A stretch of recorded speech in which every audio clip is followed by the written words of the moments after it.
Reynolds and Johan Momberg fighting it out there, but they're on two different classes at the moment. Sharif is in classics and Momberg in breakfast run, but still, no matter the class, you can still go for overall honors by fighting yourselves between the two as they make their way into turn 2 now.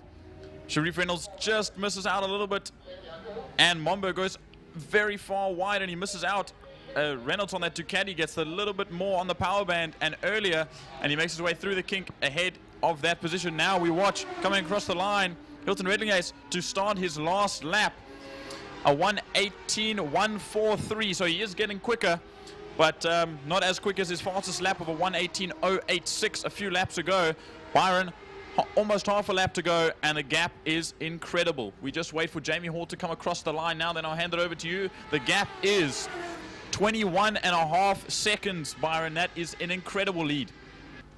Well, the bike of Hendricks, of course, the Honda, my apologies, is still lying in the sand at the moment, but the yellow flag has been retracted. It is the final lap of this 8-lap race, and, well, Hilton Redlingays put in the fastest lap earlier on of a 1:18.086. He's a more modest tenth of a second slower on the last lap. He just has to pace himself, and it's going to be down the back straight for Hilton Redlingays. Good chap, always Hilton on his classic ZX7R, the 888 motorcycles, man.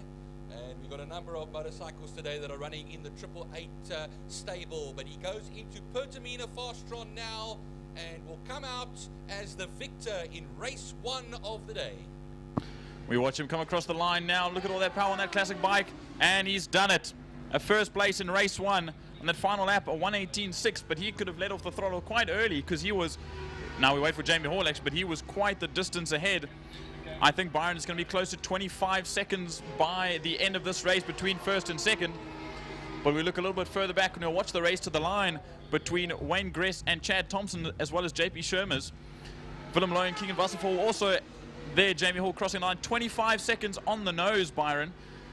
But now we watch, here comes Wayne Gress finishing out in 3rd place.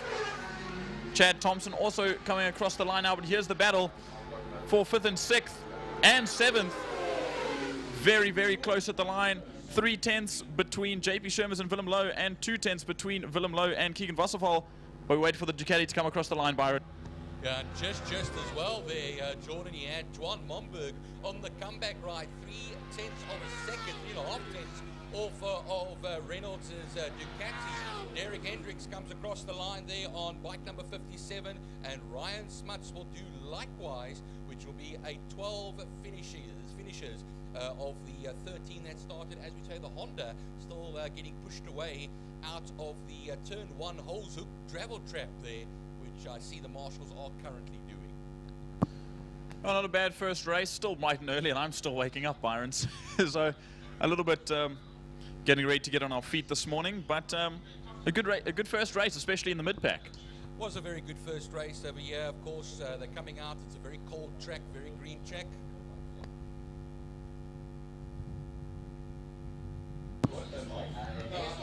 So unfortunately, everyone, we've got some mic and camera trouble this morning.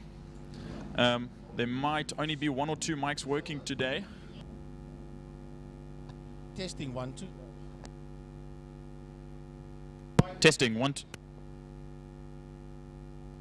Sorry, everyone, we've had some trouble this morning with mics and camera work, or sorry, not camera work. It's the some technical failures due to power failures around the circuit at the moment.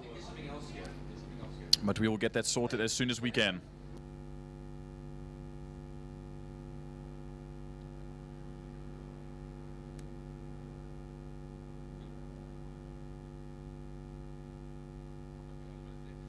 Well, that being said, of course, just one more apology for the technical troubles that we are having. We are working as quick as we can on it, and I say that as the whole team is.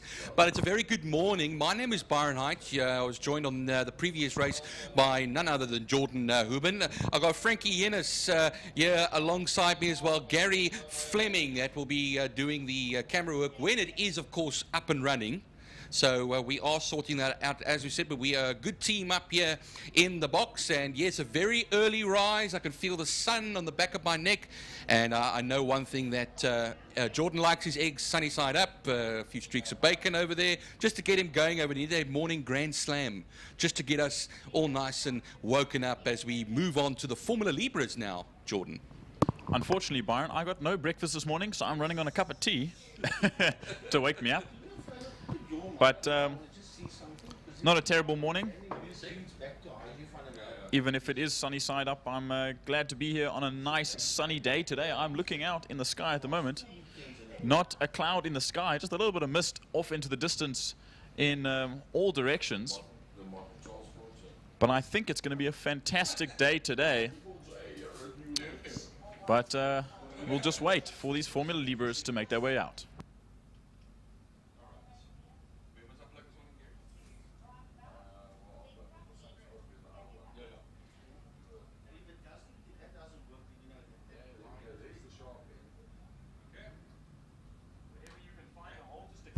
All right, so we have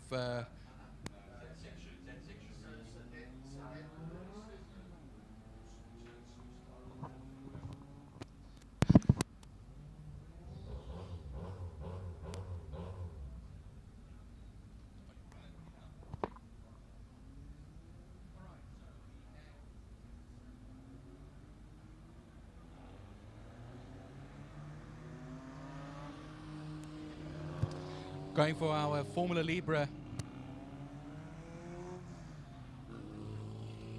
Going for our Formula Libre first race of the day. So we have ourselves over here a pair of Class C cars, Damien White's GTI Ray, the Draken Racing car, Hayden Elwood and his Formula Ford Swift, or Formula Swift, the SF92, and a bumper class of Formula Vs today. We have no Class S's, no Reynards out there, so it's going to be a very interesting one here. And as far as I can see, it looks like it's going to be Byron Mitchell on pole position. No surprises over there. Andre Lariche will share that front row with him. Kelly Fletcher and Joshua Smith will be row 3.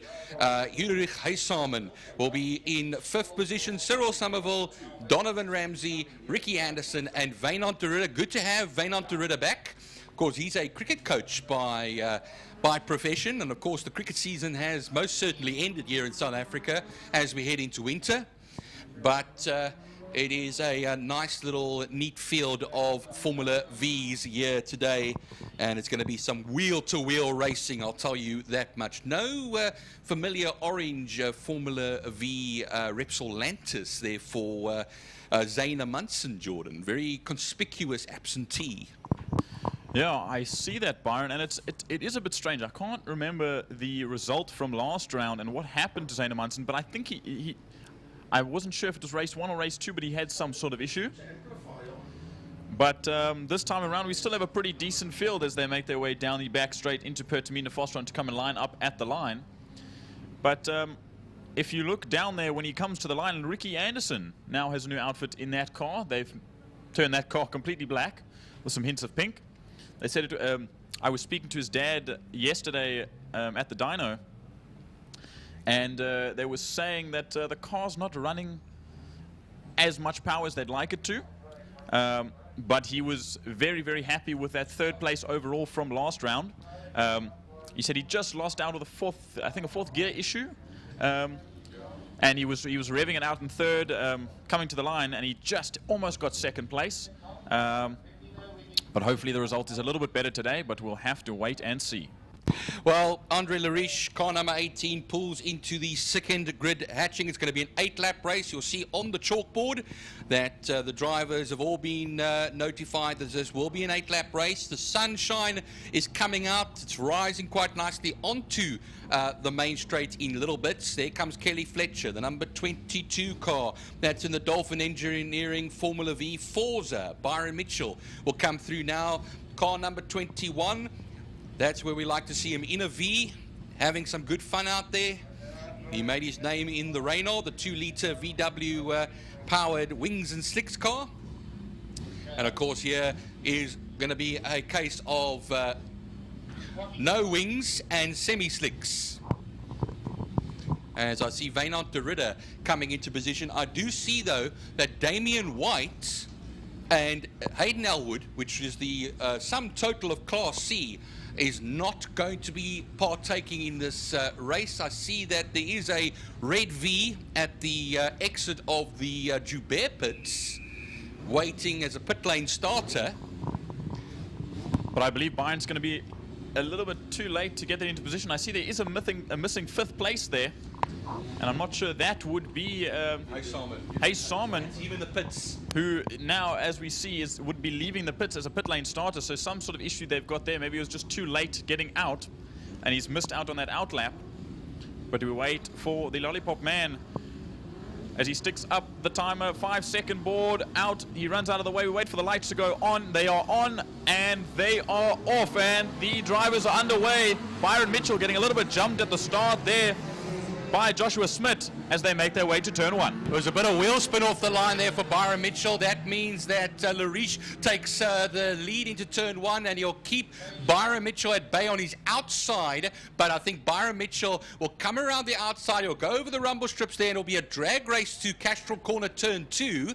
Let's see them as they come through. It was only a matter of time before Byron Mitchell pierced through back into the lead. It looks like Kelly Fletcher dropped the position at the start from her 3rd place, and that looked to be that lovely black machine coming through there, Jordan.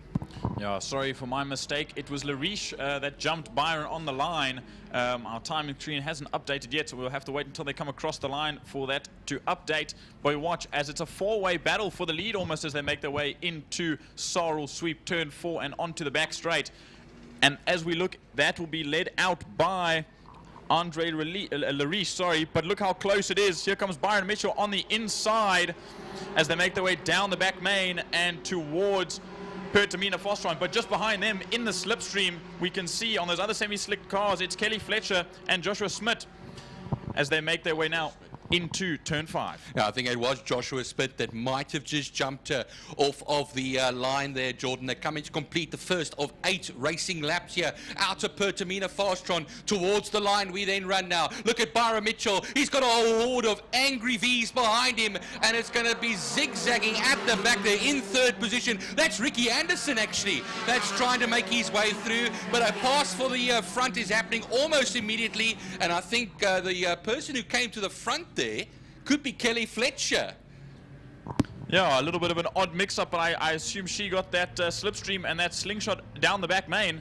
And sorry for my mistake, it is Ricky Anderson. I completely forgot. Oh, as he does a spin and he collects himself very, very well. Well done, Ricky.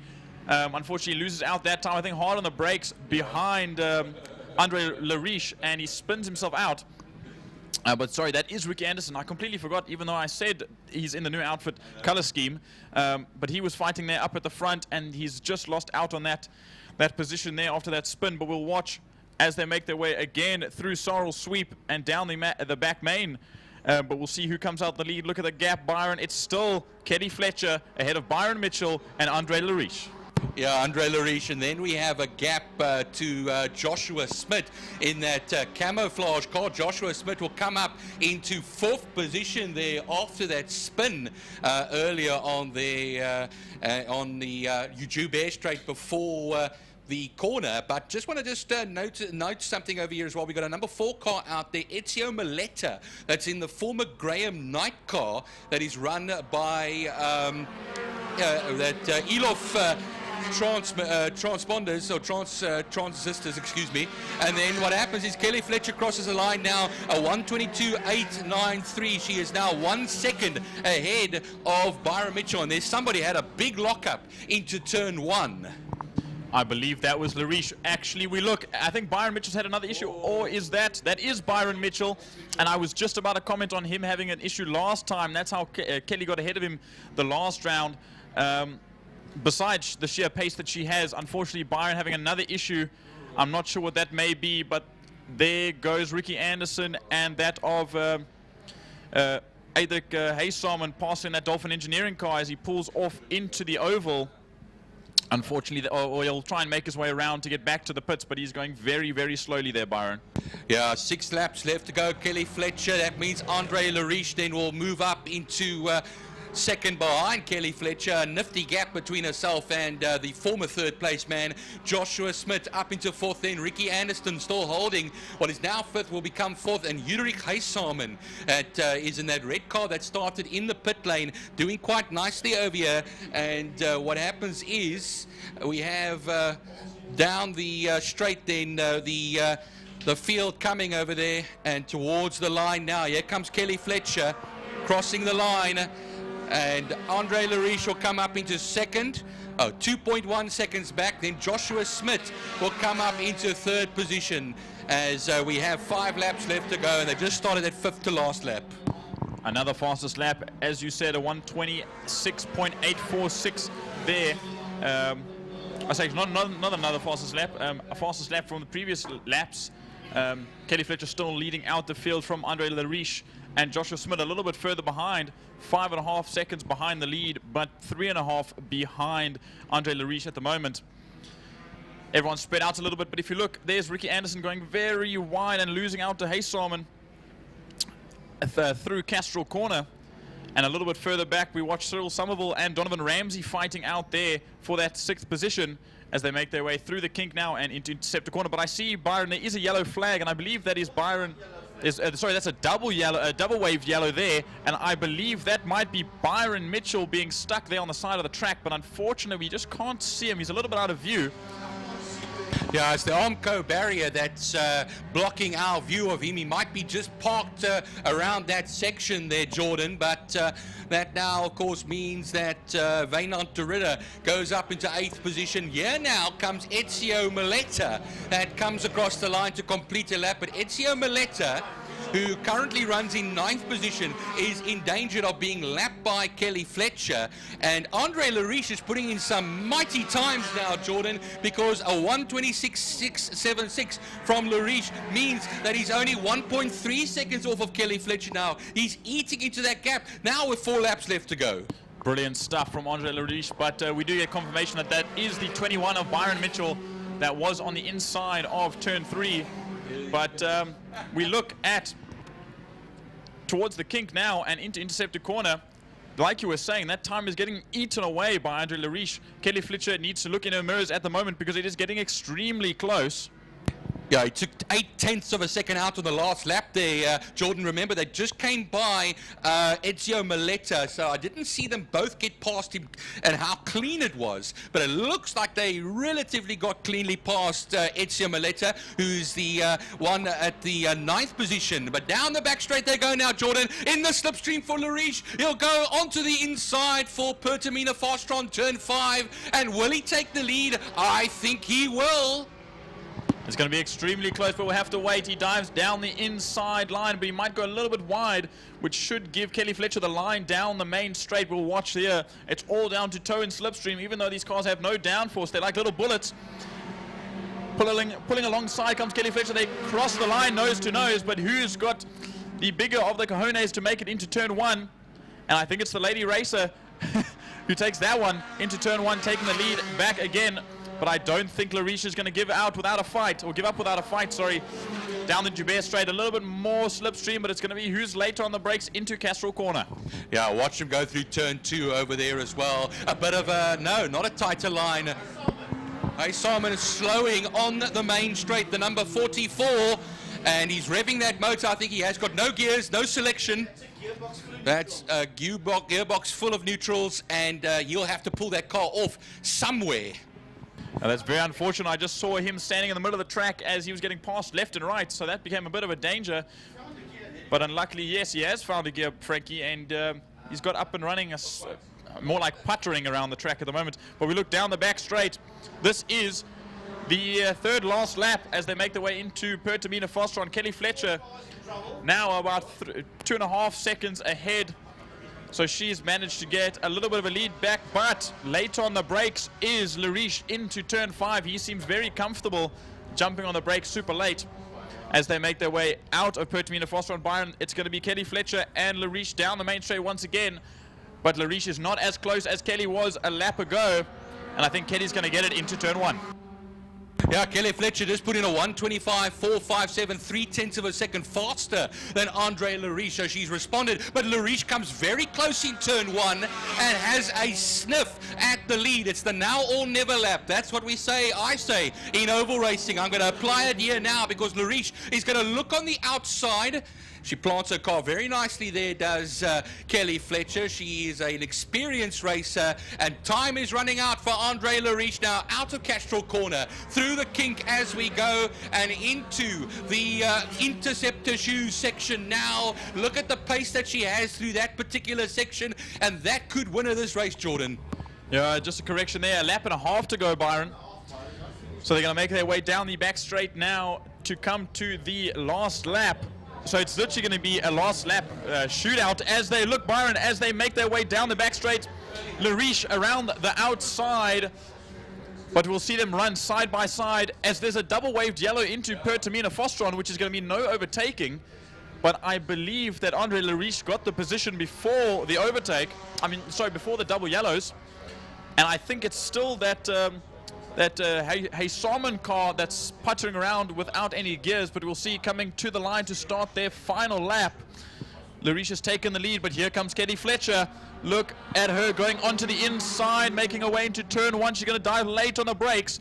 No lockup in sight just yet, and she manages that. Byron, take them away. Yeah, my apologies. This is in fact the final lap of the race. Lariche comes right back on that inside. They go down the Joubert straight now towards turn 2. Let's see Kelly Fletcher. She'll be much later on the brakes over here, definitely. From the outside, though, they almost touch wheels, and Lariche has got that inside line. He'll push it ahead now. Now, Kelly Fletcher is going to have to use the drive out of turn 2, through the kink and into turn 3. Very exciting. Always to watch in that point of the circuit there, Jordan, and onto that short Joubert straight now, and Grow Horns through the double apex right-hander at turn 4, saddle sweep, and down the straight they will then run. Will she be able to make any sort of move? I don't know, but we're watching and waiting as they've got one back straight to go in the final corner. Here they come, Kelly Fletcher in the slipstream, and she'll pull out to the left-hand side across all the routes and the bumpiness of the rear end of the circuit, and they'll make their way into Pertamina Fostron. Now it's a battle of who's later on the brakes, and I think it's going to be Kelly Fletcher this time around, but she is on the outside, which isn't the place you want to be, but she makes it stick. She sticks it to the man, Byron.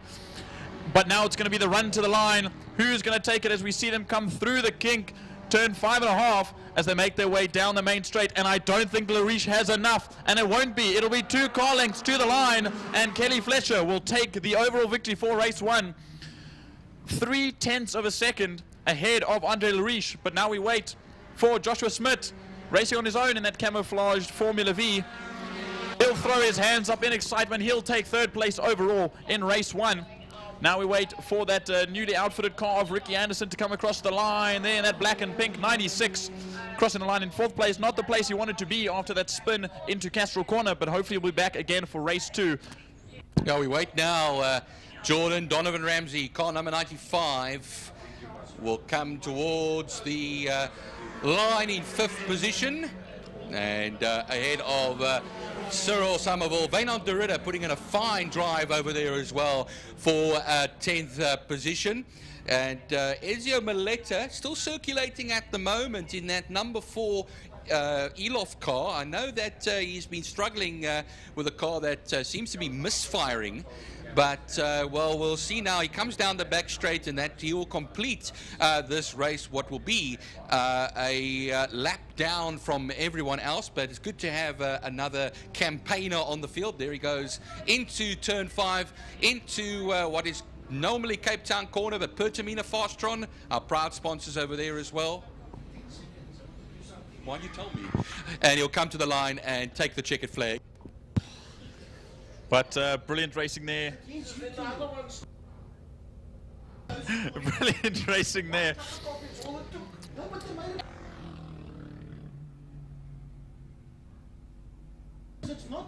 So, but good race, and we wait for the next one to come across.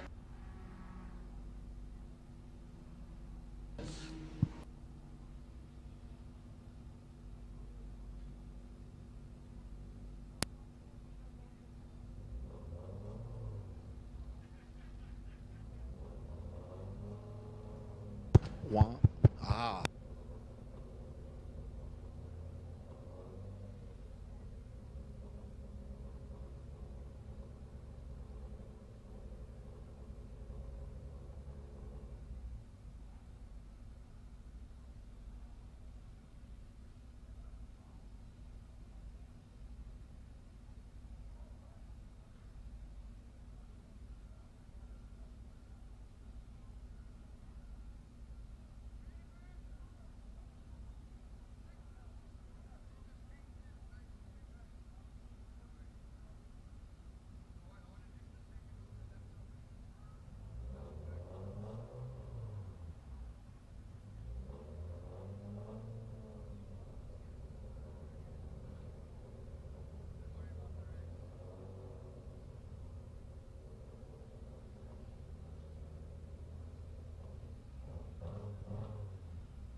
Well, we move on now to the BATTEC Super Twin Cup 650 and Super Sport 300s for their first race of the day. And Jamie Hall, who we saw earlier on in the first bike race,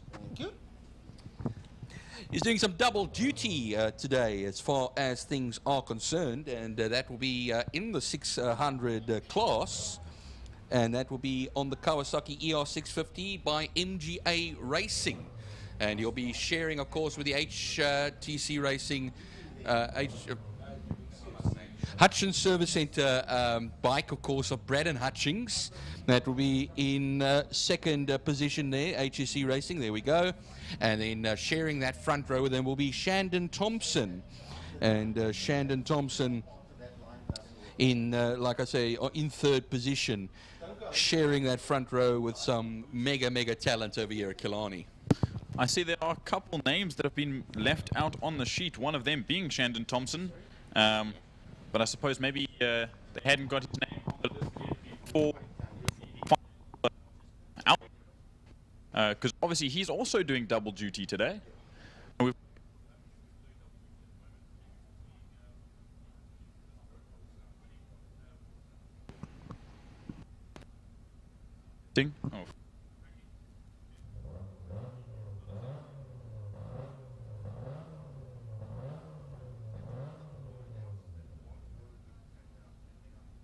Testing. Sorry, apologies for that. Yes, Shandon also doing double duty today, as well as Jamie Hall, like I was saying. And that's no easy task, doing double duty, especially on a bike. I mean, you're wrestling two different kinds of bikes on two different types of tires, as we know about the BATTEC, as their supplies for the Super Sport or Super Twin Cup and Super Sport 650s and 300s. It's a completely different bike, so they have to adapt very quickly, and I'm sure it's not too easy. Well, lucky as well, there is a race in between the two bike races. So we had the Formula Libras, of course. So there is time to just take a breath, have a splash of water, and get on to the other machine. We've had it before where there are two bike races in a row, and you have to run from one bike to the other immediately, and that is something to get into. But yes, on our screens at the moment, we had the day start off at 8 o'clock with the MGA Racing Clubman Classic and Breakfast Run motorcycles. The Formula Libras followed them. Now we wait for the BATTEC Super Twin Cup 650 and Super Sport 300 motorcycles, and the Cultron Formula Supercars and Fine Cars will round off this first section of racing today at around about 9:15. And then we have three qualifying sessions that will commence. The Thermofires Clubman Saloons, the API Property GTI Challenge, and the Seal Pro Wineland Superbike Challenge and Masters, as well as the 600s. But we now will just go off air just briefly because we have a bit of cleanup on the circuit, and there will be a 9-lap race that will commence shortly.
All right, so we have Jamie Hall, Brandon Hutchings, and Shannon Thompson. That's row 1. Lance Jonas, Abdul Isak, Reinhard Burnett will be row 2. Max Munton will share the 3rd row with Adrian Solomon and Stavro Michel. So Adrian Solomon, of course, the 300 class star, along with Max Munton.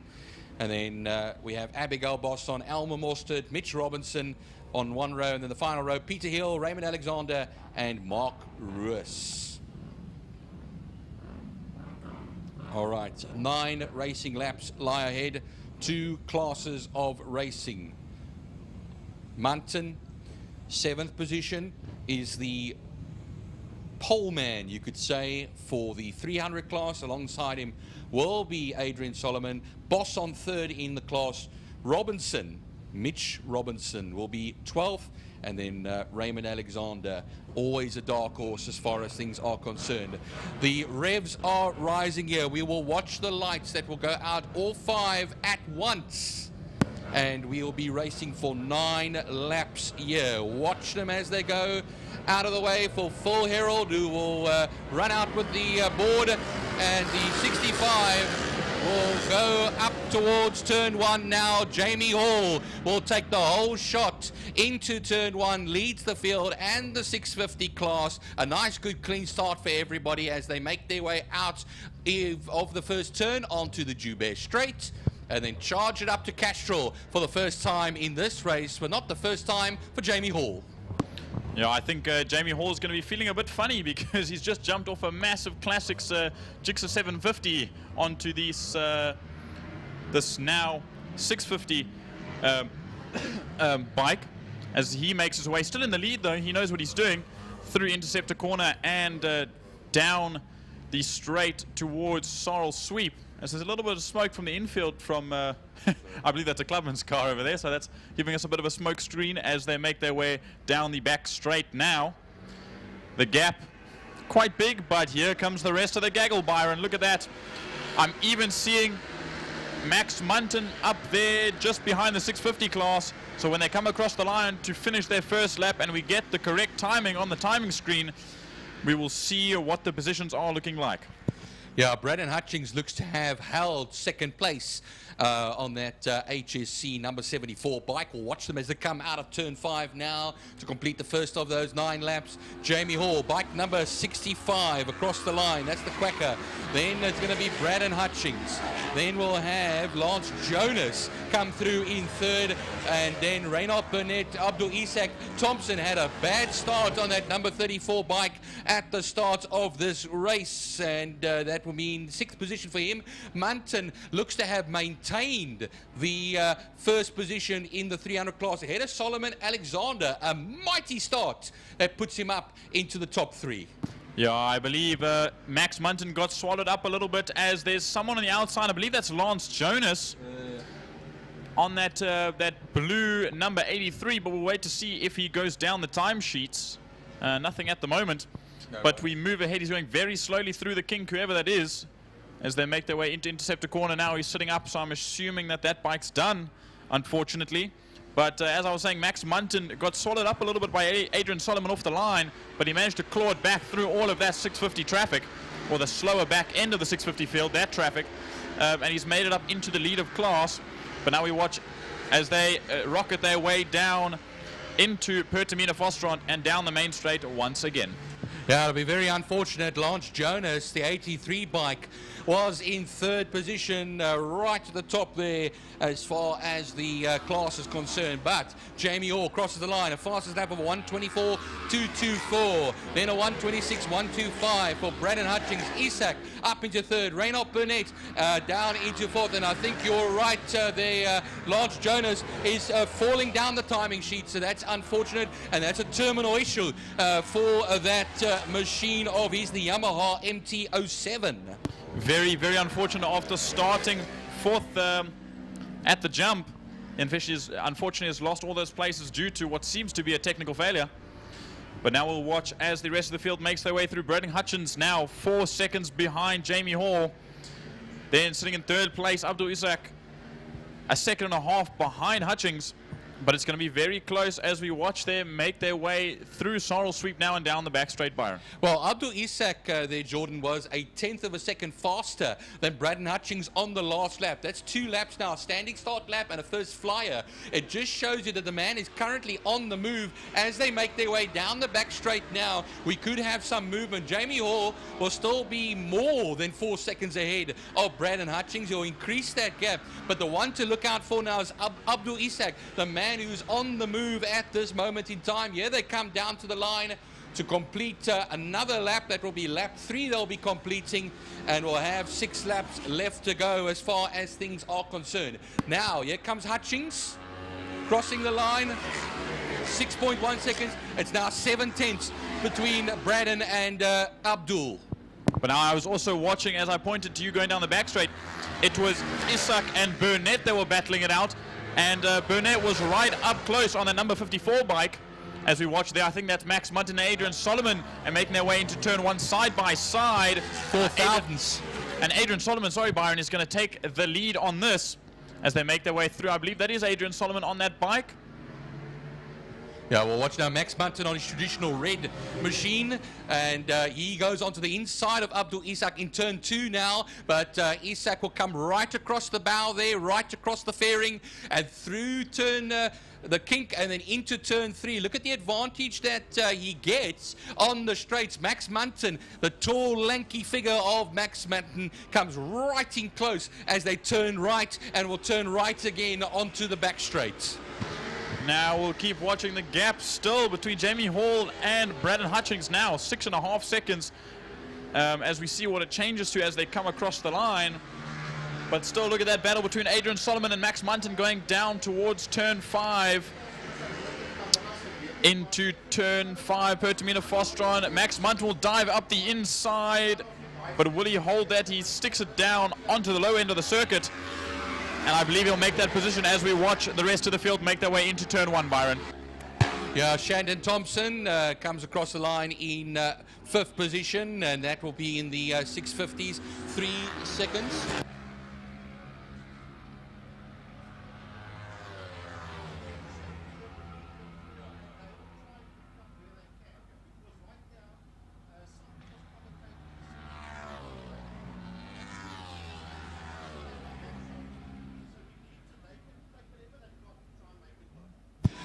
Just looking at that 300 class battle as well, Max Munton and, well, keeping it behind Adrian Solomon at the present moment.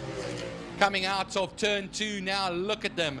It is a nose-to-tail battle between what will be the green Kawasaki Ninja and the KTM 390 Duke, the Sunscan Mag Workshop Mad Max Munton red machine. As they make their way into Sorrel Sweep and down the back straight now, that 300 battle for first is going to be heating up down the main straight. It's who's got the better straight line speed. And obviously we know Max is a bit lanky and a bit tall, so he sits quite high on that bike, and that might be an aerodynamic disadvantage to that slightly smaller Adrian Solomon, who people call him Sticks because of his small stature, which might help him out in this case. But we'll see what it's going to look like down the main straight. We see it on our screens now through the kink. We are watching. Here they come to the line with 4 laps to go. Now Adrian Solomon just leading out as they make their way into turn 1, Byron. Oh, he'll make a move now into turn 1 is Max Munton. Max Munton takes the lead of the 300 class right back from Abdul Isak. It's a black bike, of course, with the green leathers that he's running, Abdul Isak, but he'll have another stab into turn 2 now. Look at that straight line speed that he has there as well. Adrian has, of course, that straight line speed, and then Max Munton will drop behind him there. Sorry, I just wanted to correct you there that it is Solomon and not Isak. Isak's a couple places ahead now, sitting still in 3rd place. As we'll move slightly closer to the front, I'll just jump back to the lead as they cross the line. Jamie Hall still running 7.5 seconds, ahead of Braden Hutchings, then followed there in 3rd place. 8/10 behind Hutchings is Abdul Isak. Then Burnett in 4th place, Shandon Thompson in 5th place, and then back to our current position of 5th overall as they make their way down the back straight towards Pertamina Fostron in turn 5. They make their way into turn 5 now. is Adrian Solomon and Max Munton, and Solomon still hanging out there in the lead of the 300s class as they make their way through Pertamina Fostron and once again out towards the line. But we'll just wait as they're making their way out now. We're watching it on our screens. They should come into picture now. There they are. Byron, they're going to come down to start lap, the third last lap in the 300s class, and into turn 1. Adrian Solomon still holds it out. Yeah, look at under braking, Jordan, into turn 1. Max Munton just homes in on that quacker ahead of him there of Adrian Solomon. Onto the Joubert straight, they'll then run now. He'll get a bit of an advantage over here. Does, of course, Adrian Solomon. But like you were mentioning earlier on, from an aerodynamic point of view, much smaller from Adrian Solomon. He gets that straight line speed. It's when they're under braking then that you'll start finding him now lose out a bit of ground to that Max Munton. Going through turn 3 at the moment, they are miles ahead of third place in class, which currently is held by Abigail Boston. Now we'll wait as the rest of the field crosses the line, and we'll wait for that leader Jamie Hall to come across the line so we can go through the list as it stands. Yes, you're right, that battle coming towards turn 5 now. They'll jump just down the back straight. They're making their way into Pertamina Fostron now. It's Adrian Solomon as there's a yellow flag in turn 5. I don't see any dust or anything unless someone's going slowly. But Adrian Solomon, I mean, once again, yellow flag means no passing, so Max Munton couldn't make a move anyway. But now back into the green and down the main straight to start once again. Jamie Hall still in the lead. Reynard Burnett has actually lost out to Shannon Thompson, now sitting in 5th place. 54. That'll be Reynard Burnett. He's had an issue in turn 5 there. Byron, I'm not sure what's happened. He's up, okay. I heard, so that's good news. But that does mean that most of the field will, of course, move up. Shannon Thompson, like you said, in 4th position overall. Adrian Solomon, Max Munton, it'll be 5th and 6th. Half a second between the two of them when they cross the line the last time out. And the next time Jamie Hall crosses the line, it will be the final lap of this 9-lap race. That's correct, Byron. We've got a lap and a half to go. Jamie Hall should be making his way down the back straight now into Pertamina Fostron. And down the main straight, he should be coming under the bridge shortly. We'll just wait and see. Still that yellow flag in turn 5. Here he comes on that all black, lovely looking Kawasaki ER650 for MJ Racing. He crossed the line to start the final lap, running a 1:25.86. Still not the fastest lap of the race. He actually did a 1:24.224 on lap 5. But we'll wait. Bradley Hutchins still sitting in 2nd place. Abdul Isak in 3rd. We wait for Shannon Thompson to cross the line now. Then obviously we saw that Reynard Burnett had fallen down on that number 54 bike in turn 5. But we wait for that 300 battle to come across the line now. Adrian Solomon still holding it out as they make their way into turn 1. All right, so this last of the laps as we have now Abigail Bosson crosses the line. Right behind will be Stavro Michel, Raymond Alexander across the line now. There was a 2 different classes, 650 for Stavro, Raymond Alexander on the 300, and then Elmer Mostert, Peter Hill, Mitch Robinson, Mark Ruiz will all follow suit there as well. No more Reynard Burnett, no more Lance Jonas, both out of the race. Yellow flag still waving in that turn 5. Pertamina Fastron section as Jamie Hall comes through that section to take an emphatic victory. We'll wait for him to come out of turn 5. He's just making his way into turn 5 at the moment, Pertamina Fastron. But he'll duck that bike down, that beautiful number 65, all black. A little bit like Batman, he seems, especially on double duty today. As we said before, he crosses the line now to take a win in the Battec Super Twin Cup 650s. And the rest of the field will make their way to the line. Here comes Baden Thompson ahead of Abdul Isak, crossing the line now. 2 seconds between 2nd and 3rd. Then we'll wait for Shannon Thompson to come across the line to take 4th place.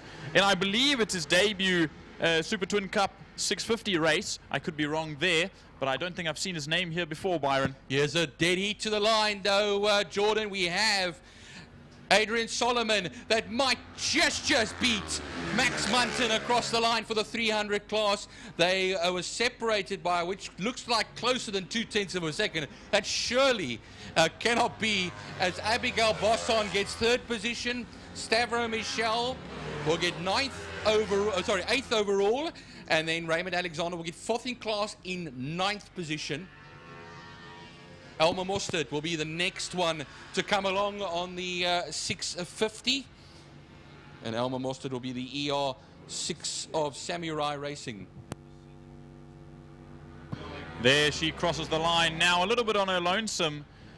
But here it comes, finishing out the grid. Peter Hill and Mitch Robertson are very close to the line on those. Oh, sorry, that's the 650 of Peter Hill fighting with that Ninja 400 of Mitch Robertson across the line.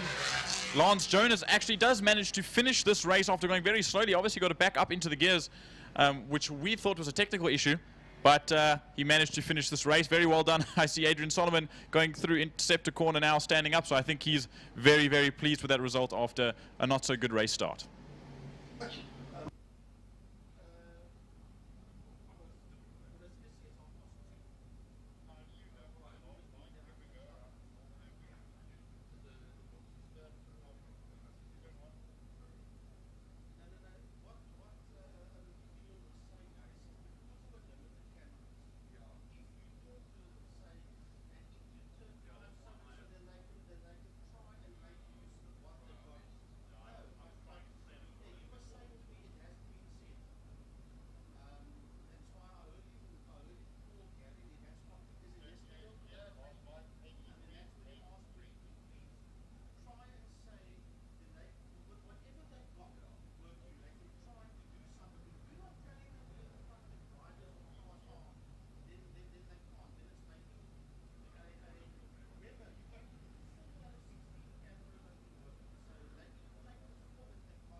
Well, folks, we now move on to the supercars, sponsored by Keltron, and the fine cars also sponsored by Keltron. Hello, everybody. My name is Frankie Yennis. It's the first time you hear me on the mic today.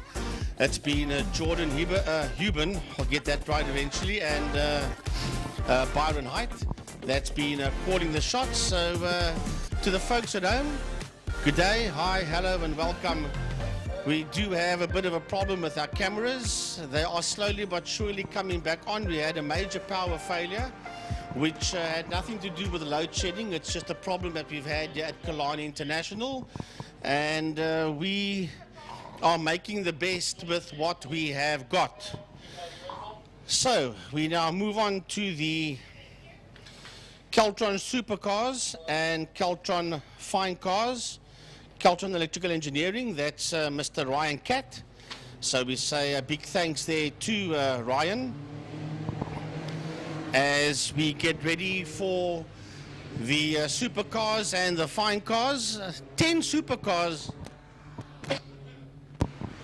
entered for this one, and I hope that all 10 of the cars will make it out onto the track, but we'll have a look and see when they do come around. There are a couple of fine cars out there. So Jordan will be joining me Mike's side with this one. He'll be taking the Keltron fine cars, and I'll be taking the Keltron supercars. Jordan, yes, a big thanks to Lime Property Management, the series sponsor for 2024. And of course, all our other sponsors as well. That's Hopped Aboard, Castrol. They are Turn 2. They're the spinning pitch and the tower. Pertamina Fostron for Turn 5. Interceptor Shoewear for Turn number 4. King Tony Tools for the bridge. And the Porsche Club for the main straight. And of course, the bridge itself sponsored by the City of Cape Town, all in conjunction with Smile 90.4 FM, the official media partner of the Western Province Motor Club. So a big thanks to all our sponsors that are on board, together with all our class sponsors, as the fine cars and supercars roll down the back straight and heading towards turn number 5, towards Pertamina Fostron. I'm seeing on one of our screens here that the cameras are coming on. We had 4 cameras at one stage. We've got about 6 of them up and going now. As you see on your screens there at home, going past the Lime Property Management Board, the official sponsor that took over from Wingfield Motors. That was the sponsor here for the last 10 years, as the supercars and the fine cars, both sponsored by Keltron Electrical Engineering, work their way through turn 5 through Pertamina Fostron. So out of Fostron they go. That is a bunch of fine cars that you see coming to the line. Just ahead of them are the supercars. The supercars will get the lights first. There you see the supercars. The lights go off and away they go as the fine cars work their way towards the line. But into turn number 1, the supercars are basically side by side through turn 1, and it's Glenn Phillips.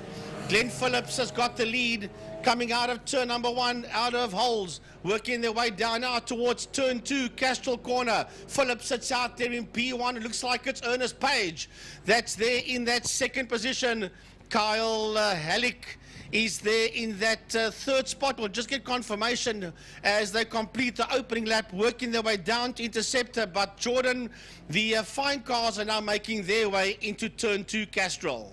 Yes, Frankie, we see now that is the Austin Healy of Di Dugmore. They're leading the pack from Natasha Tissendorf at the moment as they make their way into Interceptor corner there. Arnold Lambert in that Anglia, that beautiful 61 car, making his way through. Now, as we listen to the fine cars go behind the commentary box and into Sorrel Sweep, here come the beginning of the fine cars. But a good field out today for both, Frankie, as the supercars, come around to complete their first lap. Yeah, out of turn number 5, out of Fostron come the fine cars. the supercars. Here they come down towards us now. It is Glenn Phillips sitting out there in P1. Right behind him is Ernest Page. Then it is Carl Halleck, followed by Mr. Ryan Catt himself. That's the first 4 supercars that are racing down into turn number 1. Into holes they go, and these guys are nose to tail, those 4 supercars. Then you've got Judy Swart Sr., followed there by Shane Boscombe and Brad Fenner. We've got a spinner there in your class there, Frankie. I'm not quite sure who it is. We'll wait for confirmation. But I will jump back to fine cars as they make their way into turn 1. And I apologize for the mistake, but it's Dave Alexander in the Morgan +4 by Piri Piri Racing that is in the lead ahead of Natasha Tissendorf at the moment. 3rd place still we see is Arnold Lambert. Di Dugmore in 4th place in that 80, that Austin Healy 3-litre. Andre Ellis in that 5th place in class in that Alpha Julietta, but quite close at the front. But that Morgan +4 of Dave Alexander is leading the way now.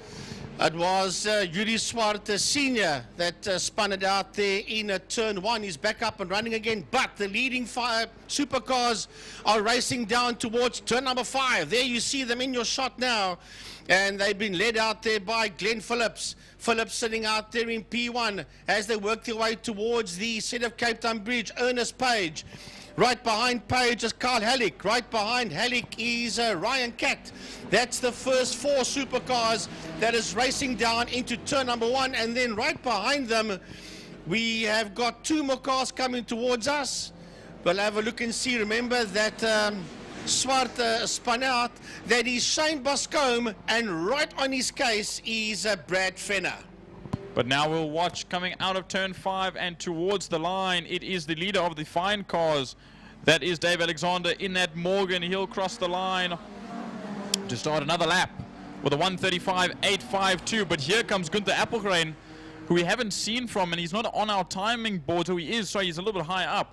He's just come across the line from a little bit further back in the field, and he will take 2nd place away from Natasha Tissendorf, who now sits in that 3rd place, a little bit further behind, as there is a supercar making their way through the fine cars at the moment. But down the back straight, the fine cars are yours, Frankie. No, the supercars going down the back straight, racing towards turn number 5. There they go, on your shot. Heading towards turn 5, towards Pertamina Fostron. Past the line property management board they go. Working their way into turn 5, into Fostron corner. And Ernest Page in P2 was right on the bumper of race leader Glenn Phillips as they come towards us. Then we've got Halleck, and what has happened to Ryan Catt? There he is. He's still in P4, but he's dropped off somewhat on the top 3 that's racing down towards turn number 1. As a matter of fact, Shane Boscombe and Bradley Fenner are not too far behind Catt. Catt making his way into turn number 1 on your picture, and right, that car doesn't sound healthy at all of Ryan Catt, and Shane Boscombe and Bradley Fenner is right there, and the quickest man out there is Glenn Phillips with a 1:25.833 and 2 personal bests as well for Boscombe and for Fenner. But now coming under the bridge now towards the line, look at Gunther Appelgren in that E36 BMW, hunting down Dave Alexander. As going to be who's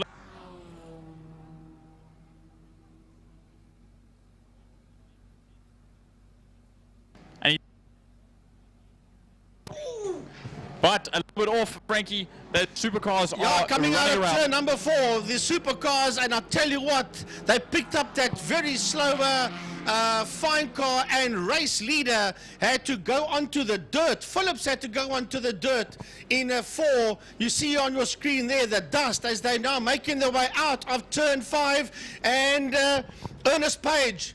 Ernest Page is a lot closer. Page is a lot closer now to race leader Glenn Phillips as they come around to start another lap with Carl Halleck in there. They put a lap on the Cortina, and where is Ryan Catt? Ryan Catt has been overtaken. He's been overtaken by Shane Boscombe. Boscombe has now got his nose ahead of Ryan Catt as they head into turn number 1. I see there's a supercar on the inside, so that might be a yellow flag. That's Bradley Fenner. That's Bradley Fenner that's parked there on the inside, as you can see on your screen, on the exit of turn 5 fast run. So there's a double waved yellow, so no overtaking, but I see now for fine cars, we see coming into our picture, Appelgren has made the move on Alexander, but I don't know if that was before, but he seems to be giving the position back there, coming down the line. So maybe he did make an illegal overtake, but he did manage to give that position back. But now coming into turn 1, here comes Appelgren once again. But Dave Alexander still holding out. We've got 4.5 laps to go. Right, down the back main they go. This is the supercars. They're heading towards turn number 5, towards Pertamina Foster. And remember, no overtaking there. There are double wave yellows, as the number 9 supercar, Bradley Fenner, is stuck. There you see Bradley on the screen. Here come your 2 leaders, Glenn Phillips and Ernest Page, with Carl Halleck still in that 3rd spot. The top 3 are racing under the City of Cape Town Bridge across the start-finish line. They work their way into turn number 1. That is Halleck in your shot, racing down towards turn 1. Then Shane Boscombe is coming towards us. Shane Boscombe, that's now in that 4th position. And then behind him on your shot is that number 11 supercar of Ryan Catt, as he also works his way into turn number 1. Now watching the fine car leaders make their way into Pertamina Foster on turn 5 at the moment. Still double yellows there for that Fenner car. But Gunther Appelgren has taken the lead and he's running away with it at the moment from Dave Alexander. He's a little bit ahead there as they make their way through and out of 5. That BMW is insanely quick in the fine cars class. As we watch him come to the line, and we'll see what the gap is to the leaders. But Frankie, take your supercars down the back straight. Well, the supercars are going down the back straight. They're picking up 2 fine cars that they have to overtake now. No overtaking allowed, but if you've got slower cars like that, they will be receiving the blue flag, so they will just stay right out the way and let those 2 leading supercars make their way out of Fostron to come around to start their penultimate lap. Under the City of Cape Town Bridge they go, and Ernest Page is right on the case of race leader Glenn Phillips as they work their way towards turn number 1. Then we've got those 2 slower supercars. Carl Halleck sits in P3 in class and overall as he heads down into turn number 1. Shane Boscombe will be making his way towards us out of Pertamina Fostron, followed there by the number 11 supercar of Ryan Catt. But we'll watch going through turn 4 now is the leaders of the fine cars. It will be Gunther Appelgren still leading out as he makes his way to lap the number 1 of Roger Lewis in his MGA 1.6. Coming down the back straight and into Pertamina Fostron. The gap now between Gunther Appelgren and Dave Alexander is about 2 seconds difference as they make their way through Pertamina Fostron. Natasha Tissendorf still sitting out in a lonesome 3rd place, followed there by Andre Ellis, who had just overtaken Arnold Lambert a lap and a half before. Down the back main, there's a lap and a bit to go for the 2 leading supercars that are working their way into turn number 5. That's working their way into Pertamina Fostron. They're working through Fostron already. They're coming out of Fostron. They're side by side. They are side by side. Do we have a new leader? Yes, we do. We have got a new leader. Ernest Page hits the lead as they start their last lap with Glenn Phillips sitting there right on his outside. Into turn number 1 they go. Now Phillips dives onto the inside, moves back to the outside. Going into turn number 1. We do apologize, folks. There are limited cameras around the track, so the camera guys are doing their utmost best. So you might not see what I'm talking about now due to camera issues, but into Castrol Corner they go, and they're going to pick up Tischendorf. She moves right out the way as they work their way through the King to end Sector 1 and start Sector 2.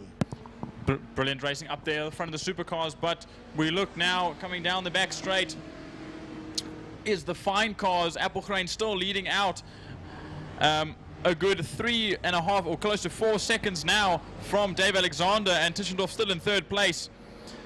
Ellis still sitting out in that Julietta in 4th place ahead of Arnold Lambert. Di Dugmore in that 80 Austin Healing sitting there in 5th or 6th place in class. Sorry, Engelbrecht and Lewis rounding up the field as we see Appelgrein coming to the line at the moment to start his last lap. Out of turn number 5 they come. The checkered flag will be out for the 2 super. Yeah, you see them on shot. Couple of fine cars going through your screen now.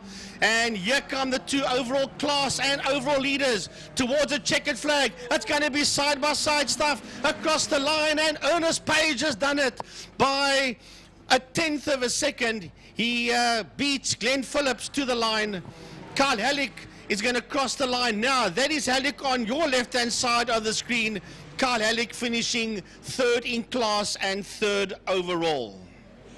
I see Natasha Tussendorf has crossed the line already after those supercars, so she takes 3rd place over here. Oh, but here comes Andrea Ellis to cross the line to take 4th place in class.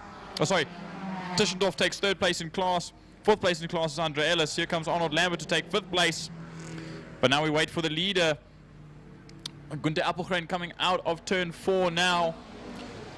He makes his way down the back straight to finish his last lap. Here he comes. And a few more, or one more corner for him as coming to the line.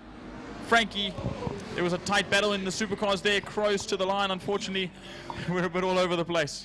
Yeah, and it was a recovering Yuri Swart that, remember, he spun off into turn number 1. He got himself going again, and he just pipped Ryan Cat to the line to finish ahead of Cat in that 5th position. And it was very, very close. There was actually 0.04 of a second between Yuri Swart and Ryan Cat to the checkered flag. But now here, coming across the line to finish this race, Gunther Appelgrein in that E36 BMW takes the win in class from Dave Alexander in that Morgan. And coming across the line now, Jan Engelbrecht in the Cortina makes his way across the line to finish out the Caltron Formula Supercars and Caltron Fine Cars. Well, the quickest man out there, 125.056 quickest lap in class and overall, was the number 19 supercar of Ernest Page. Well, that concludes the first 4 races of the day. We will now go into a 3-class qualifying session. It'll be the Thermofires Clubman Saloons, the API Property GTI Challenge, and then it will be the Superbikes, the 600s, the Masters, and the Superbike Challenge. Those are the 3 classes that will go and do their qualifying now. That's the Seal Pro Wineland Superbike SPK Challenge Masters and the 600cc Super Sports that will qualify. So that's the 3 classes, and then we will commence racing. We're now 9:25, so we are still, as a matter of fact, we're very early. We're running early at this point in time for Clubman's qualifying, GTI Challenge, then the bikes. Then we will commence with a minute silence for 3 fallen motorsport colleagues, Leon Harmse, Dick Fleetman, and then also a tribute to Dr. Nick van der Meerlen's dad that passed away about a week ago. So we'll do tribute to Doc Nick's father as well. And then we will start with the same 4 classes that you had now, up until the supercars and fine cars, and then we will start with the other classes after that. So we're going to go off air for a while with the qualifying that is about to commence.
Bonnie, for the Power Series, round 4 today. Can you believe it? We are halfway through the year already in terms of the Power Series. Well, yeah.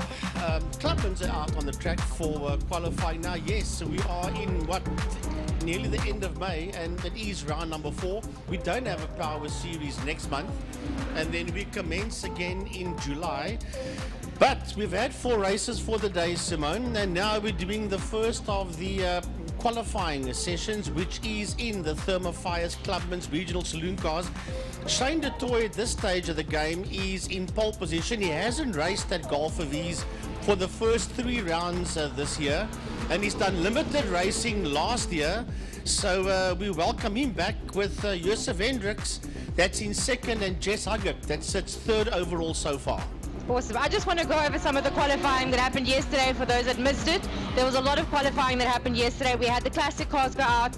Michael Hitchcock qualifying first with a 1.2, 1.9, followed by Mark Utenbogert. I'm going to try and say that correctly. Mark Utenbogert. Utenbogert, thank you. From Class B with a 1.23, so not so far behind. We had our Formula Libre class go out. Byron Mitchell in pole yesterday with a 1.25, followed by Andre Larich, the 1.25 as well. And then we had our Caltrin Formula Supercars that have actually raced already, and we will give you some insights into that. Glenn Phillips had pole yesterday with a 1.25, closely followed by our very own Ernest Page with a 1.25.8, so just a second behind there.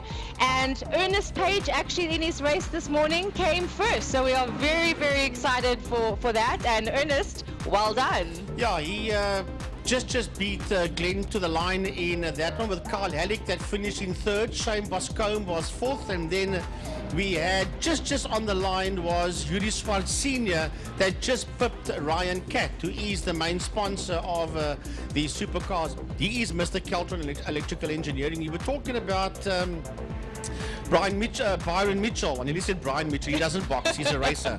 Byron Mitchell that qualified first, he did not finish. Oh no, what happened? Tell us. Formula V. Now, he pulled the car off. He was going very slow at one stage, and between turns 3 and 4, between Interceptor and Sarl Sweep, he retired the 21 Formula V car. Oh dear, oh dear, oh dear. Okay, well, hopefully he can come back later on today. We've also had the MGA Racing Clubman Classics and the Breakfast Run motorcycles go out this morning. I actually don't know who came first and who came second on that. Do you have any insights on that? Well, we'll hand you over to Jordan just now. Him and Byron commentated the bikes. But as we talk about bikes, I noticed here with the Clubman's qualifying that Steven Heidenreich has just put the Nissan Skyline on a pole position, demoting Shane du Toit to second, Josef Hendricks in third, Jess Huggett in fourth. Now, in fifth, this is interesting, Stephen Goos is in fifth position. Now, it was a 50-50 if Stephen was going to race or not. At the work, they had a fire in the spray booth, and he said somebody must repair it, and I am that somebody, so I'm not going to come and race today. Somehow they got that spray booth sorted out by around about lunchtime yesterday, and Stephen is in. And so far, Stephen, who is Mr. Thermofires, he sits there in a P5, just ahead of Jaco Lambert. Sure. You know, we mention this all the time, but people don't realize there is so much pressure behind the scenes to get ready. You do a qualifying, something goes wrong, you have like overnight to fix it. These guys are sometimes up from 3, 4 in the morning getting their cars ready, especially if something goes wrong. I mean, yesterday, the V8 Masters, we had Fabio Tafani, of course, qualifying in pole position, followed by Sean Moore, not so far behind him, and we had Marcel Angel in third place. I spoke to him last night, and he wasn't very happy about it, so I know he's going to be pushing really hard. And Jason completely off the grid. Something happened with his car. I believe the whole diff had integrated or something like that. So again, they've had less than 24 hours now to get ready for the race today. So there's so much that these guys go through. But Simone, the Clubman's qualifying session is now over, and I can tell you who is the top 10. Steven Heidenreich, Shane du Toit, Josef Hendricks, Jess Huggett, Stephen Goos, Jaco Lambert, JP Share, Baby Jakes, Shane Smith, and Michael Lassier. That rounds off the top 10, the first 5 rows for Clubman's. Clubman's initially had about 39 entries. There were a few cars that picked up issues during the week and with the qualifying yesterday. So I think we could be down to about 34, 35 cars, which is still a good number of cars for Clubman's regional saloons. Yeah, and just to pause on the racing for a second, guys, if you are not doing anything, please get down to Killarney. It is an absolutely beautiful day. And if you notice, we're sitting in a different spot today, and that is because it is wildly loud and exciting downstairs. So much excitement happening that we can't even be filming this downstairs right now on the ground floor because it's jam-packed excitement. The weather is absolutely beautiful. I don't even see trees moving. So get your sunnies, get your cooler box, and get down to Killarney right now. Do not be sitting on your couch for this. Well, I tell you, I drove to the track this morning at 25 to 7. It's the first time in a long time. I think it's the only time I've driven to Killarney when it's dark for regional racing. We've been here before when it was early before the sun comes up for the Killarney Motor Show, and when we had the World Rallycross, especially 2017, 18 and 19, we had to be in at 6 o'clock, but that was in summer, so it was still light then. So and just speaking of darkness, just because I thought about this last night, we've changed the schedule up a little bit again, if everybody hasn't noticed. So the lunchtime is about 2 hours later than normal, and the race is like the last race, I think, is the V8 Masters this afternoon at about 5:30. So it is going towards winter. If anything gets delayed, they are racing while the sun is going down. How exciting. The thing is, we're now in winter. A week from today we'll be in July, so around about 5:45. 10 to 6 maximum. They need to be done. Yeah. Because 6 o'clock it's dark at Killarney. So it's going to be touch and go, I think, for the light. But that concludes the Clubman's. The GTI Challenge guys are going to get ready to go and qualify, and I'm going to hand over to Gary Gaza-Fleming of the commentators and of Second Gear Talk Show and Productions, and he will take you through the API Properties GTI Challenge qualifying, as well as general chat with you like you and I just did when the Clubman's came out. Love it. Come on over, come and chat with us.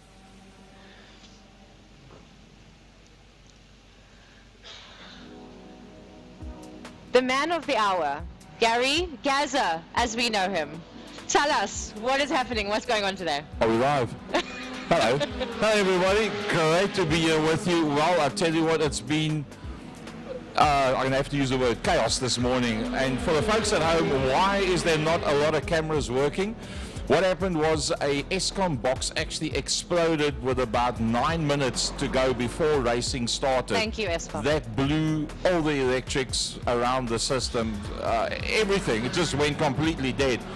Amazing work that's been done in the background by Paul Simon, Des, and everybody that has got as much going as possible. And during the course of today, we will get more of the cameras going.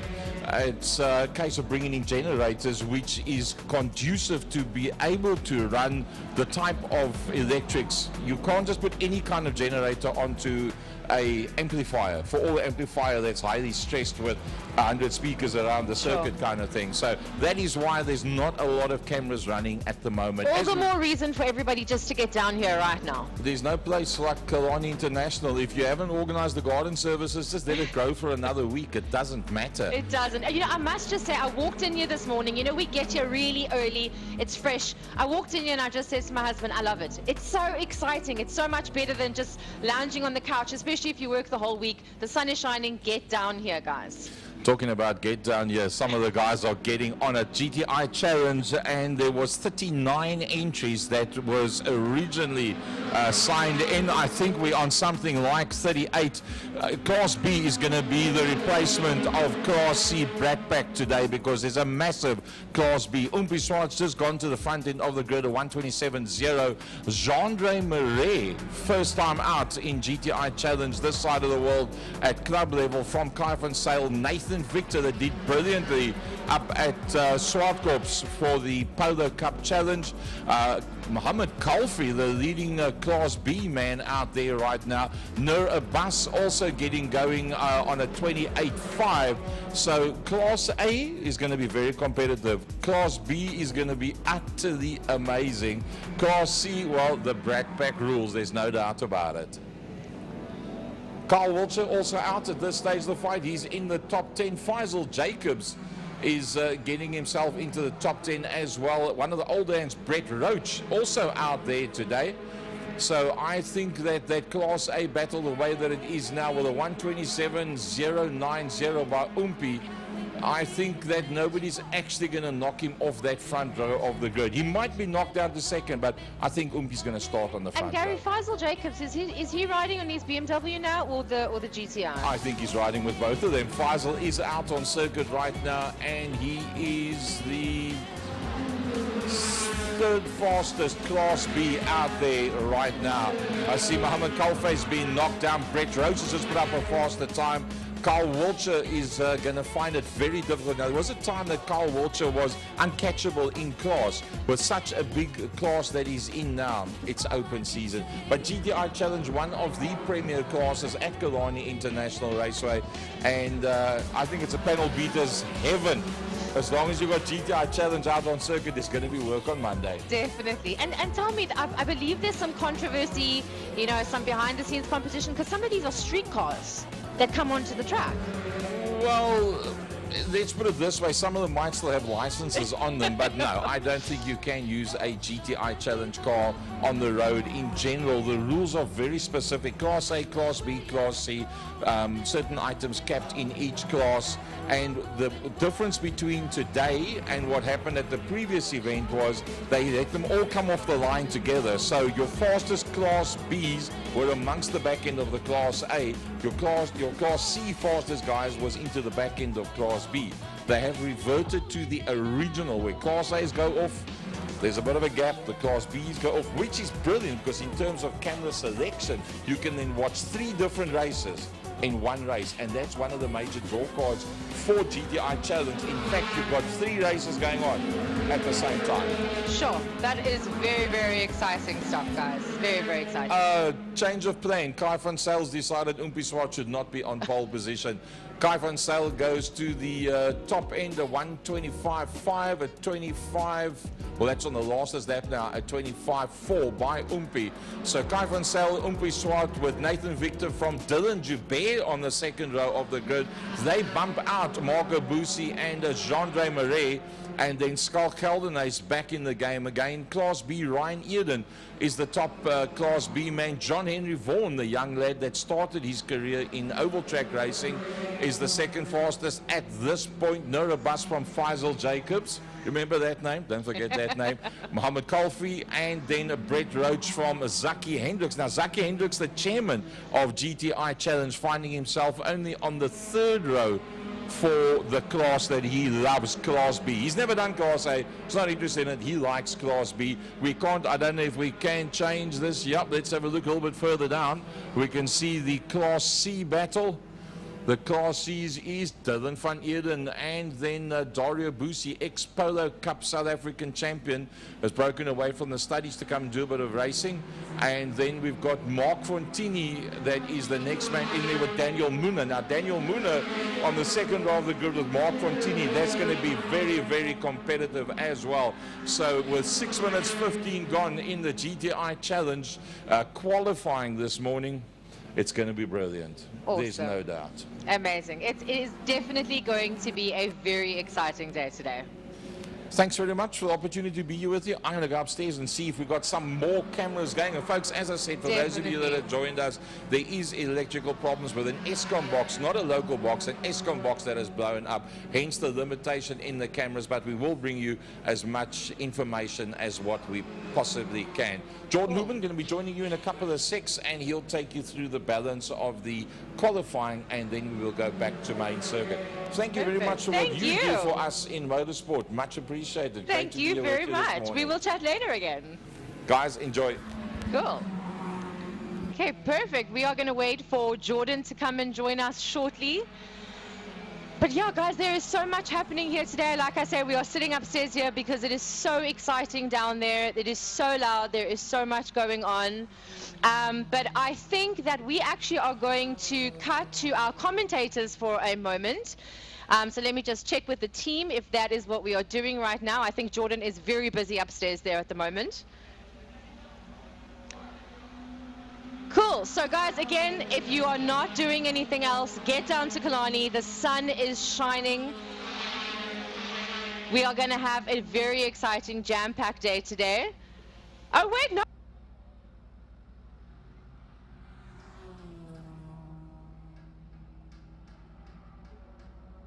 I think we need to put that mic on there for you. There we go. It's still quite early for me, but it's good to have racing this early to get me woken. It's the way to wake up, right? Coffee and petrol. And the sun is coming nicely out. It's beautiful. It's shining lovely on the side of your face there. Thank you it's very like a much. halo. I hope it's got my good side, though. It definitely because does. That's what's most important over here. But yeah, no, thank you for having us on the show. Awesome. Tell us what is happening today from your perspective. You guys have, I must tell everybody at home, I got the absolute pleasure last time of going up to the commentators box and seeing and experiencing what they go through. And it is so exciting. The non-stop talking, the views from up there. You get to see the entire track, our beautiful Table Mountain, which you might be able to see behind me here. Tell me what goes on over there. What is happening? Well, it's a lot of energy you'll feel up there always. A lot of passion running through everybody, but the view is the best at Killarney. Definitely. It's second to none. And not only the commentary happens over there, but all the radio work that we feed to each other. Gary, of course, deals with the camera work, which he does magnificently. And, of course, there are a few issues we have this morning, which are currently being sorted out. But it's a high-energy place, and what happens is we have a lot of fun up there, always. And we always love our guests coming up and taking a look at what it's like up there. Absolutely. And speaking of guests, we are going to line up a couple of our drivers for our lunchtime show. There is a lot happening now. They're all actually doing their races. I was trying to grab Marco Busi earlier, but unfortunately he was racing now while I was doing this. So we are definitely going to get some people to speak with us this afternoon, see how the day has gone for them so far. But anything else that you can tell us? Well, just talking about Marco Busi, I'm looking on the tablet over here. He's currently third in qualifying at the present moment, and I see two Busis out there as well. So it's young Dario, that, yes. I think, should be out there as well in a Class C car. It's good to see Dario back as well. I remember watching them and commentating on them years ago in karting. They were both star karters, and it's good to see the youngsters coming up from the not only the karting circuit, but the short circuit as well, and from the oval circuit, all coming up to the main circuit. Yeah, I mean, and speaking of karting, this is how most of these races start. The last Power Series, I got the pleasure of interviewing, I think, one of the youngest drivers I've ever seen. He was 14 years old, and he said, I started with karting. Before he could run, he was in a kart. You know, it's absolutely incredible, that passion, that drive, the motivation to just keep on going. And I think it's lovely, you know, through the years to see, not all of them, of course, not all of them will make it through to the main circuit. Some of them will go main circuit racing, that's where it will end for them. Some will go Nashville racing, and some will go international. We've had a few international prospects that have come through the ranks, but you see it a lot in saloon car racing. The GTI Challenge is one of the closest battles, and when you see Frankie and Gary commentate that up there as well, along with the clubmen as well, it's such a high energy, high passion thing. It is something to behold, I have to say. Awesome. Cool. Anything else before we pass back to our commentators? Well, as far as things are concerned, so another new format, of course, being tested today. Last time we had ourselves a 20-race format. We have another 20-race format.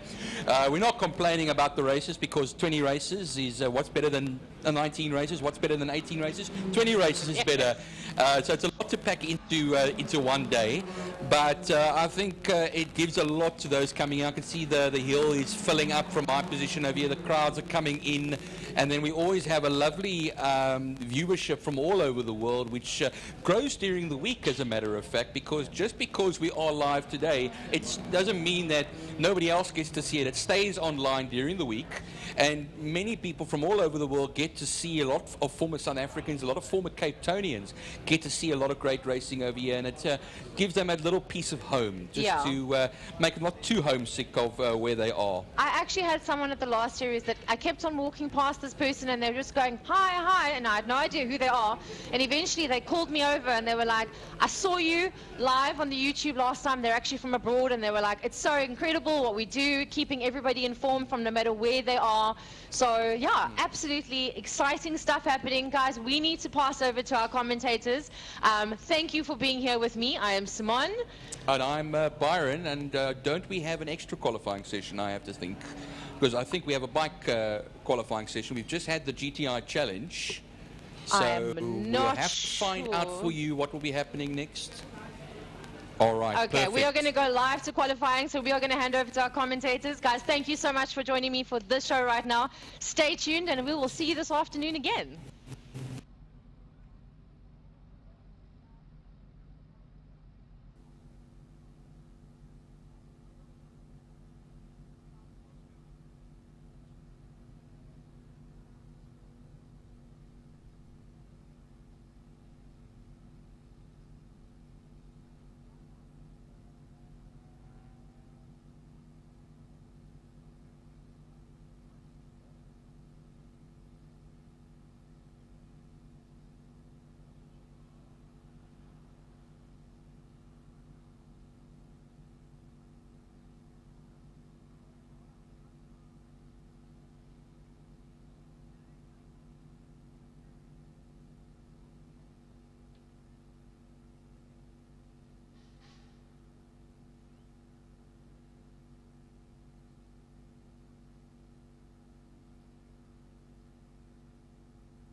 Welcome alive now. They are midway through the Seal Pro Wine and Superbike Challenge Masters and 600s class. They're doing their qualifying. We've had two other sets of qualifying already done, Clubman's and GTI Challenge, two of our poster categories for the Power Series. Now we move on to Superbike two-wheeled poster for the Power Series, my apologies. And a couple of interesting things. We've got a move up from Clubman's and Classics and Breakfast from Dylan Anderson. He's moved from Clubman's and Breakfast now to Superbikes on that GSXR 750. Kieran Sneyman, obviously the Rocket Man, the Rocket as we know. Previously that CBR 1000 RR was dressed in all white, but digs his full RST colors, red, white and blue. So I'm sure he's feeling a bit more at home and a bit more patriotic, if you will. Yeah, 111.8 there, Jordan Verkuen's name on. Yes, pole position provisionally, of course, though. Tristan Pinot comes across the line. He's a half a second off of Kewan's name as Quinton Weening comes across the line. Holds fifth position at the present moment. Slade van Niekerk in what is fourth position on that 111 bike. 2.4 seconds off of Kewan's Sneyman at the moment. About just under 5.5 minutes left to go of this qualifying session. Yeah, and I see the wild child Slade van Niekerk is also out on a new bike and in some new digs himself. So, I mean, I know him as the cowboy because I know he can get a little bit rowdy. But I'm sure he's still getting to grips with that bike, but it shouldn't take him too long. So we'll see after the last 5 minutes has concluded where the field stacks up. But some interesting looks at the moment. We've got the 600 class of Samkelo Lawani and Mike Hunter. Only two bikes. Oh, sorry, I lied. Dylan Anderson and Kiana Strode are in the 600 class as well. Kiana said 4.5 minutes to go. So there is still a little bit of time. The track is still a little bit cool. We've got good ambient temperature. The track is warm because the sun was out not terribly early this morning. But there was no mist, there was no rain, so conditions for today are looking absolutely splendid. Well, Kewan Sneyman has just gone quicker as well. He's now 6/10 ahead of Tristan Pinot, who improved his time. So a 1:11.513, still provisional pole position over Tristan Pinot at the moment. But taking a look at things as they stand, I see actually Lineker is up in that section as well. But Kiana Strode currently top man in the 600 class ahead of Hunter. Hunter will come and complete a lap shortly. There he goes across the line, 3.1 seconds off of Kiana Strode. Then it's going to be the number 28 of Daniel Frost that will hold the Superbike Challenge class provisional pole position. As it looks like 16 of them all together out there. We go into the last 3.5 minutes of qualifying here for the Seal Pro Wineland Superbike Challenge Masters and 600 class. Kewan's name on a 1:11.513, 0.6 of a second faster than Tristan Pinot at the present moment. Slade van Niekerk also up in the top four there.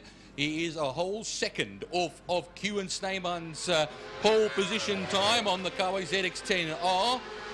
But the time counts down now on the last of these qualifying sessions.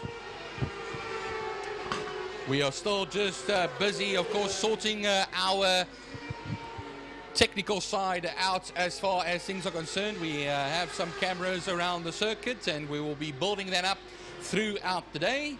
But of course now, as we go to the last 2.5 minutes of qualifying here, it is still Kewan Sneyman, the man who sits on what looks like provisional pole position here on our timing sheets, ahead of Tristan Pinot by 0.6 of a second, a whole second ahead of Slade van Niekerk. Jason Lineker currently going to be sharing the second row with Mark van den Berg, the first of the Masters, and of course the 600 pole man provisionally, Kiana Strode. No, I think it's going to be a good day today, Byron. I'm excited. 60.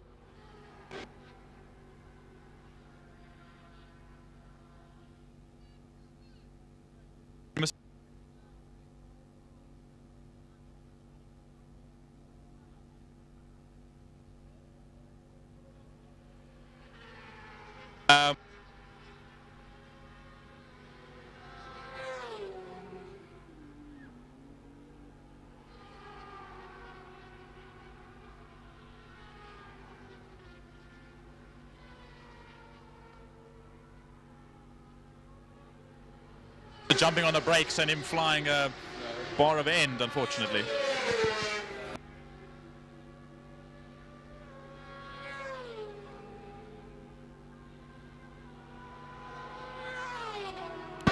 Oh, of course, Malcolm Rapson. He's person.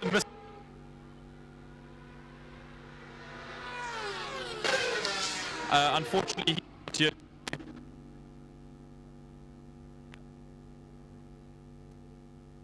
Yeah, a conspicuous absentee today, as we're now within the final minutes of qualifying. Remember that flag flies, the checkered flag. If you started a flying lap, you can complete your flying lap. So watch out for any activity still on the circuit as we speak.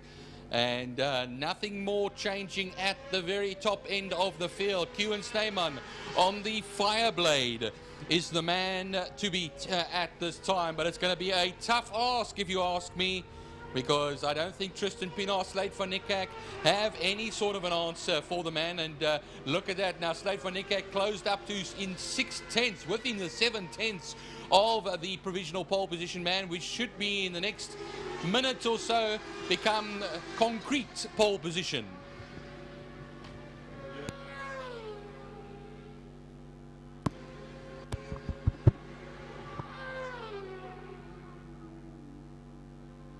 Testing, there we go. Okay, now. You are correct there, Byron.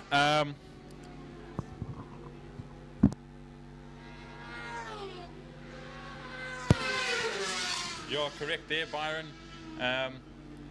Very, very close there, but that is qualifying done at the moment. And it will be with a 1:11.513. That is Kewan Snyman on pole position on that Fireblade, as you said, and a good gap, 6/10 the difference to Tristan Pienaar on that BMW S1000 RR. Slade van Niekerk finishing home on the front row of the grid in third position, and Jason Lineker on the first of the second row, first on the right hand side of the second row, followed there by Mark van der Berg, who very happy to see up there in fifth position. Kiana Strode starting in sixth. Quinton Weening, Mike Hunter, and Brad Bondsworth on the third row of the grid. Wayne Aronson, Dylan Anderson, and Daniel Frost on the fourth row. Leighton Thomas, Wesley Hendricks, Samkelo Luwani on the fifth row, and finishing it out for the Seal Pro Wine and Superbike Challenge Masters and 600s is Jonathan Schwerin, finishing out on that sixth row of the grid on his own. But that race will only come along a little bit later on in the day. But for now, that is qualifying over for this morning. And we'll see you back after a moment of silence very shortly, and we'll be back on the grid for the next set of races.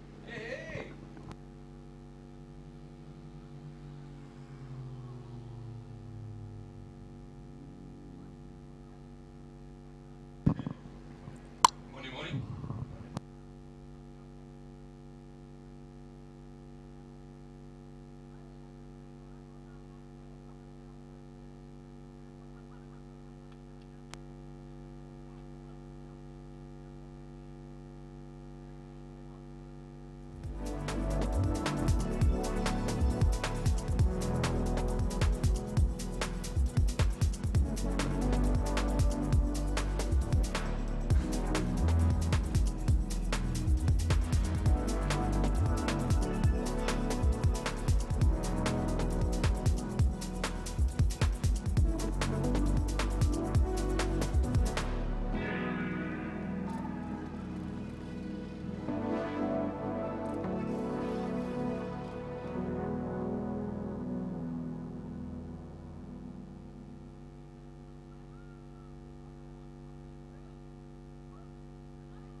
1, 2.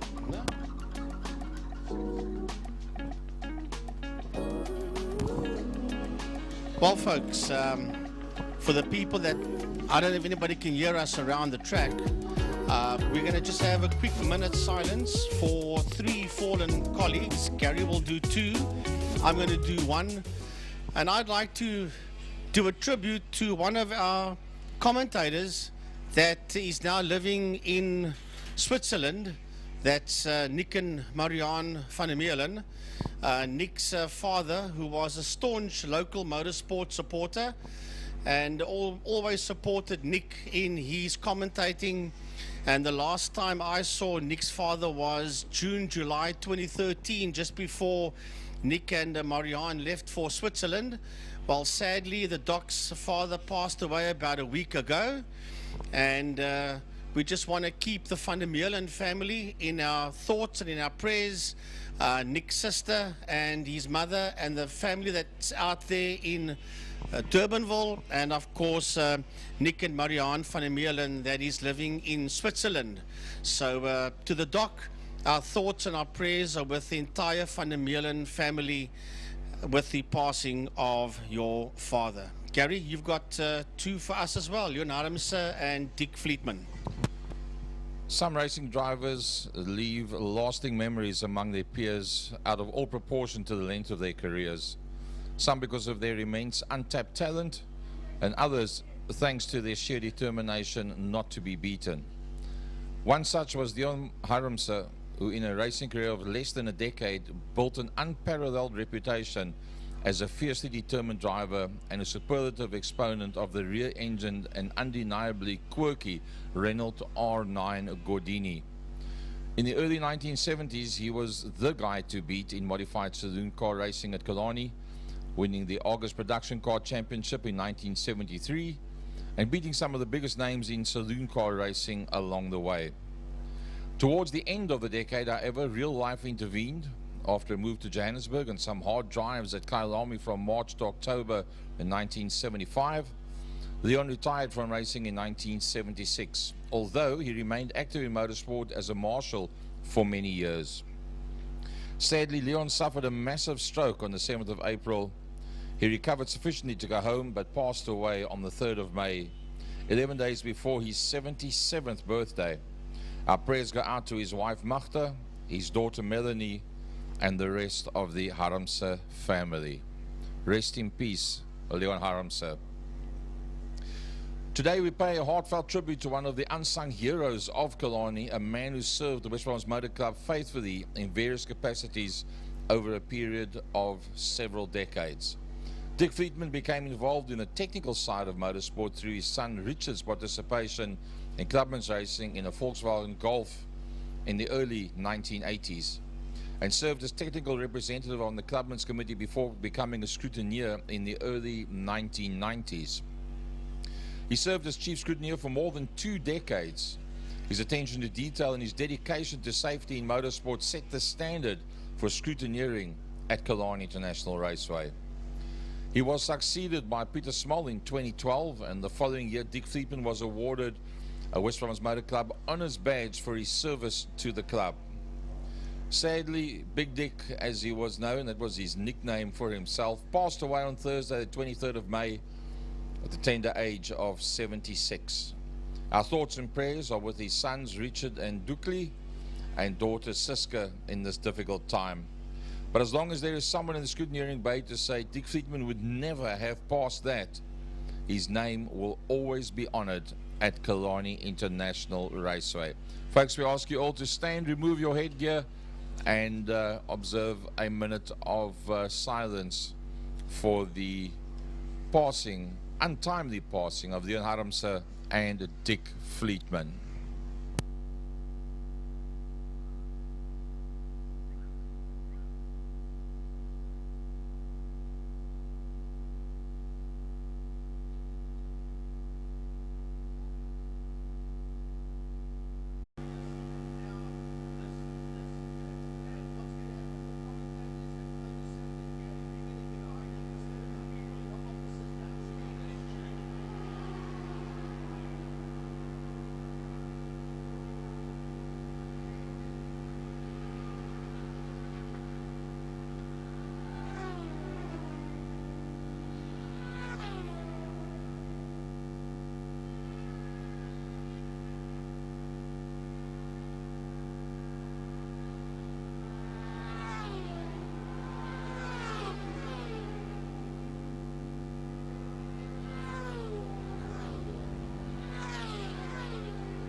1-2.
One, two, one, two.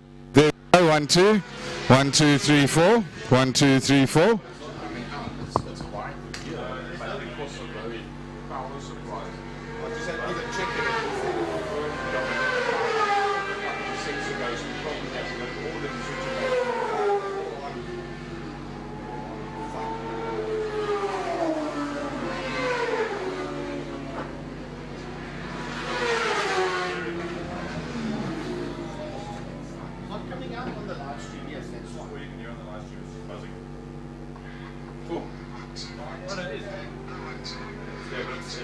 Yeah, but you can't guide. Why do you come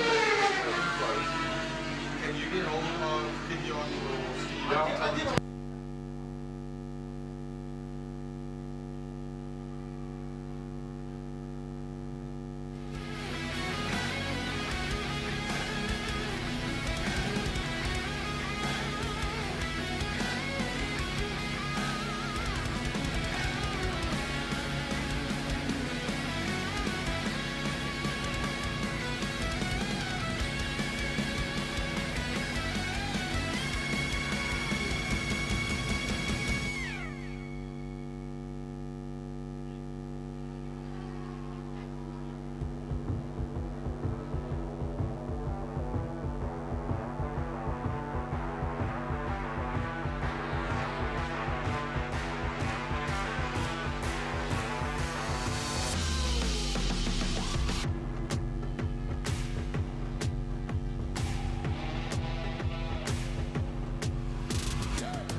Testing 1, 2, 3, 4, 5.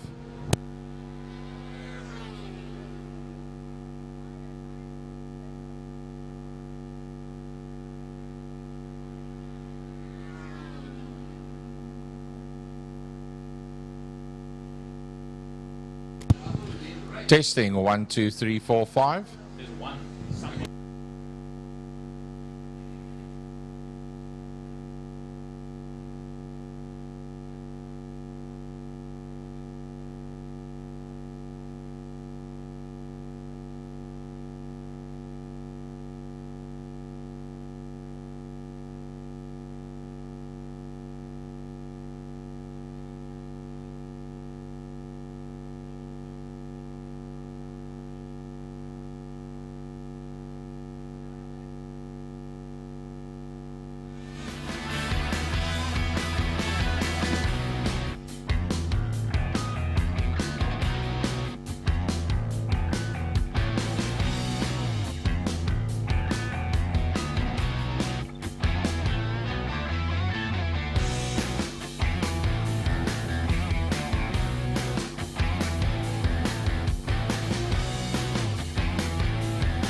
All right, folks. Well, massive apologies over here for the technical issues that we have been having.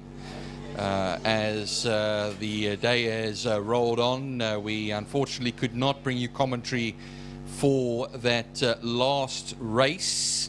And of course, that last race was the MGA Racing Clubman's Classic and Breakfast Run motorcycles. But we now have a bit of track cleanup happening, and then we will be moving on to the Formula Libras, who are looking for a class sponsor at this time. So if there's anybody out there who is interested in sponsoring and getting involved in motorsport, this is an ideal opportunity for you. So that will be the next race. Then it will be followed by the BAT Tech Super Twin Cup 650s and Super Sport 300 motorcycles, the Cultron Formula Supercars and Fine Cars, Thermofires, Clubman Saloons, Seal Pro, Wineland, Superbikes, Superbike Challenge Masters and 600s, and of course the API Property Group GTI Challenge, the Le Hubert Sports and GT cars, the Lauda Classic cars, and the Pirelli V8 Masters, which will take us to the lunch and the fan walk that will occur on the lunch interval. So like I said,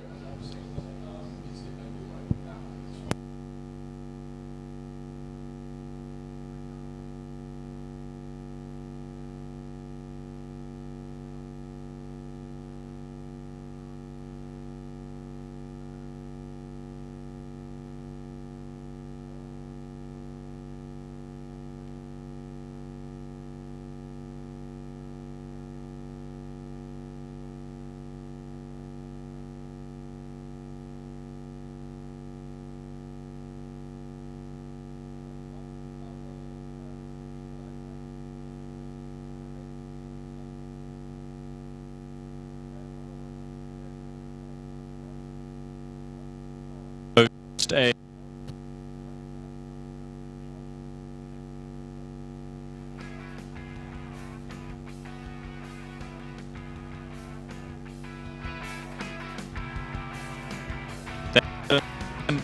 lost race for the MGA Racing Clubman's Classics and Breakfast Run bikes. It was Hilton Redlingace in that 87.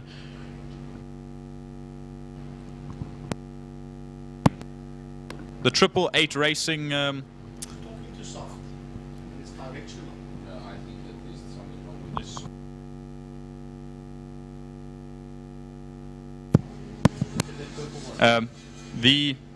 once again, the 888 Racing, Hilton Redlingace, Kawasaki, followed there by Jamie Hord in second place. On the 65, Wayne Kress on the 95 in third. The same results as race 1. So brilliant. It would have been nice comment, but very well done to all the competitors. And I saw there was another accident out there. I'm not quite sure who that was. In race 2, we had an ambulance, but they looked to be walking back to the, and they will be checked out. Hopefully all is all right, and we will get back to you next for Formula Libras. all right, so the second race of the day for the Formula Libre class. Kelly Fletcher, pole position alongside her, Andre Lariche, who challenged her in race 1. And the difference in time between the two of them, as far as their fast laps were concerned, was a 25.4 for Kelly Fletcher, a 25.7 for Andre Lariche.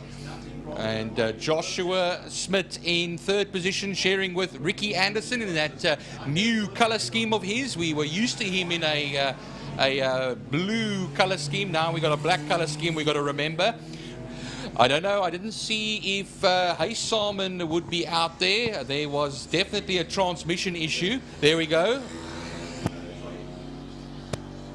We'll have to see now. I know Ezio Mileta had a bit of a baptism of fire in race 1. He had a battery issue.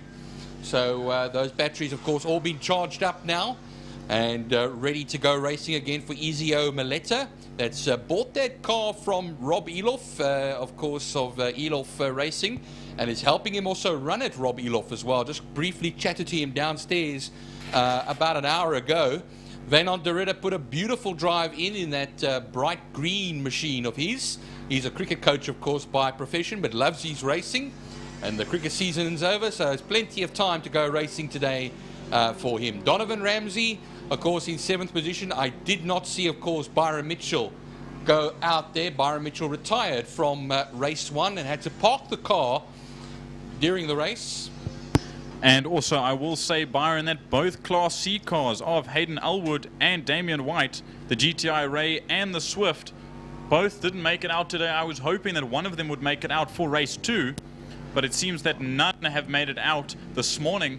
I know Damian White was on the dyno yesterday. I sat chatting with him, and he said it wasn't, the car wasn't exactly what he was wanting. It was having 1 or 2 little splutters, but they managed to get it running on the dyno.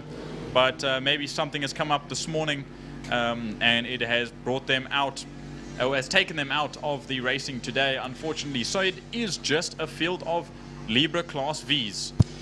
Yeah, those Class C cars, Damian White's not been having the happiest time lately, and also Hayden Elwood's been having his intermittent problems with that Formula Swift. But like you say there, Jordan, it's an all-V field, and that's an action-packed field. And I see Byron Mitchell is, in fact, out there in car number 21, so those issues that he had in race 1 seem to be sorted out. We'll have to see if he makes the full 8 laps. There is Ezio Mileta in that grey car, of course, with the number 4 on it. Joshua Smith in the camouflage grey car. Vainant de Ridder in the green machine. And then as well, we'll have the likes of Ricky Anderson getting into position as well. Cyril Somerville in that red, white and blue machine. And then the number 95 there of Donovan Ramsey. So it's a field of 10 cars and an 8-lap race that lies ahead. They look like they're all getting into their rightful positions. Kelly Fletcher, pole position. Dolphin Engineering, Andre Lariche looks over at her, the visor open. That will go down shortly. The sun rising quite a bit, track temperature going up. And now it will be left all to John Green to show the 5-second board. All 5 lights to illuminate and go out at the same time. And we'll have, I think, ourselves a great Formula Libra / Formula V race, if you want to call it that, then now as we come. So the wind has come up just a little bit, a bit of a crosswind on the Porsche straight. And the whistle blows, and we are ready to go racing here. Kelly Fletcher just took the victory in race 1. Her work is cut out for her in race 2. And now they watch the lights as they go out now. A lot of wheel spin off the line there for Kelly Fletcher. That means that Andre Lariche will challenge her into turn 1. And I think he might just come around the outside there of her. But Kelly Fletcher holds that inside line, will poke the nose ahead, and will maintain her pole position advantage ever so slightly as they make their way through turn 1. That's very true, Byron. And Kelly Fletcher now having that lead. Lariche is on the tail end, and he's not going to want to give that up. So this could take us anywhere at the moment, because we saw how close they were in race 1. So this is going to come down to the wire, in my opinion, by the end of this race. But the gap is already being pulled ahead by Kelly Fletcher. But here comes Byron Mitchell after that first race problem that he had. I still wondered to myself as he... That's Kelly Fletcher running wide, and it opens the door for Lariche as they make their way into Sarl Sweep and down the back straight. Oh, a rare mistake there out of turn 3 as far as things are concerned. Down onto the back straight we then run towards the Pertamina Fastron corner. You'll see there's almost 3 abreast as they go towards the Cape Town Pertamina Fastron turn 5 corner. Unfortunately, sorry, we do not have all of our cameras available at the moment, but we are working on that as we speak. And now they'll be coming around to complete that first lap of 8. Who will be emerging in the lead of this race? It looks like it is going to be Kelly Fletcher, but she's got Andre Lariche right behind her, Byron Mitchell in tow as well, and then Joshua Smith into turn 1 will then run. Kelly Fletcher will still hold the lead. It's going to be Andre Lariche in second, but Byron Mitchell around the outside of turn 1 and onto the Joubert Straight. This is going to work out perfectly for Joshua Smith, who sat on his own the last race. This time he's up there with the front row seat to the battle between Byron Mitchell and Andre Lariche. This is going to be a perfect situation for him, where whatever happens between Lariche and Mitchell will favor Smith, as Byron Mitchell dives up the inside into interceptor corner. Will he make the move stick? He does, but he doesn't run wide, which is the perfect line that he wanted to take, and he's managed it as they make their way into Sorrel Sweep and down the back main. The gap now half a second to Kelly Fletcher, and all this fighting up front is now giving way for Kelly to lead out. You just saw that little tail-end battle of Wynand de Ridder and Cyril Somerville as the leaders fly up to turn 5 Pertamina Fastron. It still looked like Kelly Fletcher was holding it at the time, but the battle for second is the one that we are watching at the moment between Lariche and Mitchell. Let's see them as they make their way out of turn 5. They'll get onto through the kink, and it's going to be Andre Lariche that takes the lead of this race, and he's just ahead of Byron Mitchell. Look at Joshua Smith. Joshua Smith is the fastest lap, 1:26.464. They go down into Holzhoek into turn 1. It's going to be Byron Mitchell that leads ahead of Lariche, and then on the outside now of Joshua Smith, and going to be falling into 4th position and going wide again there, Jordan. It is Kelly Fletcher. I think there was a little bit of argy-bargy between Smith and Fletcher coming out of turn 1 and onto the Joubert straight.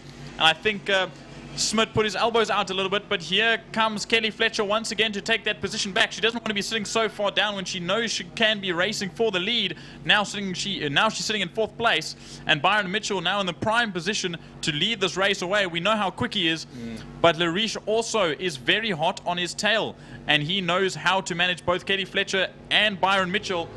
But he just can't fall out of that slipstream, Byron. I saw Joshua Smith under pressure there from Kelly Fletcher as well. I think Kelly Fletcher has made her way through. Yes, she has, up into 3rd position, but Joshua is right on her gearbox down the back straight as they go, and might go into turn 5 on the outside of Kelly Fletcher. Joshua Smith, fastest lap for him, 1:26.464. Now they come through Pertamina Fastron turn 5, and then now they're going to be rocketing it down that swoop there as well. It's going to be Byron Mitchell from Andre Lariche. Andre Lariche gets out of the slipstream, runs it down to turn 1 Holzhoek, and it's going to be on the inside for Lariche, but coming right across the nose is Byron Mitchell. He's a difficult man to pass, whether it be in a Reynard or a Formula V. Down the Joubert straight he'll go, and into turn 2 Castrol corner, and Kelly Fletcher, she's going to have a look. We've lost Smith. I'm not sure where Smith's gone, but he's out there somewhere. I'm just getting Frank Hennis on the radio. He's had a moment, and there he's stuck on the outside of turn 1. They're going to go and push him out of the sand trap at the moment, but that is terrible, terrible for him. He was in such a good position. But now we'll watch going through interceptor corner, or coming towards interceptor corner now. The rest of that gaggle on the other end of the field. Thanks, man. The front end making their way out of Sorrel Sweep and down the back main at the moment. But this is the fight between Donovan Ramsey, Ricky Anderson, and Cyril Somerville for that 5th position overall. We've got turn 5 cameras back again, so we'll watch the leaders make their way into turn 5, and it's Byron Mitchell leading out. Yeah, fastest lap for him, 1:25.355. It was 0.06 of a second across the line. Andre Lariche just had it, but here they come now, and Lariche is under pressure here for 2nd position at the moment. Kelly Fletcher will be side by side with him as they go down towards Holzhoek. Now they'll be coming up to Ezio Maletta, who is a debutant today. Byron Mitchell will still hold the lead through turn 1 Holzhoek. It will still be second to Andre Lariche, but on the Joubert straight they then run towards turn 2 Castrol corner. They make their way past Maletta very quickly, very easily, and it's still going to be nose to tail through turn 2 for that 2nd position between Lariche and Fletcher. I definitely know that Kelly Fletcher's got a little bit more weight off her shoulders now after being stuck behind Joshua Smith a lap and a half ago. But we watch them make their way through interceptor corner now, and very wide goes Lariche, and Kelly Fletcher will take that position back now to 2nd place. But there's still the fight between 2nd and 3rd between Lariche and Fletcher now gives Byron Mitchell the chance. But also there's a fight further back in 4th, 5th, and 6th between Donovan Ramsey, Cyril Somerville, and Ricky Anderson. Yeah, they're coming up to turn 4 now, and I think that it is Cyril Somerville that actually made his way past Donovan Ramsey the last time out. But here we go. It's going to be 3 laps left to go. When they cross the line, Kelly Fletcher is now up into second, Andre Lariche into third position. Now let's see if Kelly Fletcher can set her sights and try and catch her boyfriend, Byron Mitchell. It was 0.2 of a second between Mitchell and Lariche the last time around. They crossed the line. It is 0.2 of a second between Mitchell and Fletcher, and a 24.9 is the fastest lap of the race for Kelly Fletcher. But look at them run into turn 1, and very late on the brakes and very squirrely. Kelly Fletcher dives up the inside of Byron Mitchell, and she'll hold it out, but Byron wraps it around the outside onto the curb and takes the position back. But now we see coming across the line, here's the battle between Cyril Somerville, Donovan Ramsey, and Ricky Anderson as they make their way into turn 1, and just a little bit behind is Maynard Derrida. Sorry, he's a little ways away and just not enough to catch. But now we jump back to the front end, Byron. Well, look at them now. It's nose to tail between Mitchell and Fletcher. Last time out, a 1:24.9 compared to a 1:25.0. A 1/10 of a second quicker from Kelly on the last lap. Now, down the straight, in the slipstream, she will be, and goes out already of the slipstream, off of the racing line. They'll be side by side down to turn 5. Pertamina Fastron. Will they be, or will the move be completed before then? I think the move is not completed yet before then. And Byron Mitchell goes wide and leaves the door wide open for Kelly Fletcher to snatch the lead, and Andre Lariche is right behind him now there, Jordan. I'm glad we got the cameras back for this, because this is getting intense up in class, in front of class, as they make their way across the line into turn 1. Byron Mitchell's been swarmed by the both of them. Kelly Fletcher's made it up into the lead, but he's going to dive around the inside as well. Hopefully no contact, and he slots himself in the center sandwich between Kelly Fletcher and Andre Lariche. Another fastest lap of 1:24.216 from Andre Lariche, with 2 laps now left to go. Turn 1. There's a battle in turn 1 heating up now for Cyril Somerville and Donovan Ramsey as well.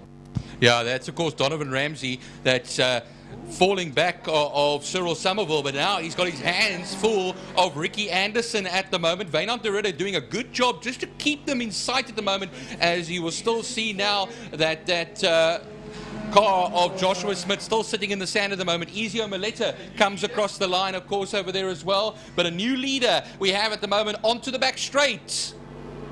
They make their way down now, Byron, and there goes Kelly Fletcher around the outside. Position for Lariche as well. He'll take slipstream from both of those cars. There's one more lap to go after this. As they make their way into Pertamina Frost, and look, that almost 3 wide. And Lariche goes on the inside. He dives down. He takes that position back from Kelly Fletcher. But here comes Byron Mitchell. He's going to want to take both positions to lead out into turn 1, but they might go 3 wide coming to the line. It's 2 wide at the moment. Lariche holds out.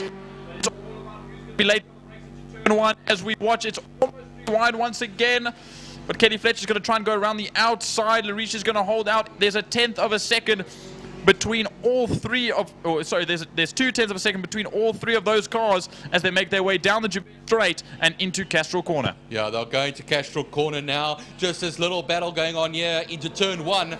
Everything has all sorted itself out here, so it looks like the gaps have grown, but could there still be a last trick in the tail there for them? It's going to be Cyril Somerville that just holds a margin over Donovan Ramsey. Ricky Anderson just dropping off the back. Maynard Derrida also as well. Ezio Maleta is still trundling as well, but he's also a lap down now. But the leaders are going through turn 4 now. Saro Sweep, the double apex right-hander. Here they appear. It is the final lap. It's only part of the lap left, Jordan. Here they make their way down. Almost going to be 3 abreast. And they'll make their way into the final corner for their second race, and it's, like you said, almost 3 abreast, but it's going to be 2 wide between Byron Mitchell and Andre Lariche. Kelly Fletcher's going to sit there and be like, I want both those positions from you, as there's this flame sending out of the back of Andre Lariche's car. Now they go nose to tail, nose to tail. It's all going to be down to the wire now. Who's got the Foster car? Diving out from the outside, it's Andre Lariche. Half a car's length difference between Lariche and Mitchell. With but bring the rest through Byron. Yeah, into 5. It looks like it's Donovan Ramsey that's made his way ahead of Cyril Somerville. And it's going to be Pertamina Fastron they're coming out of now. Past the kink and then to the line we then run. It's going to be Donovan Ramsey that just heads Cyril Somerville over the line, and then of course Ricky Anderson will follow suit. We've still got 2 more out there as well. That's going to be the bright green machine of Wynand de Ridder and the grey number 4 of Ezio Maletta. And here comes de Ridder now down to the line. He will then come on the Porsche straight, crosses the line to finish on the lead lap, and then that number 4 of Maletta goes down the back straight now. And we'll just go through turn 5, Pertamina Fastron, for the final time for the Formula Libras today, because this is the second and final race of the day. As a newbie, of course, Ezio Maletta. He's bought that car from Rob Eloff, and Rob Eloff is still assisting him in the preparation of that car. But like I say, there's been a few technical maladies with that number 4 that used to be driven by Graham Knight, but he gets it to the line, and I think it's been a valiant effort today by Ezio Maletta. That was a brilliant race. That was a brilliant race, Byron. Loved every moment of that. But next up, we've got some more bikes. So from 2 wheels to 4 open wheels and back to 2 wheels. I'm sure now that we've got some more cameras up at the moment, we'll have some action underway for you shortly.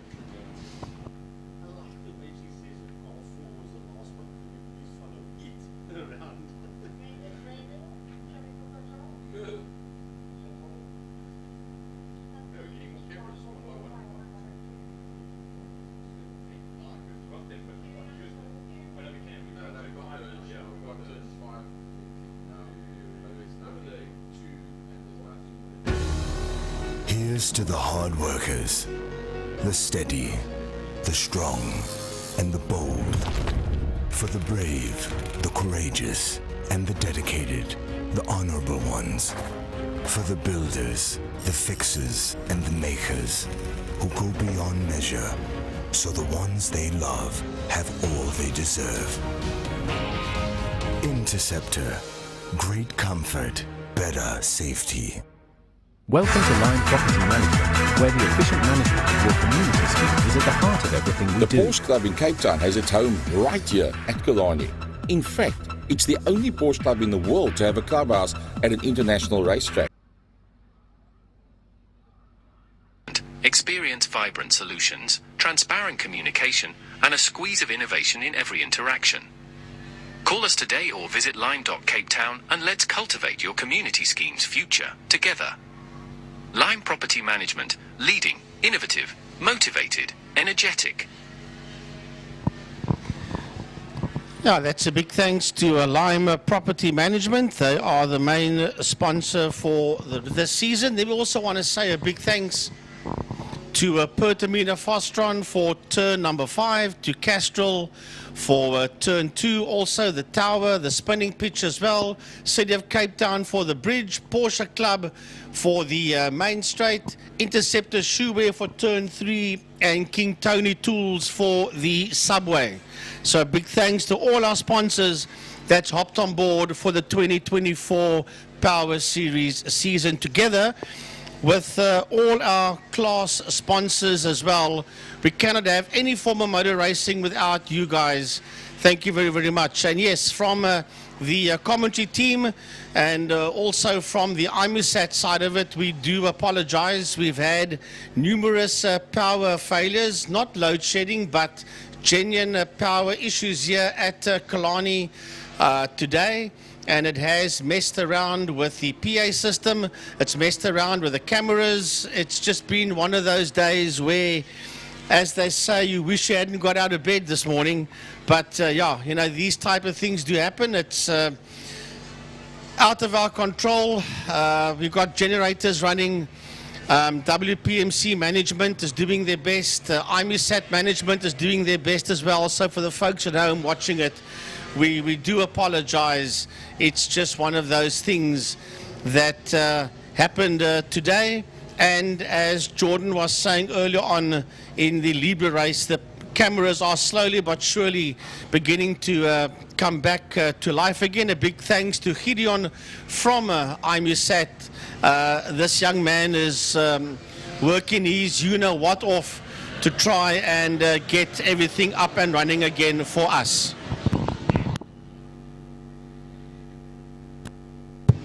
We move on now to the BATTEC Super Twin Cup 650s and Super Sport 300 class for some more exciting bike racing. This is their second and last of their two heats. And then we move on, of course, to the second race of the supercars and the fine cars afterwards. That will be our first section of the race day. And then, of course, our second section will involve a whole lot more classes for 20 races today. Jamie Hall back on pole position again, doing double duty. He goes from, of course, his one machine to the 650. And that 650, of course, is the Kawasaki ER650, sponsored by MGA Racing. But we have Braden Hutchings up there in second position, the Hutchings Service Centre Racing ER650.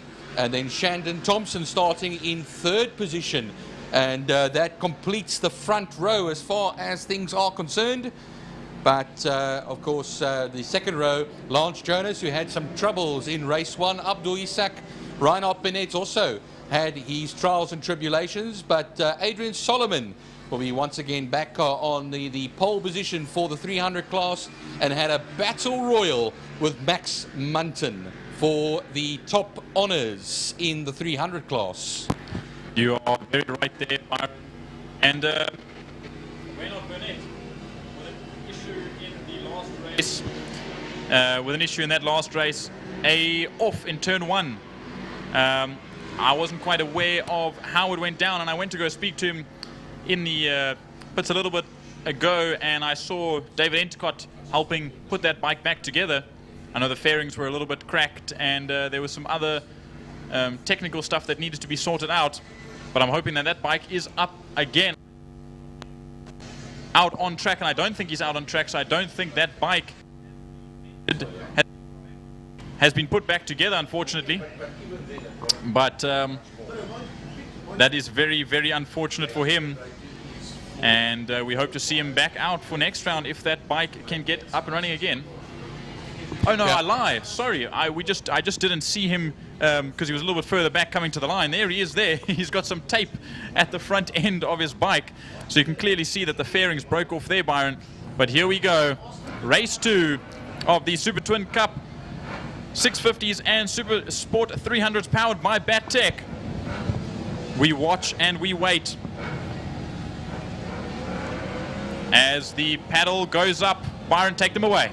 All right, lights on, lights off, and now it is the start of this particular race. Who's going to get the whole shot? Braden Hutchings gets a good launch off the line there into turn one. He will then run. Let's see them all go through that first turn, and I think it's Lance Jonas, as a matter of fact, that's up into second position. I speak under correction over there as well as they come out of turn one onto the Joubert straight, and they charge it up to Castrol. There's a bike in trouble going down the straight. It's Braden Hutchings that's slowing down. It's the HSC bike that's slowing down. That is a rather unfortunate course of events there. He had a very good first race, and now this has managed to put him in a spot of bother. And I think that bike is completely out of power, if not out of gears. And he's rolling around to the center oval, and that will be his race done. But we look now into Sorrel Sweep. There's another bike going around the outside. There's another arm up. That is, I believe that's Reinhard Burnett. Him also having an issue after I stated that his first race accident. I think he just has to pull that bike in, unfortunately. But we watch them come down the back straight now into turn 5 per Tamina Fostron. And who do we see leading out? Well, we see now, Jordan, I think we're down to 14 bikes in this race from the original 16. They make their way through turn 5 per Tamina Fostron now, charge it down to the line, and now we'll pick up the positions after this first lap of 9, and it is going to be the Lance Jonas, Abdul Isak, and Jamie Hall finds himself now in third position there, Jordan. Look at how far Adrian Solomon is up in the first position in the 300s, just ahead of Max Munton. Shandon Thompson dropping once again from his third place starting position to 6th. And a brilliant, brilliant jump for Lance Jonas, now taking the lead ahead of Abdul Isak and Jamie Hall. Adrian Solomon now 4th overall with Max Munton 5th overall, so they've both jumped up in the 300s class and now sitting in the top 5 overall, getting ready to fight with the big guns of the 650s. But here comes Shandon Thompson and Stavro Michel as they make their way into interceptor corner. It's going to be pretty close as Jamie Hall eyes down those 2 targets of Isak and Jonas as they make their way through Sorrel Sweep. Yeah, Jamie Hall crossed the line half a second off of Abdul Isak, who's been the revelation of this race meeting. He put in a fine ride in race 1. Now they go down the back straight towards turn 5, Pertamina Fastron. Lance Jonas, who unfortunately had issues in race 1, now finds himself was leading, and I think Isak might have made an attempt at him there. I speak under correction. Let's see them come out of turn 5 now, past the old bus stop chicane that used to be used for motorcycles, and across the line it's still Lance Jonas from Isak. Then it's going to be Jamie Hall, Adrian Solomon and Max Munton, 1.3 seconds between them. Then it's Shandon Thompson actually that splits them. A fastest lap for Shandon Thompson, a 1:26.9, as they all filter through that section in turn 1. Peter Hill, Mitch Robinson, Elmer Mostert, Mark Ruiz will all make their way through, and that will be 13 runners, looks like it. 14 runners, as Hutchings and Reinhard Burnett are no longer in this race. Shandon Thompson definitely getting to grips with that bike now, sitting that fastest lap now this last lap. But we see Max Munton down a position to Shandon Thompson, but Abigail Bosson now making her way up, now passing Stavro Michel. She's on the tail end of Max Munton at the moment as they make their way through interceptor corner, and I actually think she makes that move stick through interceptor corner on the inside, and Max Munton will drop down another position as they make their way through through Sorrel Sweep and down back onto the the back straight as they work their way into Pertamina Fastron. Lance Jonas is going to be under attack from Abdul Isak at the moment. Other way around. It's actually the other way around. I think actually now I'm speaking under correction. Jordan, it's very difficult to see actually who is where because they're very similar from a distance in their color. 6 laps left to go. When they cross the line now, no, you are quite right. It is Jonas. It is Lance Jonas. But for how long, like you say, it's going to be side by side into turn 1, and Isak might take the lead in this race. No, he doesn't. Right across that fairing, he will come across Lance Jonas. Remember, he's a wily old fox-old Lance Jonas onto the Joubert straight now. You see that crosswind blowing there, and they'll run it up to Castrol. Now we'll watch the 300s make their way around, and there's a big battle between Max Munton and Abigail Bosson. And even further back, a dive up the inside. Is that Reinhard Burnett out once again? I think he has made his way out of the pit lane. He pulled into the pit lane a lap ago with some sort of issue, and he's managed to get the bike out once again. He's quite a ways down, not in the place he wants to be. So there is some sort of issue with that. I see he's fighting with Peter Hill and Mitch Robinson. So he's going to have to pick up a little bit more pace to get past those guys to get closer to the front. Making our way through that third turn now towards turn 4. We will then run. There's a little bit of action happening a little further down the field. But we go onto the back straight now, where our leaders will be making their way once again to Pertamina Fastron. And it will be through that turn, it will be Abdul Isak. Looks like it. Is it him that now holds it, or is he now dropped back into what will be second position at the moment now? It looks like it, but now down towards the line underneath the Castrol City of Cape Town Bridge Line Property Management Bridge. It's Jonas once again, but there's going to be another move made by Isak. Isak now will make another attempt to gain the lead, but now much later on the brakes over there it will be for Lance Jonas, who will hold the lead for now. It looks like behind him Jamie Hall, Shandon Thompson fighting his way back there with another fastest lap of 1:25.802. But another position change for second place. In the 300s class, it's Max Munton and Abigail Bosson fighting it out once again as they make their way into turn 2, and they are side by side going into Castrol Corner. These two youngsters are both fighting it out quite heavily at the moment. With 5 laps to go, we've still got a ways away. There's more than enough time for action to come to its course as we watch the front end of the field and the 650 class make their way through Sorrel Sweep and down the back straight. It's still Lance Jonas holding out. But now we're looking as here comes Max Munton leading out from Abigail Bosson. Adrian Solomon is actually ways away ahead, fighting at the back end of the 650. He's actually on his own now at the moment, so he's quite comfortable sitting where he is. But it's that big battle between Max Munton and Abigail Bosson that is sitting there for the 300s. All right, there's a move being made now from Shandon Thompson, looks like it, on Jamie Hall through turn 5. Now, let's see them as they go down towards the start-finish line once again then. And you'll see the... But down now, as we make our way into turn 1, Jonas still heads it. Look behind Jonas though, it's Isak and Shandon Thompson now. Jamie Hall, the number 65 bike through Holes Hook turn 1. But here we see this battle. Look at them side by side. It's going to be so close. It's elbows and knees out all over the place. Max Munton loses out into turn 1. Holes Hook from Abigail Bosson. But these two are going to go neck and neck all the way to the line. I know it. But we watch the leaders make their way through Interceptor Corner now. And the way that battle sits at the moment, it's Lance Jonas, followed there by Abdul Isak. And here comes Jamie Hall, just ahead of Shandon Thompson. And watching coming across your screen now is Adrian Solomon sitting on his own. All right, through saddle sweep now. Turn 4, they'll then run. It is our leading group. Lance Jonas, Abdul Isak, Shandon Thompson, who started 3rd in this race, is on the comeback trail here. Down towards turn 5, Pertamina Fastron. A few slower machines they'll be making their way past. I think that'll be Mark Roos, Mitch Robinson or so as they pierce through that section. And then out of Pertamina Fastron down to the line, they will then run. After this, there'll be 3 laps left to go. And now it is going to be Jonas, Isak, Thompson, and they're covered by a blanket.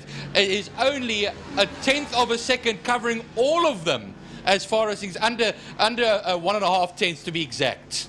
And this is what we want to see as we watch this 300 group come to the line as well. Adrian Solomon passes in first place, but here comes this battle for second. It's Max Munton up the inside, diving it in ahead of Abigail Bosson this time around and keeping that second place in class. With 3 laps to go, it's getting more and more meaty as the race goes on. Through turn 3, Interceptor Shoes corner now. Lance Jonas, using every bit of experience he has. He's done thousands upon thousands of laps around Killarney, of course. They're into Super Saddle Sweep now, turn 4.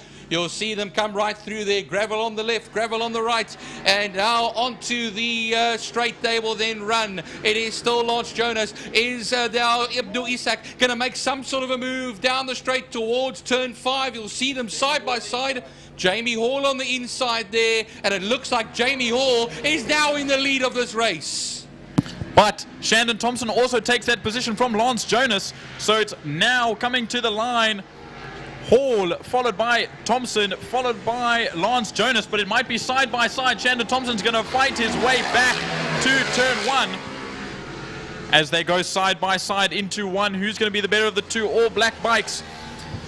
And it seems to be Thompson. That will be Thompson that sits out in the lead at the moment. Brilliant stuff down the main straight.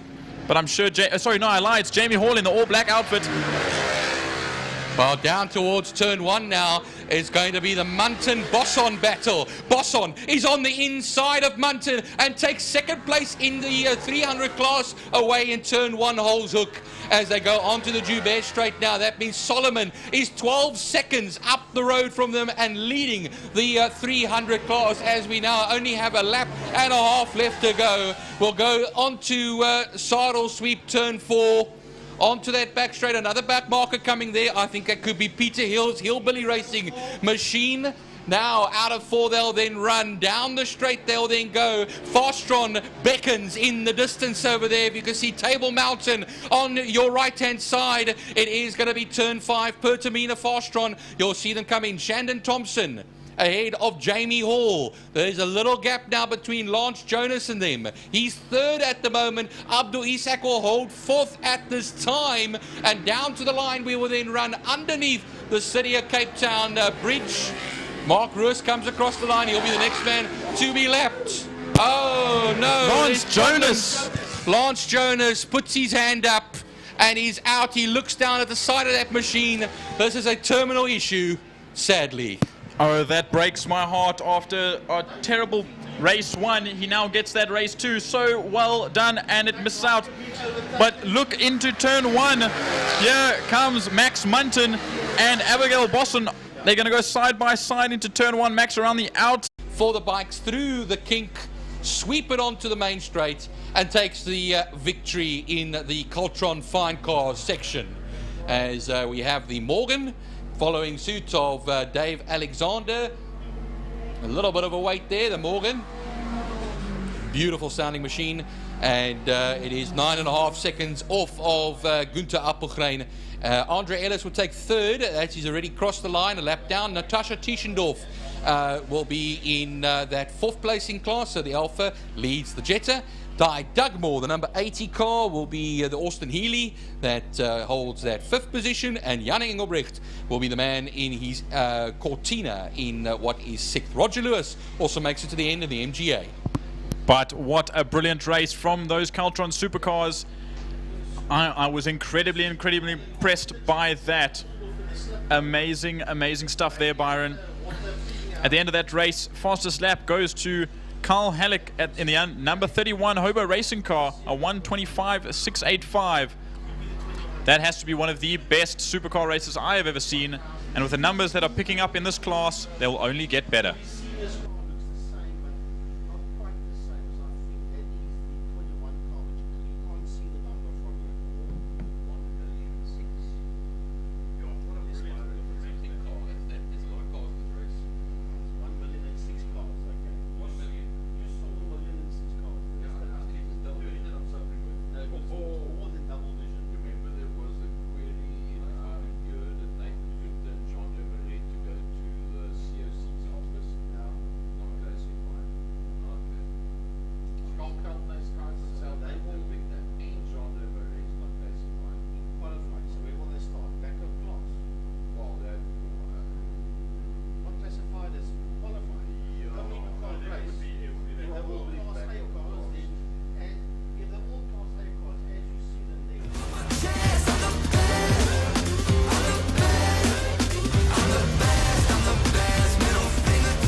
Just a replay for the people at home. Well, we're only basically doing the commentary for the folks at home because the PA system on the track with all the power failures has given the ghost. I know that they were trying to get the PA system up and running again, but that hasn't happened. This is a replay of Stefan Norkier that spun the Lime Property Developments car in turn number 1.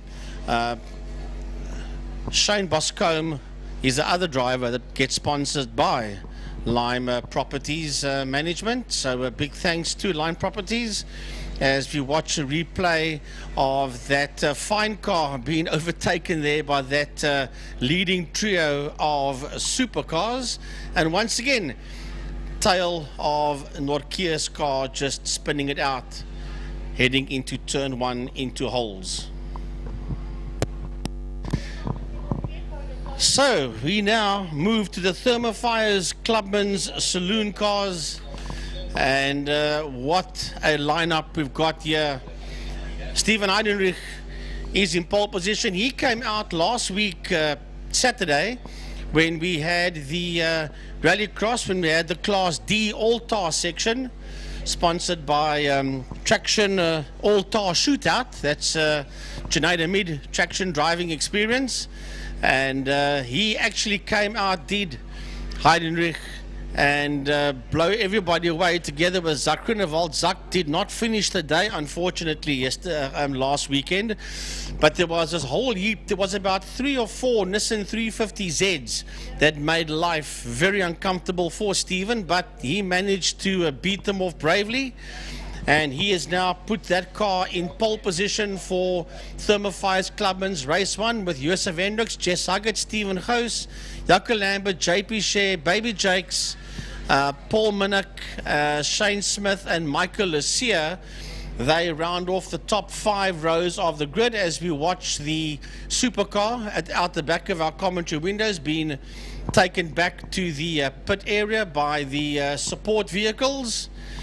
But here we go, thermofires, clubmans, regional saloons. And as I look out the right-hand side of the pit window towards the north side of the circuit, I see the Origin Oil's Nissan Skyline of Steven Heidenreich busy lining up to take to the track. I think we've got some form of PA system that is working. I believe it's been an uphill battle the whole day, folks, with major power issues here at Killarney, of which everybody does apologize. It's out of our hands. These type of things sadly do happen. But for this kind of thing, we can only bring to you what we can, and we'll do our very best for you all. But I just want to say a couple words to you, Frankie, about this class. We've got a lot of names in here, ones we haven't seen in a long time. And Anton Jacobs is here. Jacobs, sorry. And I've made this mistake before, and I'm doing it again. I know I'm very English, so apologies to Mr. Jacobs. That's no excuse. But like you said, you brought up Junaid Hamid from Traction Driving Experience, and that E46 M3 of his is actually being piloted today by Faisal Jacobs in X-Class, as well as a couple other new cars that we haven't seen in a little while. Renzo Torrente is apparently coming out in an M2 GT4. He also does a set of racing in the Sports and GT. Albert Hintenace is out in an E36 managed by Neanderthal and NDT Racing. I heard from John De Silva last night that he was looking for a distributor for his Golf, and he was searching up until 3 o'clock this morning looking for one, and he managed to find one in the early hours this morning and get that car up and running again.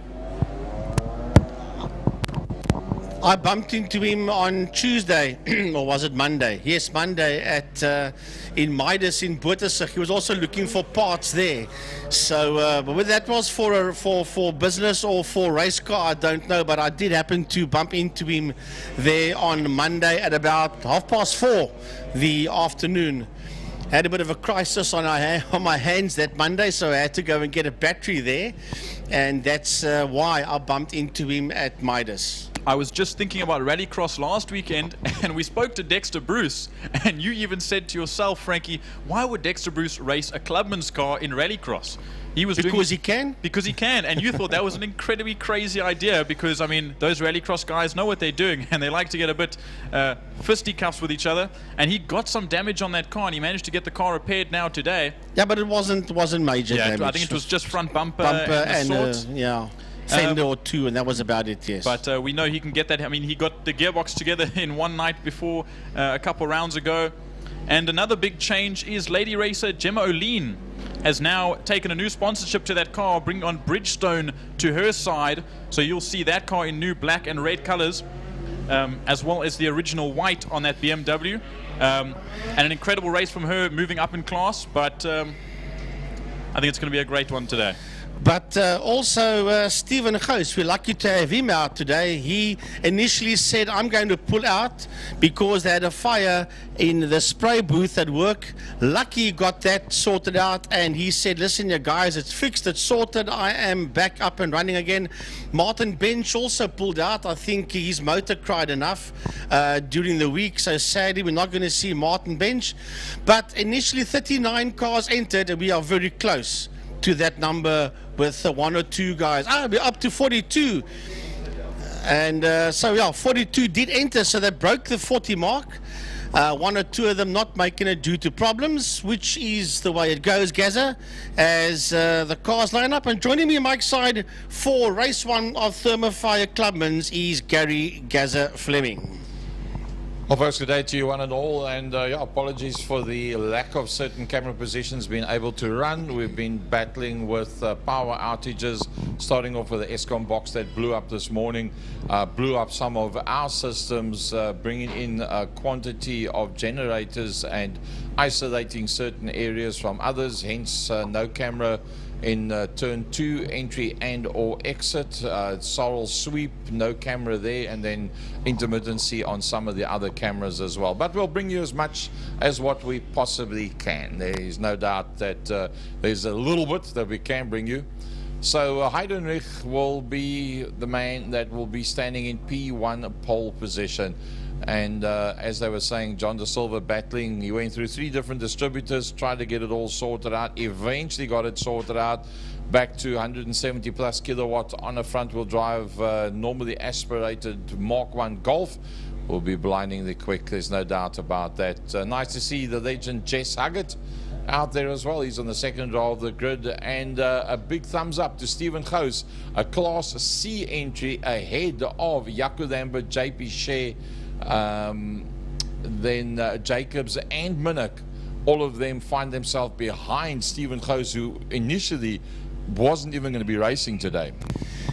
Right, so the cars will be making their way off the line behind the safety car. We do have a pit lane starter.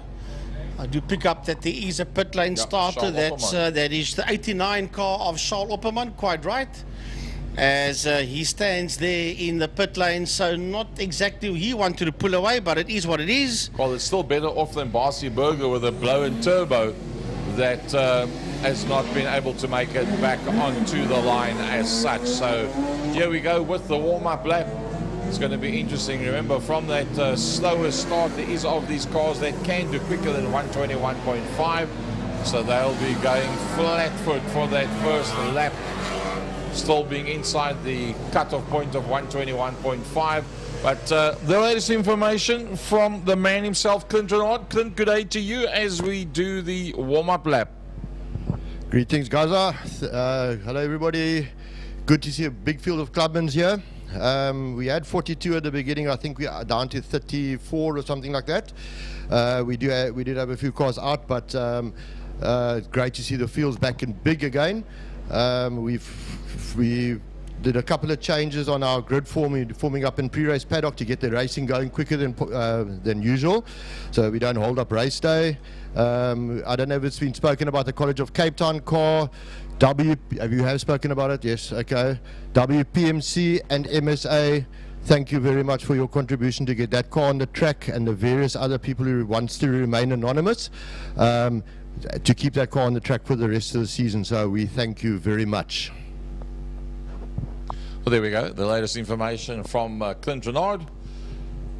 Whole new committee structure, going back to basics, and just bringing clubmen's back to the format that we know. Big thanks to Thermofires, Stephen Goos, one of the co-owners of the Thermofires, and he's, can you believe it, on the second row of the grid with that Class D car.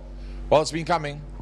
That car's been getting quicker and quicker, battled with clutch problems to try and get the power down, but he finds himself alongside the legend Jesse Huggett, who's going to be leaving the circuit straight after race number 2 and going to his Pitmax wedding. Mario Navarra is not here today, the right hand of Jesse Huggett on a race day. He's throwing his, he's getting married later on this afternoon. So Jess and I, at the end of the day, will be going down there to join up with Mario. So we wish them all the best. Down into turn number 5, limited amount of cameras, folks. We'll bring you as much information as what we can. And, well, what can I say? Big thanks to Fastron, that been that corner sponsor for an extended period of time already. What a lovely sight that. Around about 40 cars for Clubman's. A big competition between Clubman's and GTI Challenge going into this race meeting as to who can have the most cars out there. Well, it's still basically neck on neck as they work their way. Yusuf Hendricks on the left-hand side of your screen and Stephen Heidenreich on the right. Jesse Huggett on the second row with Stephen Goos alongside him. Off the line they come down towards turn number 1. Who is going to be able to get that whole shot down into 1? Will it be Stephen Heidenreich? Yep, the Origin Oils car of Stephen Heidenreich from Jess Huggett. That is the first 2 into the corner, and it looks like, 2 abreast, 3 abreast. Looks like everybody's going to get through. Heading now towards turn 2 to Castrol Corner. Hydronis at South 10, P1. Jess Huggett is right on his case, and Joseph Hendricks is having a go. Jaco Lambert and Baby Jake steps out, and there's chaos. There's chaos going into turn number 2, Castrol Corner. There's about 5, 6, maybe even 7 cars that is in trouble there. Evert de Toy is one of them. Gemma O'Lean is another one. There's one car that's off. Gary Smith is off on the far left-hand side. He's back up and going again. There is one car that's Gemma O'Lean that is stuck on the inside. However, the leaders are going down the back straight, racing down towards turn 5 Fostron Corner as they make their way towards Fostron. It's all about Stephen Heidenrich. You see that train of cars going past the line property management. There's Huggett. Behind Huggett is Hendricks, right on his case. He's Jaco Lambert as they exit turn number 5. Right there with Jaco Lambert is Baby Jakes. Baby Jakes is also on a move. There's Chrissy Swanepoel also trying to find his way through, or what looks like it could be the Swanepoel car. Well, battles going everywhere around the circuit. There's a chance of a red flag. Red flag is being called for. Yeah. Now, unfortunately, that incident is in an area where we do not have camera coverage. That's as close as what we can get to it. That's the one camera shot, which is going to show you nothing. And that is the other one. Now, you can see there's a lot of marshals standing there. So that's pretty much on the entrance through towards the apex of the corner. And I think, Frankie, you're right. That looks like Gemma Olin. That is half on, half off the circuit. Nothing much we can do about that, apart from a full recovery. So Clint Renard, under these conditions, having done what, a lap and a half, 7 to go, what is the restart procedure? Hi, Gary. Obviously, to keep time down, I must probably knock it down to 6 laps, but it should be a total restart from the beginning. Original grid position. And let's hope. Looked like Gemma ran out the car there, so it looks like she's right there. As I said in my on my second gear comment the other day, I did say there will be accidents. We don't wish anybody to be out of the race, but yeah, it's part and parcel of racing. This is what we do. Yep, it does happen for when you've got this amount of cars out on circuit. Thermophire's Clubman's race number 1, round number 4 of the regional championship, sponsored by Lion Property Management. My staff is going to go do a job. A big thanks to City of Cape Town, Castrol, Interceptor Shoeway, Fastron and King Tony, alongside Lion Property Management, the corner and series sponsors,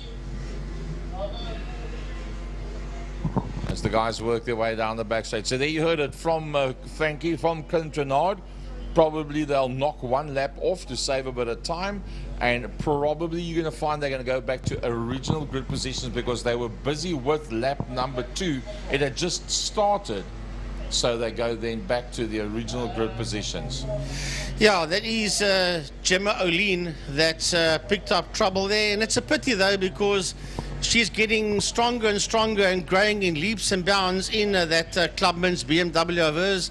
But they had to red flag the race as the car was 3/4 off and 1/4 onto the track on the racing line, and it might have just stuck itself there on the curb on the inside, which means that there's no ways that you can get it off. As I see, no, that's Gary Smith. Gary Smith busy making his way down the pit lane. He was also one of many cars involved in that issue there in turn 2 Castrol. Yeah, another person that's missing is well,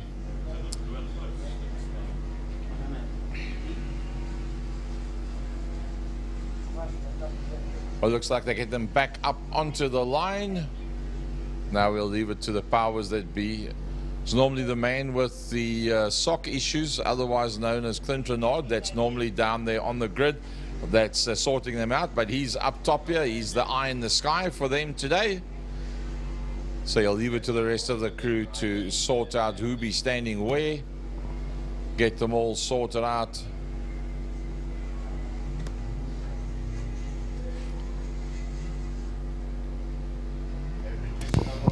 Yes, I can see one of the starting officials walking down the grid with the board, so clearly a lap has been taken off this one, so they're going to obviously go one lap down, or should I say not one lap down, one lap less they're going to do. So we give the WPMC marshals a chance to get the flatbed out there into turn 2 Castrol, that they can get Gemma O'Lean's BMW out the way, and then we will continue with this race. So Gaza, as they line up here, we've got the Origin Oils and Auto Pro Nissan Skyline of Stephen Heidenreich on pole position, with Josef Hendricks there on his outside. Then we've got Jess Huggett in the 7-0. We've got Jaco Lambert out there. We've got the Thermofires car of Stephen Goos. JP Share just behind JP. We've got Shane Smith, and there on his outside we have got Michael Lussier.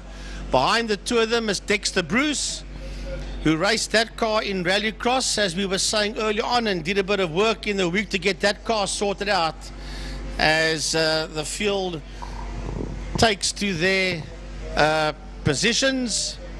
Algon Gaspar, he's also out there. He's in that Silver Dream Racer, as I call it, the Silver Dream Machine BMW, and he sits there on the right-hand side of Dexter Bruce. And that's just a few of them, as we still see Gary Smith making his way back onto the grid again after coming down pit lane. Yeah, we saw him coming down pit lane, and next time we saw him was back out on circuit.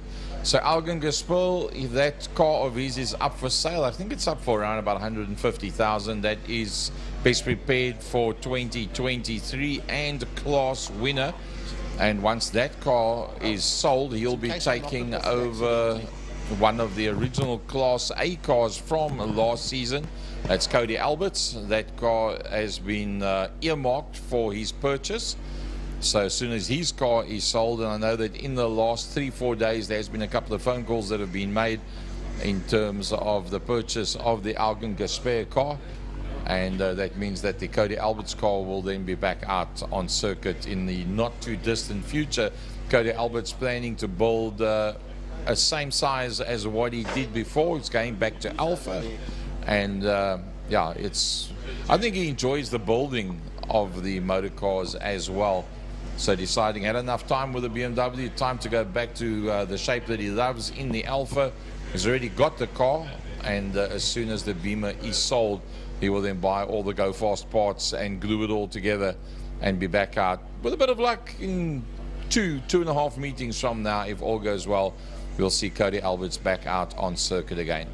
Nice to see Farrell Jr. making it back out on circuit, and Frankie, he's also got a new sponsor as well. Oh, there it is. Yeah, I can't remember the name of it.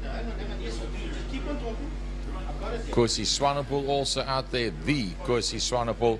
And there's a reasonable opportunity that has arisen in Cape Town that we might be doing a hill climb in the latter half of 2024 here in Cape Town, and that is going to be up on the mountain just outside of Cape Town on the Val Drive area. Enzo King involved with that. I think Kosi Swanepoel's involved with that, as well as the head honcho of the Samoa Hill Climb, Mr. Ian Strosby. They're trying to put all of that together and get the necessary sponsorship to be able to actually initiate that whole thing. So that's a realistic possibility that we'll have a massive race meeting. Well, it'll be a hill climb as such, and that'll be just on the outskirts of Cape Town. Yes, Gary, you were talking about Farrell's car, Donta Blanche Racing, DTR Racing. He's on the side of that Golf of his. He's actually the owner of the car, Donta Blanche, and he tends to watch the live stream as well. He's not from Cape Town. He's up north, and then Sean's Farrell says they tend to have little chats in the week that follows the race. So yes, DTR, Donta Blanche Racing, is one of the new sponsors on the side of that Golf of Jean Farrell, the number 6 car. So not exactly a very hot day here at Killarney as such, but as you can see, a lot of the drivers have got the doors open. Remember, all of the normal insulation that you have on a motor car is all stripped out due to the fire hazard possibilities. So any motor temperature that has been built up, radiator temperature, brake temperature that's been built up, just fires straight back into the inside of the motor car, and hence you see the situation where the guys are flapping the doors around. Well, Geza, what the people can't see on the camera is the whole front left-hand side of Gemma O'Lean's BMW is completely dismantled. So there's a lot of damage on that car. I'm sure they'll have a look, see what they can do in between races. Is that what you refer to as instant uninstall? Yeah, it may, yeah, I'm sure they'll try and rip it apart and see if they can salvage something, if possible. But from what we can see here, there is some severe bad damage on the front left-hand side of that BMW. We might be able to pick a camera shot on that as it goes, if it goes down towards turn 3, but the damage is on the wrong side, so we'd see a bit of it, but you wouldn't see very much, unfortunately. If it goes all the way around to the back straight, we'd then be able to get a better view.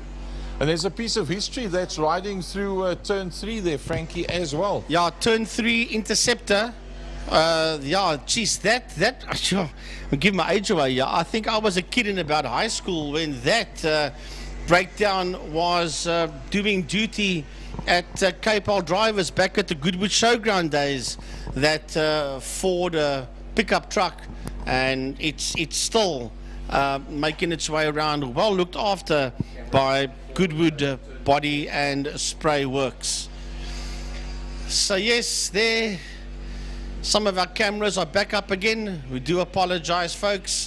We've had some major power failures here at Killarney today. The PA system around the track, I think they've got some of it working. For most of the day so far, none of it has been working. But the stream is working, so at least you people at home can hear the commentary.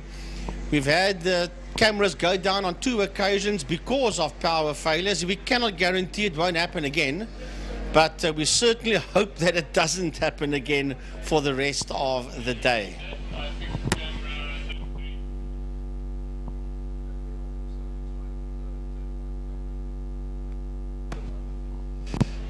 So Baby Jake's, that was one of the cars involved in that situation there in Castile Corner. That car standing on the stock car oval, so that's the end of race number 1 for Baby Jake's.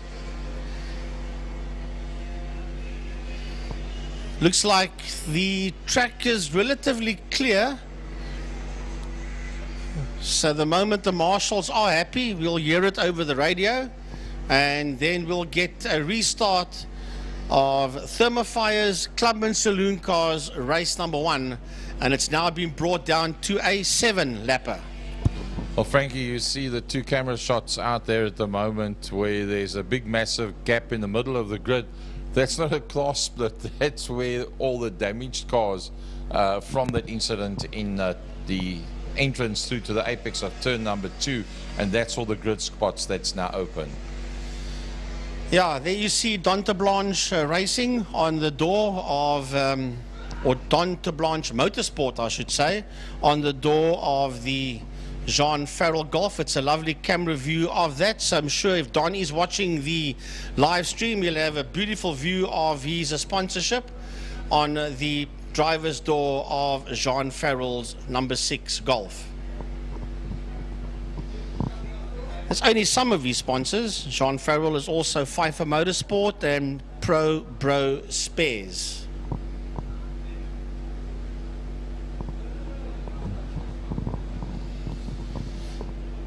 So for the people at home, just bear with us, and the moment the marshals have cleared the track and the moment they are happy, then we will get this one restarted for you as soon as possible.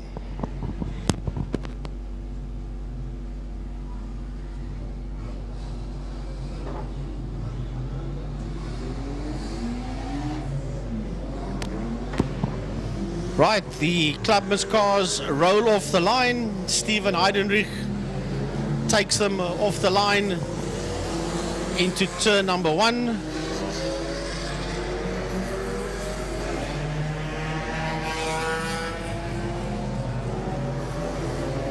They all turn into turn number 1. Well, they've been shown to go off the line, Gary, but there's no safety car that is...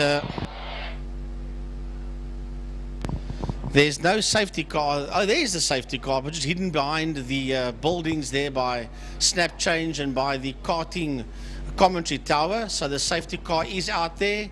And Steven Heidenrich, Josef Hendricks, that's the front row of the grid, will lead them through Castrol Corner.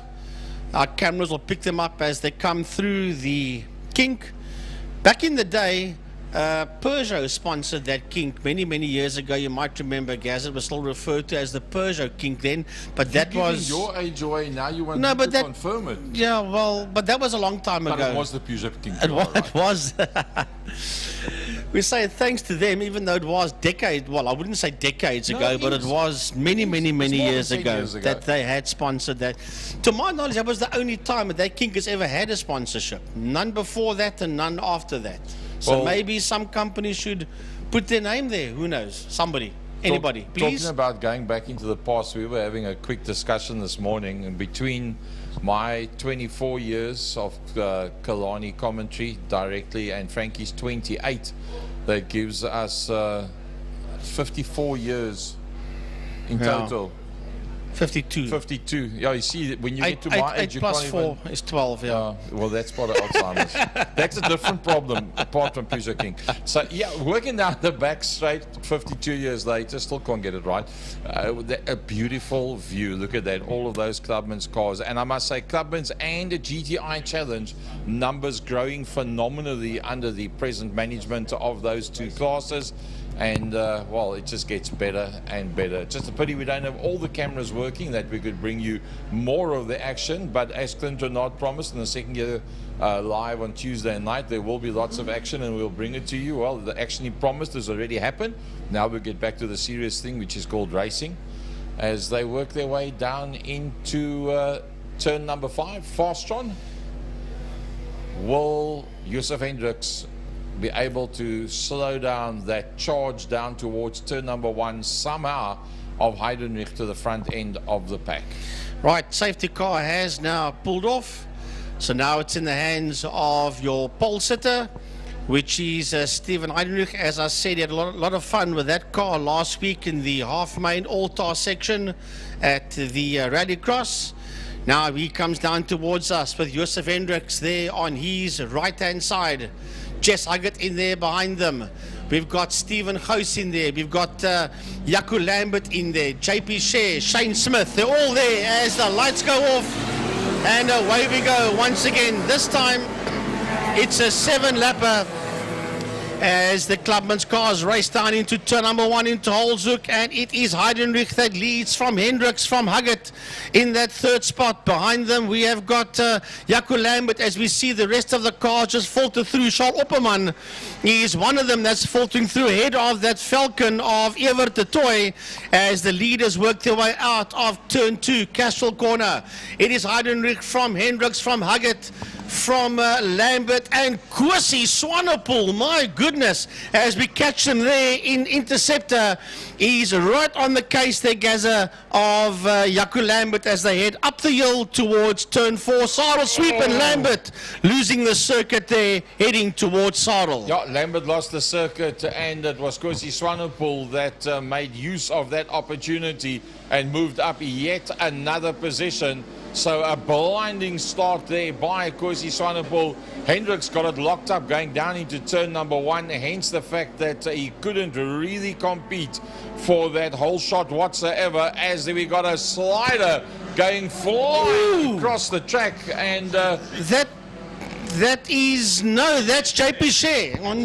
That is JP Sher that when you just saw JP Sher catapult off the circuit as the cars race down towards turn number 1. Stephen Heidenrich from Hendricks, Swanepoel, Huggett, Lambert, Lucier, Bruce Smith, Farrell, House, and then Surf.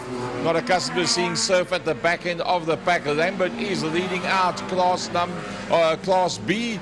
And then your Class C is Dexter Bruce from Smith. Farrell Gous has dropped down into 4th in class. Right, let's pick the cars up as they make their way through turn 3. Interceptor, Stephen Heidenreich still sitting out there in P1. He was 1.3 seconds ahead of Hendricks, who's been hassled here by Swanepoel. Look at that car of Swanee, just stepping out of shape. Then it's Huggett, then Lambert coming through. Michael is here. He's the next one that's busy working his way through.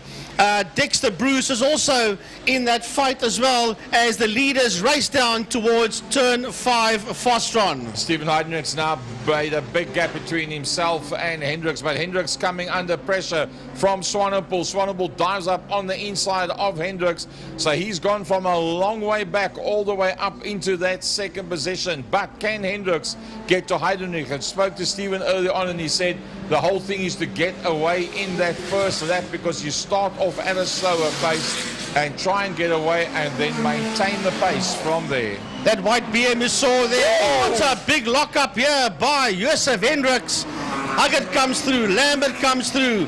Then it is Michael Assure. That's Mansour Parker that's racing in Class X. Dexter Bruce making his way through. Stephen Gous is in there. Gary Smith is in that fight. Here comes Jean Farrell. And Gavin Cerf sits in there behind Jean Farrell as we watch the rest of the cars make their way through turn number 1. But the leader is heading into turn 3, Interceptor corner. There he goes, race leader Stephen Heidenreich. Yeah, Heidenreich from Swanepoel that's worked his way now past Hendricks. Jess Huggett, the legend, the next man to come through. The leading Class B car, that is Lambert. Then it's Michael Lesier. Then it is Dexter Bruce, and he's leading out from the man that was the fastest qualifier, Stephen Gous from Smith, and then Farrell, and behind that Gavin Cerf going down the back main. Into turn number 5, a race leader goes. They are popping and spluttering down the back main. That sounds like it might be Lesier's car, but there's no trouble with that machine as they head through turn 5. Chrissy Swanepoel coming towards us. Behind him is Henry Huggett is slowing down. Jesse Huggett slows down in Fostron corner on the inside, and that is the end of him as Mansour Parker goes through. That's probably going to be gearbox problems again. He had people, when he was sick in last week, he had some people take the gearbox out of him. I think it's Algan Gasper that's just behind that. That's also going slower. No, there comes Algan Gasper. So he is quite fine at this stage of the fight. The leading Class X car being Mansour Parker from Smith, and then Oliver Hintenhaas. Right, the leader is now working his way into turn 3. Through turn 3 he comes. That is Stephen Heidenreich. He's got a serious lead as Heidenreich over Kwesi Swanepoel in that 2nd spot. Josef Hendricks coming through your picture as well. Then it's a bit of a gap before we see this fight. Michael is here and Jaco Lambert is there with him as they make their way towards turn 4. Then we've got Mansour Parker right on his case, and up on his insider Stephen Gous.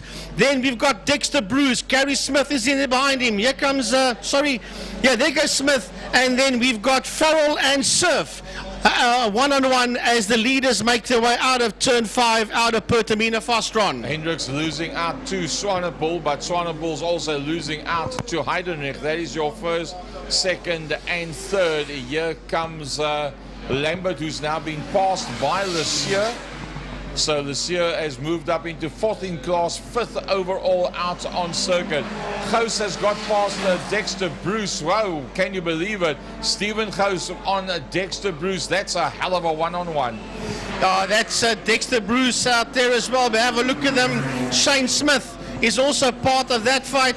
We keep an eye on them as Gous goes through. Dexter Bruce just ahead there of Gary Smith. Behind him is Shane Smith. That is the father-son combination of Gary and Shane Smith. And they are right on the case of Dex as they make their way towards turn number 2, Castrol corner. That was Stephen Heidenreich that just went through from Swanepoel, and then Hendricks, then Michael Lesier in a race all by himself with Lambert, the leading Class B car. Is that the next one? Is that Stephen Gous? Yes, that is the Thermofire's Stephen Gous, and he's broken away from Dexter Bruce, who's in a massive battle there with Smith as well. I was just looking out the commentary box window, Gary, not what the folks are seeing there, but Mansour Parker in the new Class X car, he's got a bit of trouble. He's slowing down, but look at this fight, heading towards turn number 5, towards Fostron corner. That is Smith and Bruce. Gary Smith, Shane Smith, Dexter Bruce, and they're heading into Pertamina Fostron. It's Shane, it's Gary, and it's Dex. As Shane loses the track 2/3 through Fostron corner. Oh, yeah, he gets it back to... Oh, he comes straight across in front of Gavin Surf, and then... well, it looks like they're all going to be okay. Farrell was the next man that was in that group.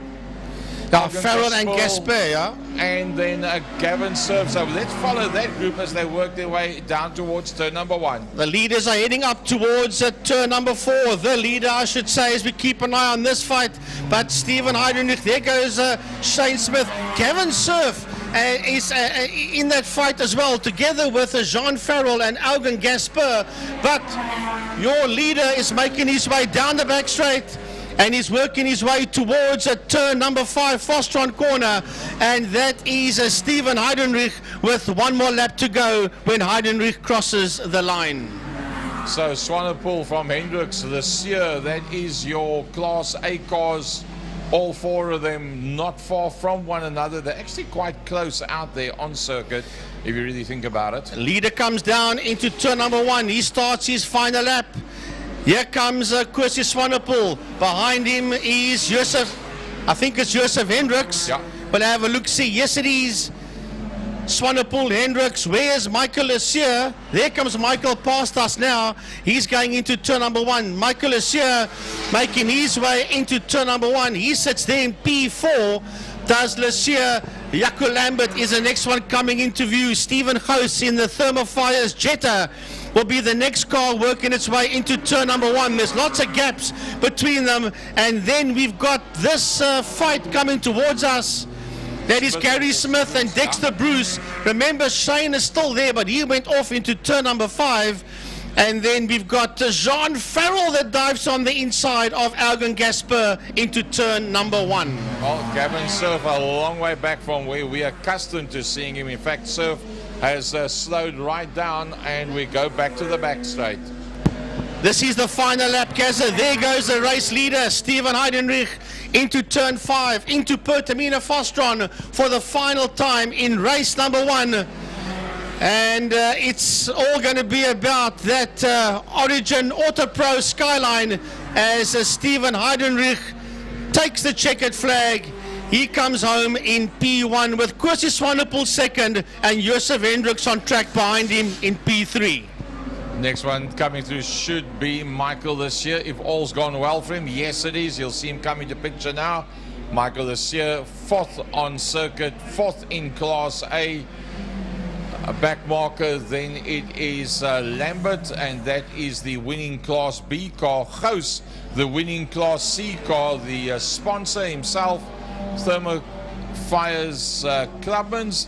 Then Smith ahead of Bruce. Wow, that was a brilliant battle. And then the 71, the second of the 2 Smiths coming through there. Oh, Farrell ahead of Gaspar as they come towards the line. That's for 4th and 5th in class. When they started the last lap into turn number 1, Farrell did get his nose ahead of him over there. So he did finish ahead of Gaspar. Here comes Hintenhouse, and he has got John De Silva right on his case, but Baby Jake's also in there. Mansour Parker does, I don't think he's going to finish, does Mansour Parker, because he was limping across the line as the race went on, as the rest of the Clubman's cars just filtered towards a checkered flag. Here comes the Chrysler. That's Andre van der Merwe. That's the block of flats, as I call it. The fastest block of flats in Cape Town. Yeah.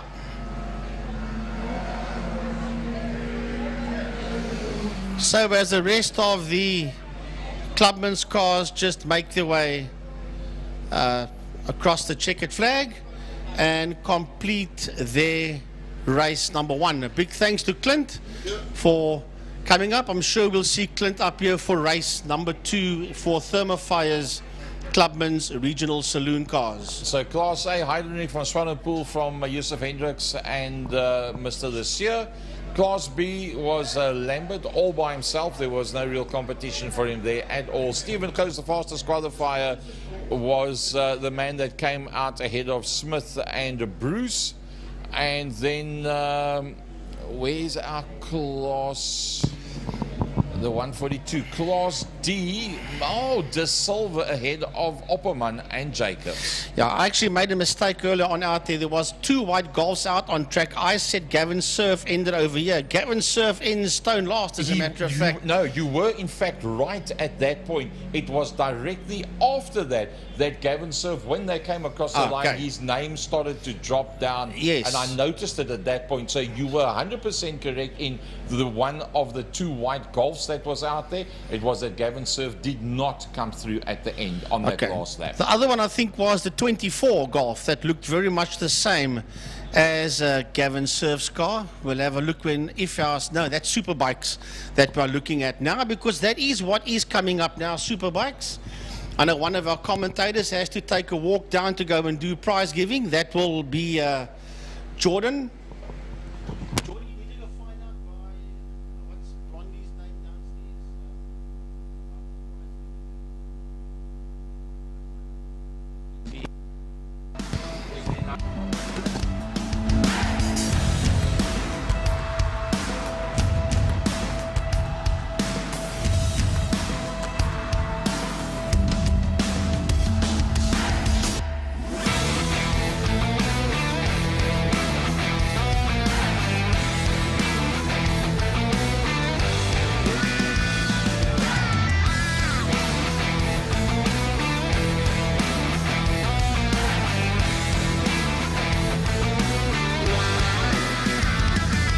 That's a replay for the people at home of Shane Smith that lost the track there, and then his dad Gary came through, and so did Dexter Bruce in the other BMW, and Shane rejoining just in front of 3 motor cars. Lucky, no contact was made. Just a replay of some issues and situations that happened out there. That one was going into Interceptor corner. That was JP Share that spun and almost collected Shane. That was earlier on in the opening stages of race number 1 for Thermofire's Clubman's Regional Saloon Cars. So Byron, yeah, we had action. That was in turn 5 in Fostron, and then he rejoins just ahead of, that was Gavin Surf, and Algan Gasper was the other one of those 3 cars that you saw there working their way out of turn 5 out of Fostron. Yeah, a few hairy, scary moments there, Frankie, in the Clubman's class. We move on now to the Seal Pro Wineland Superbike Challenge Masters and 600 class. You'll see on the program ahead of you. If you are watching on the live stream, you'll see it on your screens in front of you. If you have a program in front of you, a physical program here at Killarney, you'll see in front of you that we have now the bike, the first of the Superbike races. Then it's the API Property Group GTI Challenge, the Le Hubert Sports and GT cars, Lauda Classic cars, and the Pirelli V8 Masters. So we'll go off air for a short bit, and we'll come back soon. Welcome to Lime Property Management, where the efficient management of your community scheme is at the heart of everything we do. Our dedicated team provides superior property management services, ensuring that your property is in good hands and that your investments grow. With Lime Property Management, experience vibrant solutions, transparent communication, and a squeeze of innovation in every interaction. Call us today or visit lime.capetown and let's cultivate your community scheme's future together. Lime Property Management, leading, innovative, motivated, energetic.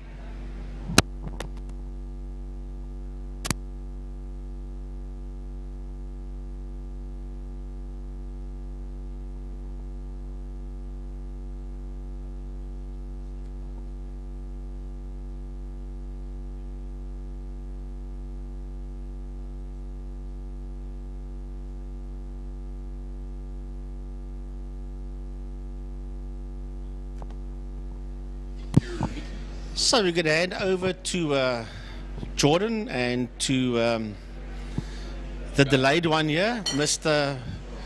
Byronite, as he likes to call himself, if he isn't busy breaking down the commentary box. Breaking cutlery and crockery around here, so there we go. We're going to hand over to them for the Seal Pro Wineland Superbike Challenge Masters and the 600cc class. Yeah, Kieran Snyman is the man in pole position, a 1:11.5, and he was wringing the neck of that Honda Fireblade around the circuit earlier on, and that gave him a 6/10 advantage over Tristan Pienaar and Slade van Niekerk. Only a smidgen between the two of them, only about 100th of a second. So that is the front row of the grid at the moment. Jason Lineker and Mark van den Berg, of course, the first of the master section runners, but Kiana Strode, very impressive run as well, 1:16.3 and pole position for the 600 section of this. Going a little bit further down, Wayne Aronser will find himself the Superbike Challenge pole man. His main challenge, of course, today will be Daniel Frost, Leighton Thomas, I should rather say, Wesley Hendricks, also a master, and Simkelo Liwani, also on a 600 there as well. A little bit further down the field, just under 20 bikes going to be out onto the circuit. I am incredibly excited for this. You know how I love my superbikes. You know, this is my class, if you will. I've been given the prompts after Francois Butler hasn't been here for a little while, and a very happy birthday to Francois Butler for today. He's out at Zone 7 doing his thing, doing the motocross there today. But we say happy birthday to him from the commentary team.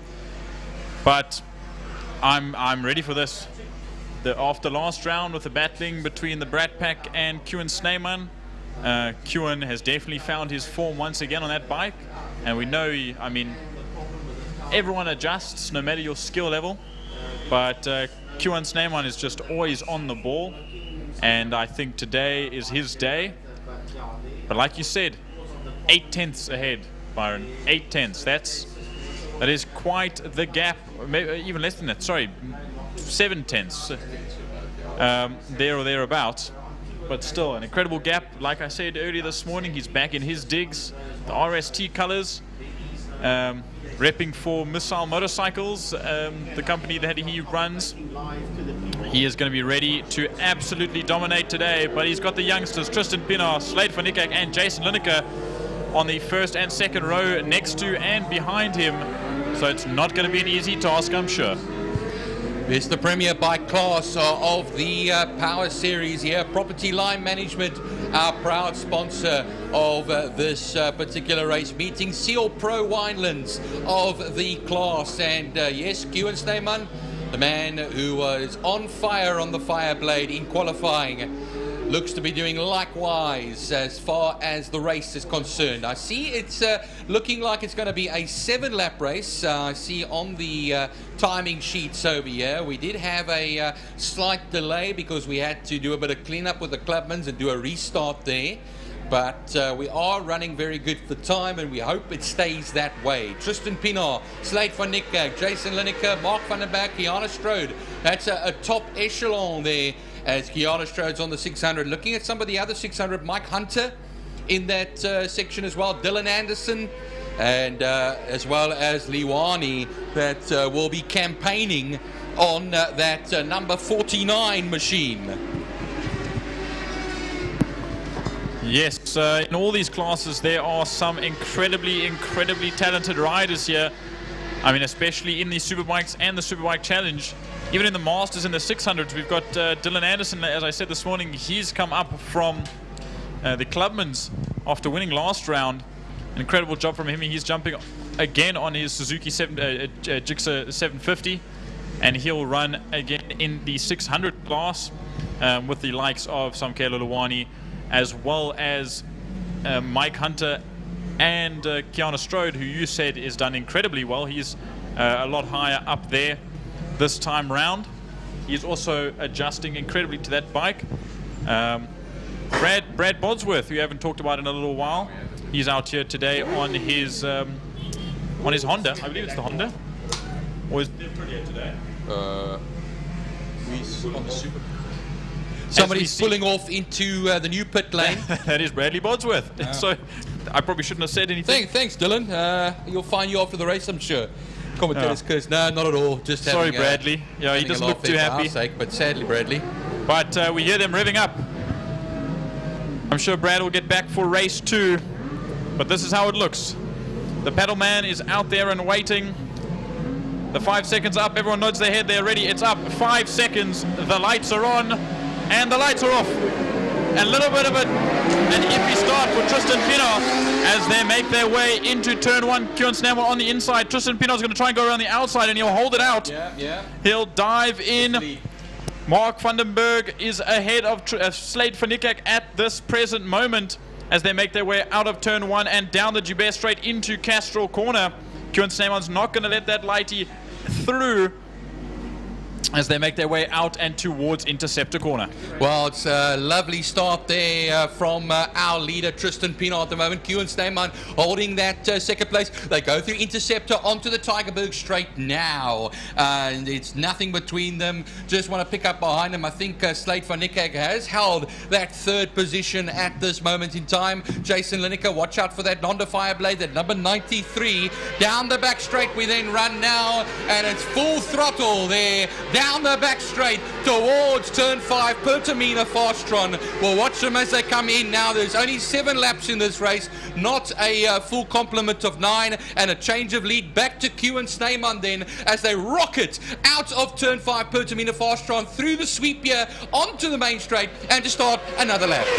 And you speaking of rocket, and look how Kieran Sneyman rockets to the lead. And he makes his way into turn 1 at a blistering pace, a 1:16.721. We know that's only the lap that they do off the start, doing a standing start off the line. It's Tristan Pienaar sitting in second place, but here comes Slade van Niekerk on that 111 Kawasaki.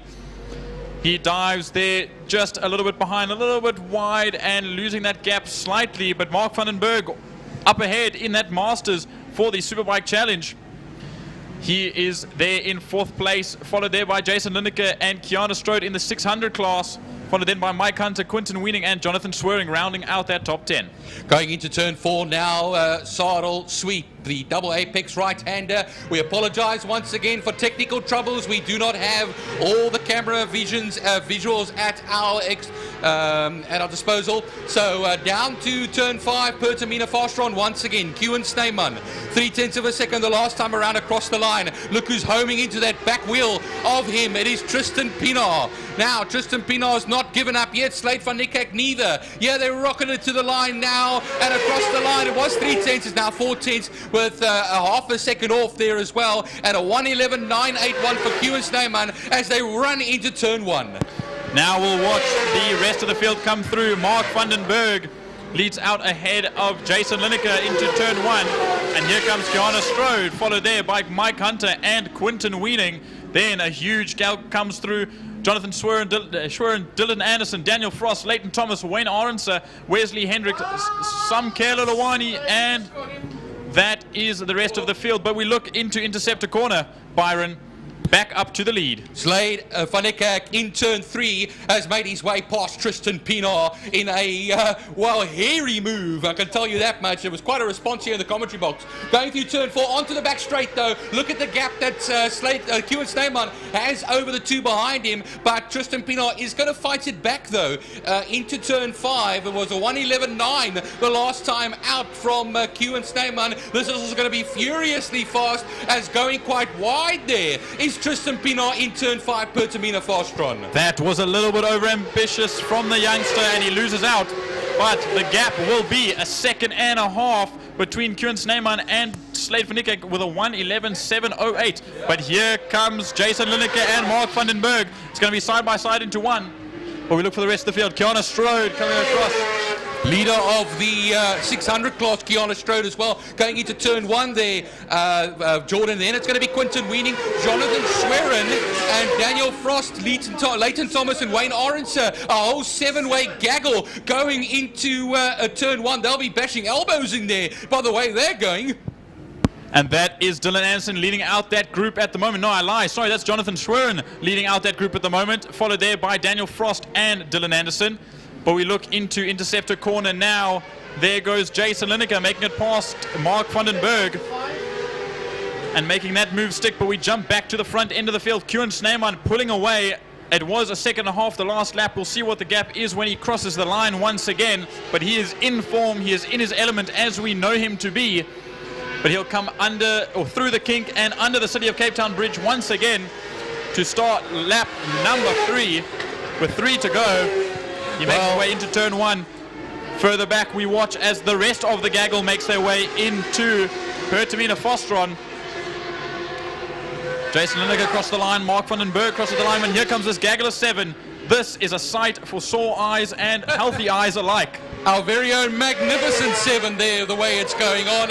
And in that as well is Jonathan Schwerin, who currently leads the Superbike Challenge class. Yeah, they make their way underneath the Castrol, Lime Property Management and City at Cape Town Bridge. And heading the field, it's Schwerin from Daniel Frost, Dwayne Orenser, also in the Superbike Challenge. Daniel Frost second in that class. Dylan Anderson on the 600, all keeping together.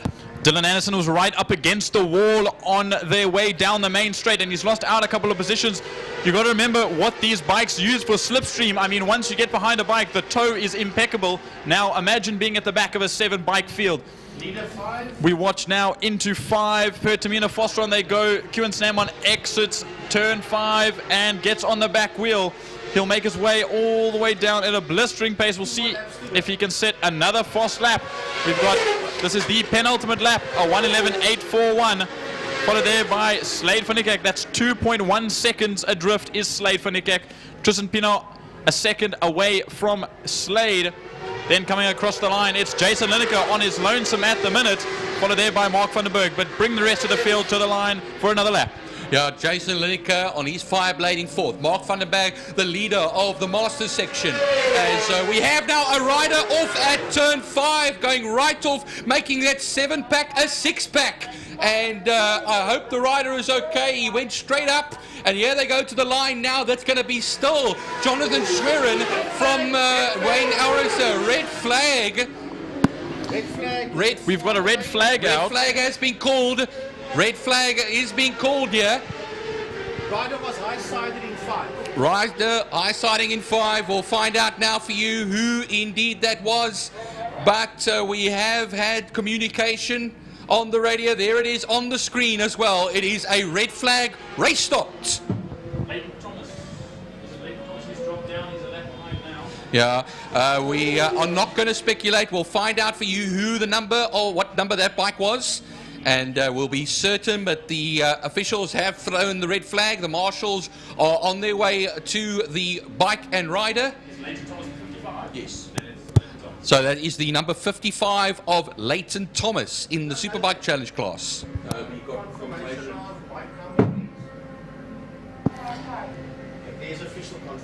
We've got official confirmation now from the marshals that it is Leighton Thomas on that 55 bike. I saw him just sit up and he went straight on, and that bike must have dug into that sand trap at the end of Pertamina Fostron, and he must have rolled end over end.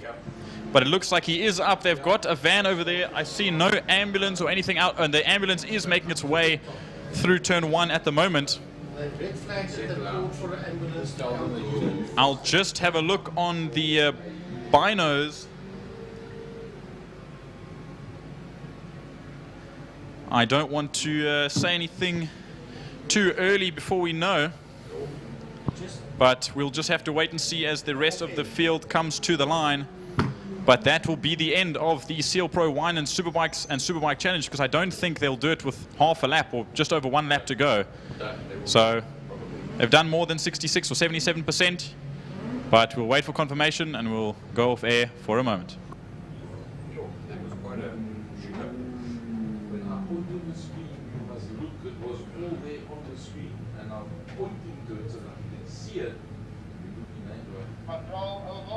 Was on the edge of the screen. Who fell? It was Leighton Thomas.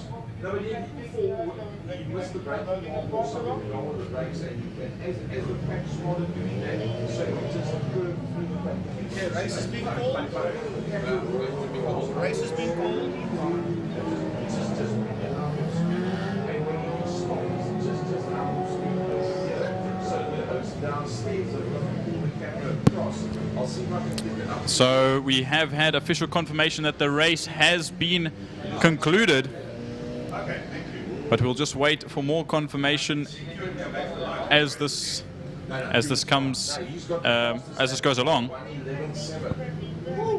But to finish off the result for the Seal Pro Wine and Superbike Challenge Masters and 600s, Kieran Sneeman takes the victory after 6.5 laps. You can see Leighton Thomas's bike being pushed into the Park Ferme area.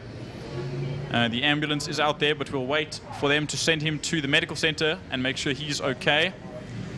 Tristan Pinard coming home in 3rd place, just behind Slade van Niekerk. 2 seconds adrift was Slade van Niekerk at the end of that race. Jason Lineker in 4th place. Mark van den Berg with a brilliant result and 1st in Masters for race 1. Kiana Strode 1st in 600s, followed there by Mike Hunter. Quinton Weening in 8th place, Jonathan Schwerin and Wayne Aronson rounding up the top 10. Daniel Frost, Samkala Luwani also in that 600 class, followed there by Dylan Anderson, Wesley Hendricks, and obviously Leighton Thomas rounding out the field. Unfortunately, he did not make it to the line. But that is the Superbikes and Superbike Challenge Masters and 600s. And now we'll wait for a little bit of cleanup, and we'll be back to you shortly. I was waiting for that, because that was in the group of 7. Yeah, you can't race a group of 7 clean the whole time. But they were in one mood of the dice. Back, delivered at the front, then all of a sudden. I wonder if IMUSAT's going to replay of that. No.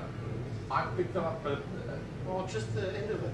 I just started with the fan, and then I slowed the fan down as far as possible. It was on the edge of the screen, you could see it going, but it didn't.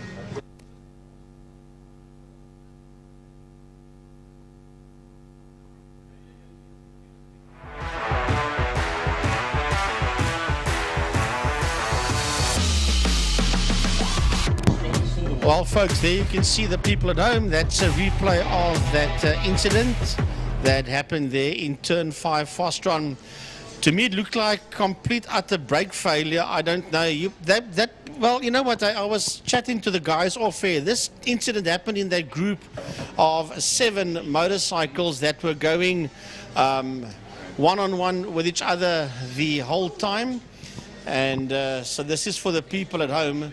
You can see that situation that happened there in turn 5 in Pertamina Fostron.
Well, if you hear engines revving up, folks, that's exactly what it is, because here we go. API Properties, GTI Challenge, race number 1, rolls out onto the circuit. Wherever you find yourself around the track, I know that not many people can hear us today because of the power failures we've had. 99% of the PA system isn't working, but at least the folks that are watching on the stream can hear us at home. API Properties, GTI Challenge, rolling out onto the track for their opening race of the day. And Marco Busi and Yuri Umpi-Swart lock out the front row of the grid with Dylan Jabir and Nathan Victor. Nathan doing extremely well in the Polar Cup, the National Polar Cup Series. Nathan Victor, he and Jason Loosemore had a heck of a fight last weekend at Swartkops, I think they were, if I'm not mistaken. Yeah, Swartkops. And he's right in that fight. Skalkie Geldenhuys, Jean-Andre Marais, and Kai van Zyl. Now, Kai van Zyl is returning. He had car problems, and he is returning after 3 races. And then there's also another man that's returning. That is birthday boy today, Mr. Zaki Hendricks. He also had car issues. He didn't do the last one. And he is back out there, and I think he's got a brand new color scheme for his car. He took the time off to get that motor car sorted out, Zaki Hendricks. So what a way to celebrate your birthday, racing GTI Challenge Class B for birthday boy and chairman of the section, Zaki Hendricks. Well, you might find it a bit strange where they are lined up in Class A. Busi from Swart from Joubert, but that's because Victor Geldenhuys, Marais and Van Zyl were excluded from the qualifying. Correct. And nothing to do with their cars. I'm not sure the finer detail, but they were told that they had to have serviceable cameras running inside their cars for the duration of the race, and they need to make sure that it's working. I do tend to believe, as we watch Nathan Victor, that that is the reason why. So yeah, for something that you plug in after the fact, it's a bit of a heavy knock. But either way, because they're starting in classes, they will be starting at the back of Class A. So Van Eden and Colfie at the front of Class B with the Bus and Jacobs. Then John Henry Vaughan and Brett Roach back into it as well. Fantastic to have Brett Roach in there from Zaki Hendricks and Carl Wilshire, who are accustomed to being at the front end of their field. And then Dario Busi, ex-South African Polo Cup champion, stands in the front row of Class C alongside Fontini, Muna, and then Zak Leiden. That is the Class C guys that's in there. So Busi and Swart on the front row of the grid. The only difference, real term, is that it's Swart on the outside, Busi on that inside line. Dylan Jabir will fancy the fact that he heads up that pack ahead of Victor Geldenhuys, Marais and Van Zyl, which is exactly what he needs. But he's got to try and find out who's going to be the quicker into and out of turn 1 between Busi and Swart. Now, you would tend to think it would be Swart, but you cannot counter out Marco Busi. Give him a quarter of a chance, he'll be in there. As you can see on the screen, there is a grid between the gap between Class A and Class B. That'll mean it'll be a one-on fight between Van Eden and Colfie going down into 1. But taken how quick Noah Bus has been recently, and then you've got the young John Henry Vaughan, and you've got the slightly older Brett Roach that's joining in there as well, and Zaki Hendricks, and that means that the middle of Class B is going to be just as aggressive as the front end of Class B. I'll tell you what, that is a star-studded Class B. And then you've got Dario Busi, Mark Fontini, Daniel Muna, and ex-karter Zak Leiden. Well, I think he still does karting, Zak Leiden, on the karting track. That is 4 awesome driver car combinations, first, second, third, and fourth qualifying for Class C. But remember that Umpi Swart missed the last event as they were doing a SA Endurance Series away from home, so he wasn't here. Dylan Jabir is improving in leaps and bounds, is this young man. So we're going to have the light sequence, and then Class A cars will go. Another light sequence, Class B cars will go, and then the third light sequence, Class C will go. Back like it used to be. Last event, everybody went on one light and it did not quite work out. So we've gone back to what works for API GTI Challenge. Right, away we go. As they head down into turn number 1. Oh, it's side-by-side stuff between Boosie and Swart as they head into turn number 1. Class B cars are busy working their way off the line. There is the 71 going through your shot there. That's Nathan Victor. Here come the Class B cars. It's Ryan van Eden that leads that group through and out of turn number 1. And the Class C Golfs have just been launched off the line as this group of Class C cars work their way. And Fontini and Boosie already trading paint at the exit of turn number 1.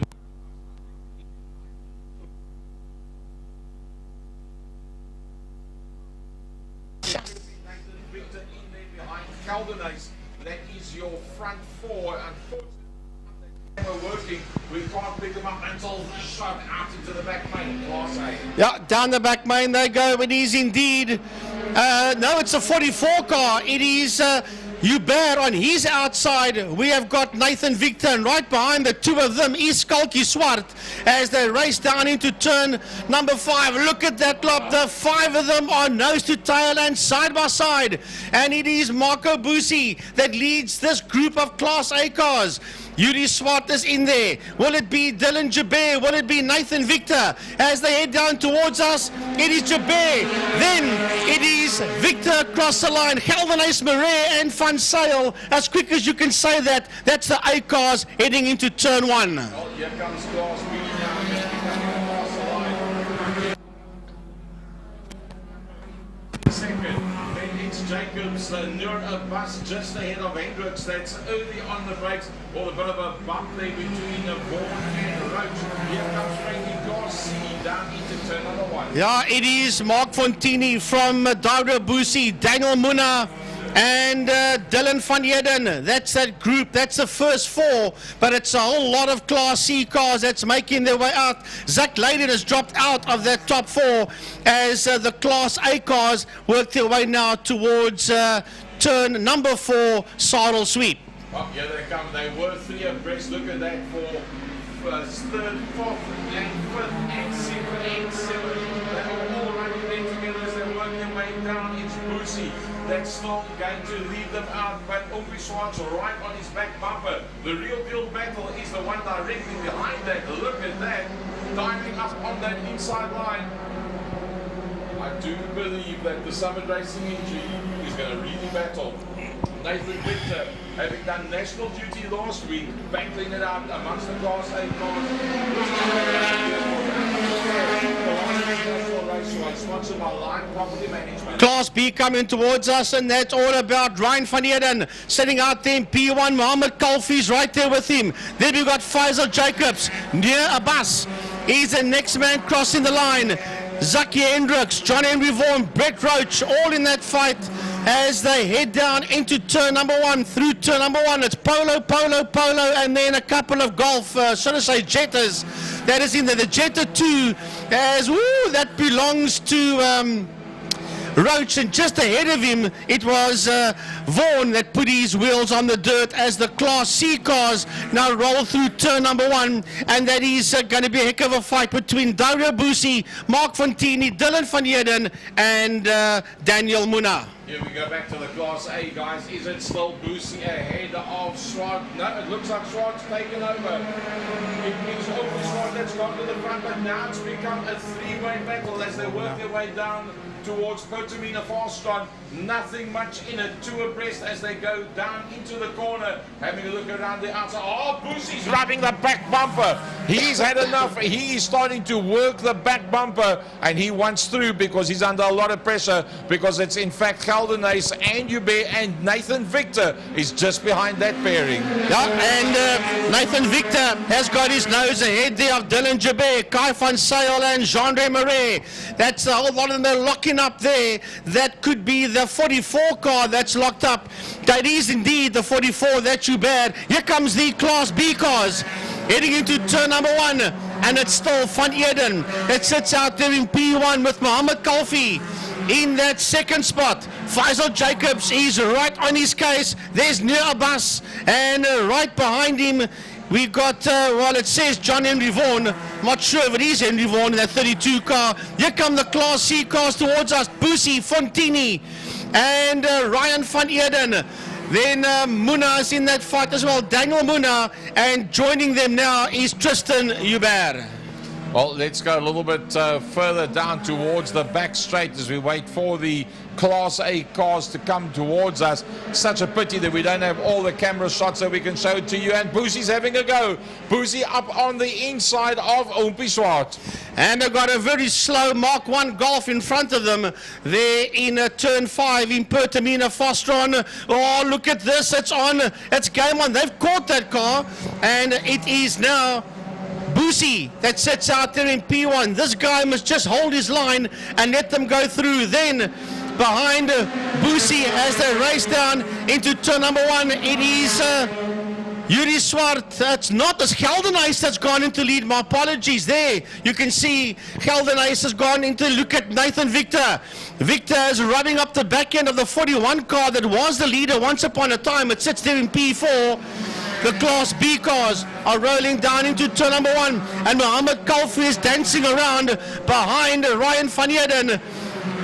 Faisal Jacobs coming through, Nir Abbas coming through, John Henry Vaughan, and right on his case is Zaki Hendricks. As we see them come through, the Class C cars are now heading towards turn number 1, and it's Busi, Fontini, Van Eden, Muna, and Hubert, and they've got a lost Class B car of Donnie Sandenberg between them. Yeah, Sandenberg being swallowed up in that one. But the cars are now spread out right around the circuit. Let's pick up that Class A battle. Geldenhuis has broken. Can you believe it? Geldenhuis has broken away. Oompie Swart trying to hold out there on Boosie as they go down into Pertamina Fastron. What a lovely drive by Geldenhuis. And once again, the pressure coming from behind. Nathan Victor is right in there. Dylan Jabir is right in there. And I think that 4, you're not going to be able to split them up between now and the end of the race. Oh, have a look at Nathan Victor diving to the left, diving to the right. He's trying to confuse Marco Busi. That's an old Carter, Marco Busi. When it comes to experience, you ain't going to fool him, that's for sure. As they make their way out of turn number 1. Here comes that second group of Class A cars as we wait for the Class B cars to head into turn number 1, and it's still Ryan Van Eden, Mohammed Kalfi, Faisal Jacobs, Nir Abbas right in that fight, John Henry Vaughan, and right behind him we have got Hendricks, that's birthday boy Zaki Hendricks. Brett Roach is having a fight there with Harris. Well, Boosie's now got himself side by side with Fontini. Oh, doesn't get any closer than that. They just slided into the corner. Van Eden in the Century Karting yellow and black entry is the next one through behind them. Then it's the lost car of Sandenberg, and then Muna. Class A, Geldenhuis leads them out down into 5. You can hear that scream of those motors as they race down towards turn number 5. When they come around, they'll start their final lap. Through 5 they go. Look at those cars there. It's still Geldenhuis that leads Swart, that leads Boosie, that leads Victor. That's the first 4 coming towards us. Then it's Hubert, Murray, and Van Eden as they come down towards us. Man, it is game on as Van Sale, Hubert, and then Murray coming through into turn number 1. That's a front 4 that's making their way out of 1 Class B. Where are the Class B cars? Here they come. Out of turn 5, out of Fastron corner, and Kalfi still chasing down Van Eden. They've got that slow car. Then it is the 4-0 of Jacobs. Nir Abbas is right on his case. Never mind that Golf you see there. That's a lost Class C car. And then right there with them is John Henry Vaughan. Well, that Class C battle is also a brilliant one with Boosie from Fontini, from Van Eden. Nothing much between them. That's the 3 that you see coming through there now. Daniel Muna, the next car that's going to come through behind that. Oh, gets it completely sideways, but holds a bang into one another. And that's Fontini. That's gone completely sideways on the exit of one, back down to 5 for Class A. One more lap to go after this one as they work their way through turn 5 out of Fostron corner. It is nose to tail, Gelderhuis, Swart, Boosie and Victor. They're picking up a lost Class C car here as they come around to start their final lap. And here we go. It is still Gelderhuis from Umpi Swart, Marco Boosie, Nathan Victor across the line. Then it is Kai van Sail, Dylan Jabé working his way through into turn 1. Jean-Ray Marais, as well as the Class B cars, are now working their way out of turn 5 out of Fostron as we wait for them. Remember, this is the final lap. Yeah, the Class B cars coming through now. Van Eeren from Calfee. Jacobs, Abbas, John Henry Vaughan. Hendricks, can you believe it? The birthday boy is sweating it out. He's still stuck mid-pack. That was Vaughan ahead of Abbas as they head down into turn number 1. There you see Abbas come through with the Hendricks in there. Then we've got Brett Roach, Carl Walsher. Man, he's lost completely from Brett van der Skyf and Wayland Forskenk.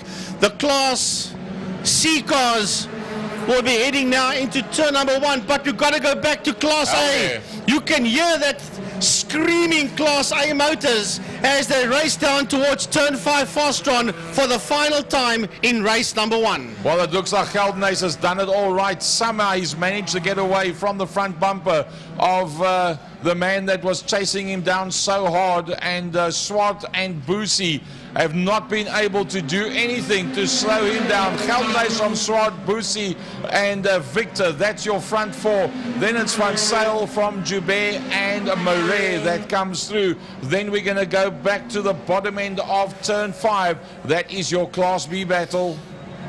And it's still raging on here. Dylan van Heerden and Mohammed Kalfi. He sits right on his case. Somebody going very wide there in turn number 5.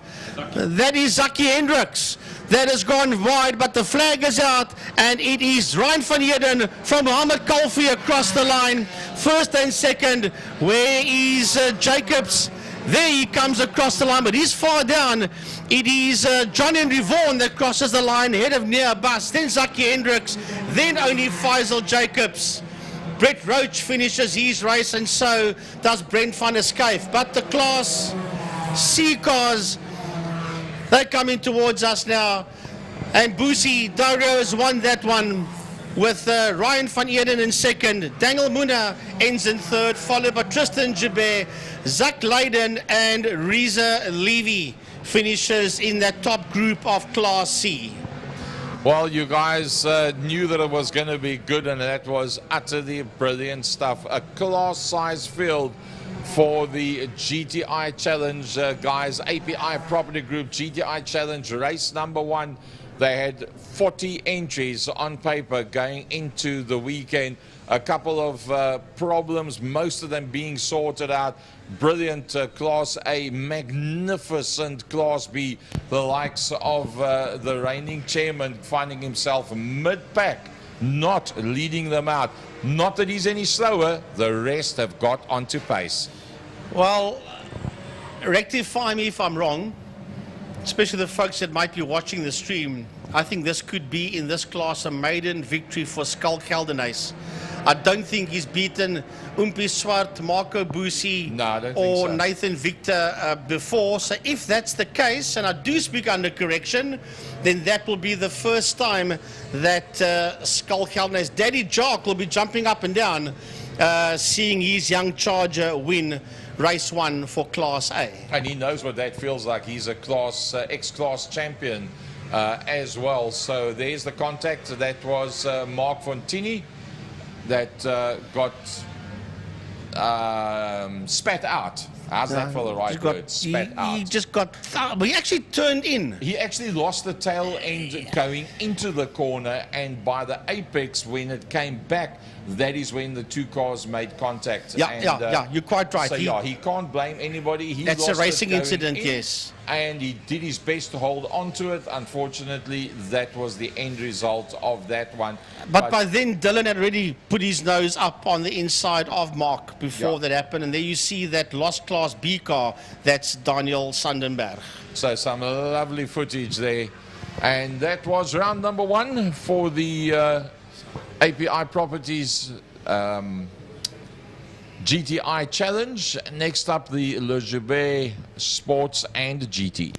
Yeah, after that we'll have the Lauda Classic cars and the Pirelli V8 Masters. Then we'll have the lunch and the fan walk.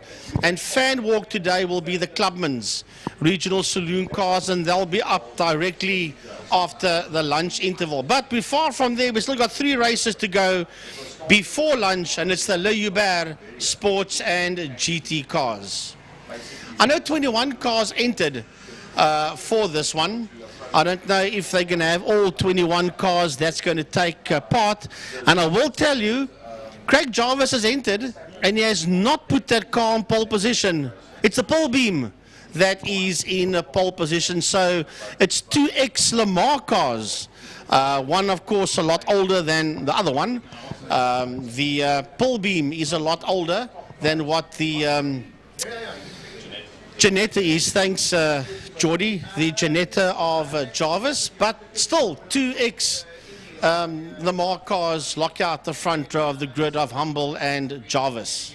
And remember that pole beam last time out in the second race went into the wall as well, and that was a suspension failure. In turn 5, Fostron, yes. There was a suspension failure.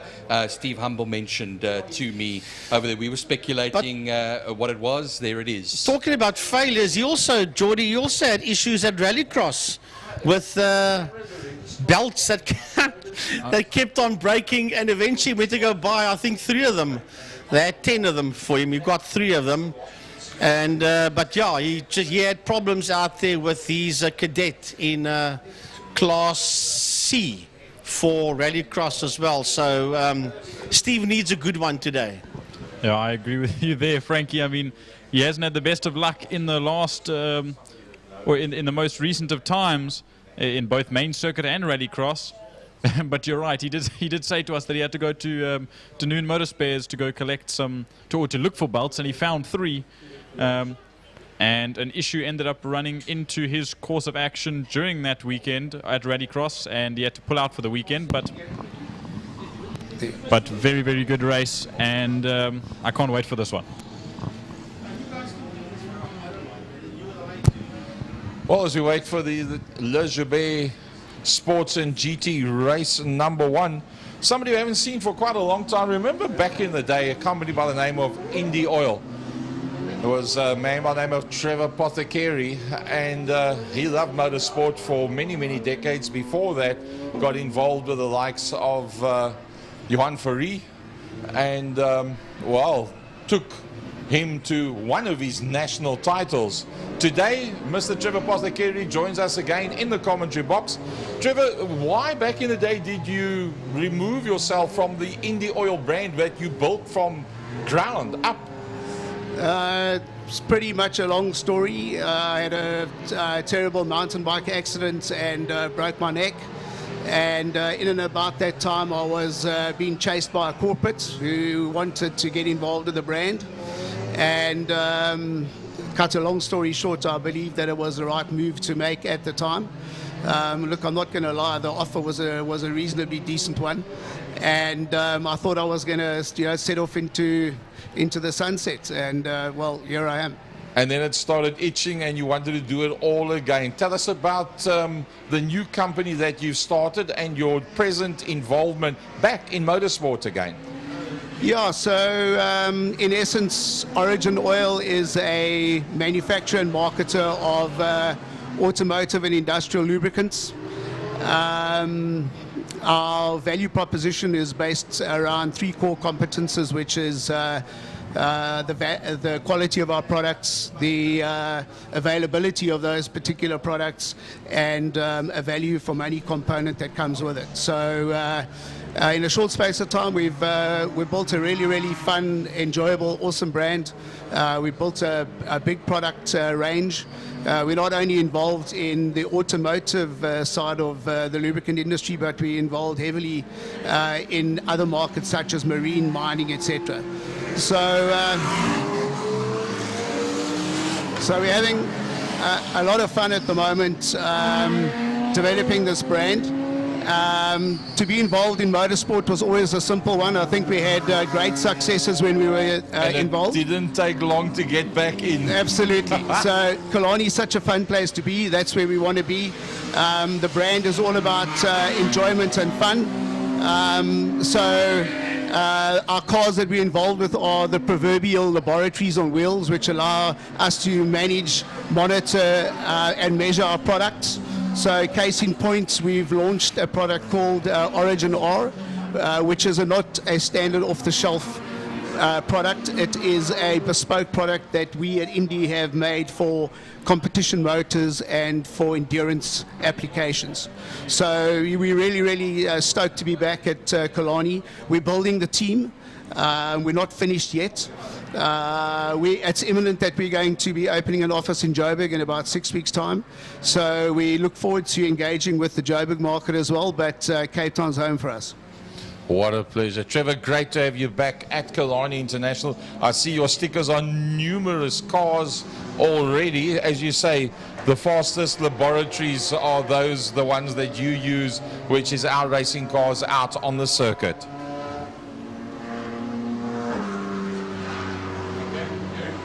So here we go with the Joubert Sports and GT round number 1. Byron Knight, Mike side. Thank you, Gary. And Steve Humble sits on pole position. Craig Jarvis will be alongside him. Clinton Thorne, Marco Retta, Martin Prince and Andre Brink. That's the top 6. Ollie Interhouse, Renzo Torrente, Devon Lusmore, and then Eric Salomon in that Lotus 23 sports car lookalike, of course, the Elf as it's called, and then Devon Pillay, Andrew Honeywell, who's come from Classic Cars, and well, watch the pull beam and the Janetta off the line now. The lights will go out around about now as we have our 10-lap race to commence, or 9-lap race to commence. It's going to be Steve Humble that will get the whole shot into turn 1, whole hook onto the Joubert straight, and then charge it up now to turn 2, Castrol corner. The Janetta in second at the moment. Clinton Thorne is going to be in second or third position, and we have the turn 2 camera coming through. Everybody making their way through Castrol corner now, nice and neatly. There's Martin Prince in the orange Porsche. And a good start there for everybody going into turn 3 now. Interceptor corner. We've got hundreds and hundreds of kilowatts and thousands, millions rands worth of at our disposal at the moment to watch and commentate on it. 10 laps of Le Joubert Sports and GT cars making their way around for their lap. We wait. It's out from Craig Jarvis. We'll see what the gap is at the line in just a moment. But they come under the City of Cape Town Bridge and crossing the line now. The pull beam just ahead of the Janetta. It's looking like a second difference at the moment, coming through in third place to start another lap. Clinton Thorne, followed there by Marco Retta. Sorry, Andre Brink, Marco Retta, Martin Prince, Renzo Torrente, Devon Lusmore, Oliver Hintenace, Devon Pillay, Eric Solomon, Andrew Honeywell, Simeon Penev, Ray Farman, Marco Ribeiro, Henny Trollope, and Brett Svansviken. You watch them now there, Jordan. I think it was the Devon Lusmore, Oliver Hintenhouse battle at the moment, as that looks like Marco Retta. That's under immense pressure there from Martin Prince. Then you'll see behind them the Lusmore Hintenhouse battle, and then Devon Pillay, Eric Salomon following suit. Clinton Thorne onto the Joubert straight, no, rather the Tygerberg straight now, going into turn 4, saddle sweep. And onto the back straight now is our leaders. It's still Steve Humble from pole position ahead of Craig Jarvis. Last time out, 9/10 of a second between them. Car in the wall at turn 1. and we'll pick up for you soon who that is. I'm just having a look, and I'm not quite sure if that's James Beaumont. You're in right, that the 75 Juno. in the Juno. We'll just wait for confirmation. I see that red and yellow paint scheme as we see the leaders make their way through turn 1, Holes Hook. There's going to be that yellow flag out. Clinton Thorne makes his way through. Thorne coming through in 3rd place at the moment. Now here comes a big gaggle of sports cars. It's Andre Brunk, Marco Retta, Martin Prince, Renzo Torrente, Divin Loosemore, Oliver Hinternace, Devin Pillay, Andre Honeywell, and all of this gaggle will make their way to Castro Corner. Well, movement's being made over here. Martin Prince looking on the inside of Retta, and we're pleased to say that James Beaumont is walking away from the accident. Meanwhile, through turn 2 up towards turn 3, now Interceptor Corner. Yeah, they come through now. It is going to be Brink from Retta, from Prince, from Torrente on the back of that group over there as well. Lasmore and Hintenhouse actually on the very back of that group before we have Belay and Honeywell come through onto the back main now. We will open up as Brink looks under pressure here. Marco Retta, is he going to make a move? Prince is going to make a move. Meanwhile, a 109.879, Steve Humble, fastest lap of the race. But now we watch this gaggle of sports cars make their way into Pertamina Fostrand, led out by Andre Brink, but he goes a little bit wide, and that brings Marco Retta a little bit closer in that BMW. Just behind him is that bright orange Dutch-colored, or Dutch-flagged almost, car of Martin Prince, followed then by the M4 of Renzo Torrente and Divin Loosemore.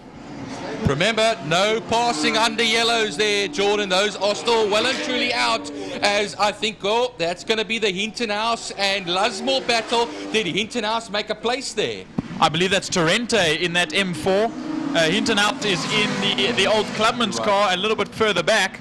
But now we look back down to turn 5, Pertamina Fostrand, where we see the lead still being held out, a second and a half the difference between Steve Humble and Craig Jarvis. We'll watch as they make their way around, passing a car. That's Henny Trollope. He will pull into the pits at the moment after having a not so great start to his race. They cross the line now.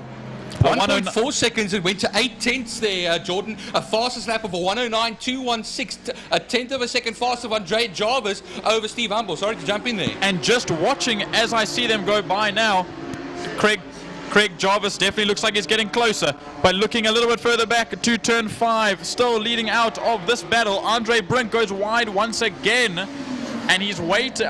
Marco Retta's waiting for the door to open in that turbo BMW, but here comes Martin Prince as well in another Porsche. They'll go side by side, or nearly side by side.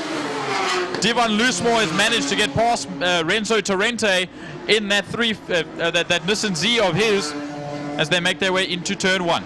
I just want to speak under correction, of course. I want to make a correction. It's Craig Jarvis is a 109.716, the fastest lap, which was 6 tenths. That is Divin Loosemore that's just had a spin outside of Holes Hook. I watched it with my eyes. I saw that car going sideways. He's right against the wall by the karting control tower. And snaking through the back markers is Steve Humble and the Janetta there of Craig Jarvis. Remember, Craig Jarvis now a 109.5. That is the fastest lap of the race. He's now 3 tenths of a second off of Steve Humble as they zigzag through the traffic. We're going to have to see what happens there with Divin Loosemore. He's going to have to get out of that car and get away from the wall as soon as possible.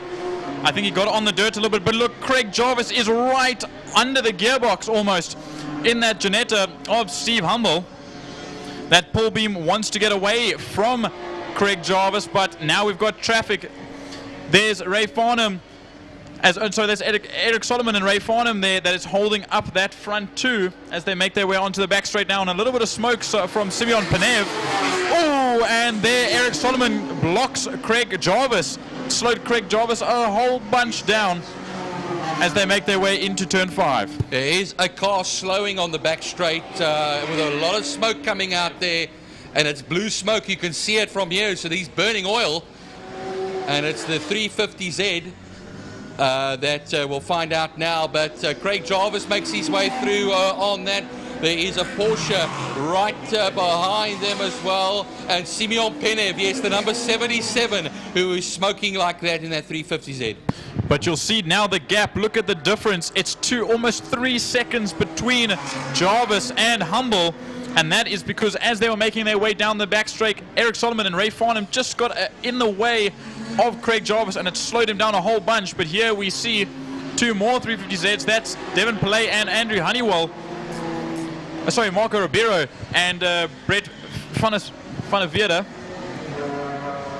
Now we look into turn 5, still being let out of this gaggle. It's Andre Brink, but he's opening the gap ever so slightly. And now that I look at it as well, Clinton Thorne is out of this race. Yeah. Clinton Thorne is out of this race, Byron, but they move into turn 1. Yeah, right into turn 1. There goes Andre Brink, followed by Marco Ritter and Martin Prince.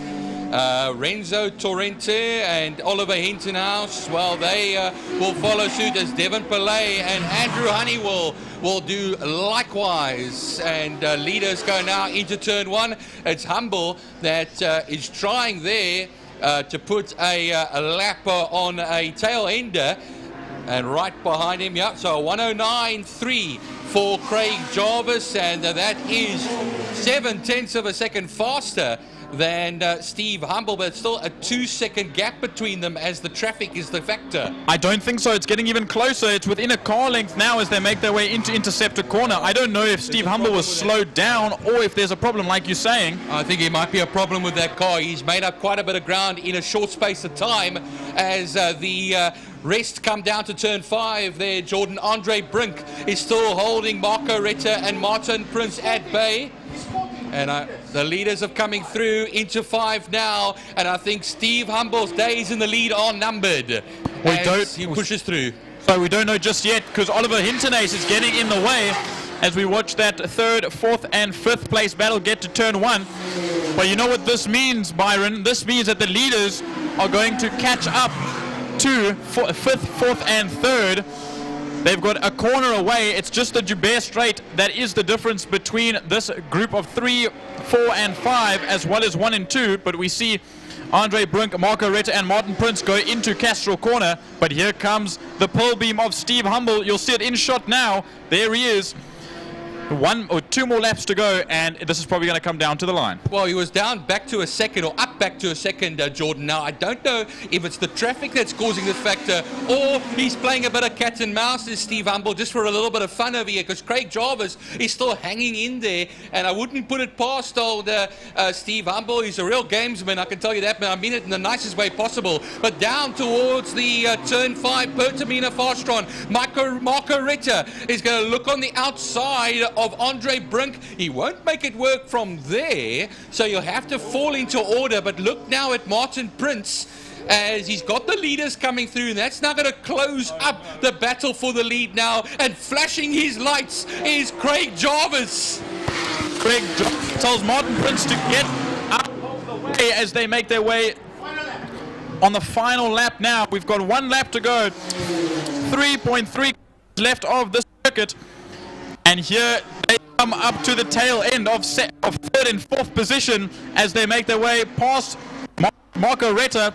Oh, and on the inside line is Andre Brink. And Andre Brink is not helping Steve Humble at all. They backed up right nose to tail on each other. This is going to be a bit incredible to watch, because now Steve Humble needs to find a way just to dive up the inside. Andre Brink moves out of the way, but here comes Marco Ritter as well. Marco Ritter almost touching him on the tail end of that Porsche. 2 more corners to go, Byron. My hairs are standing on end.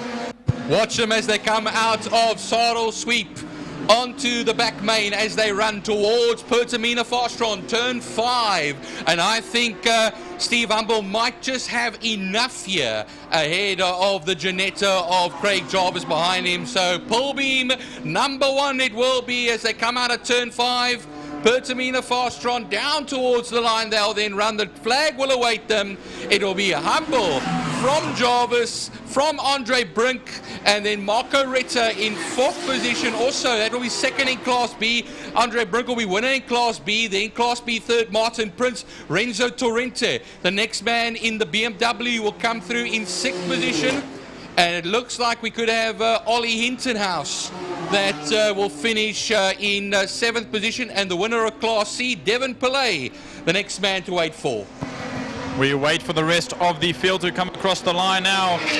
Devon Pillay, the winner of Class D, followed there by Andrew Honeywell, 2nd in class and 9th overall.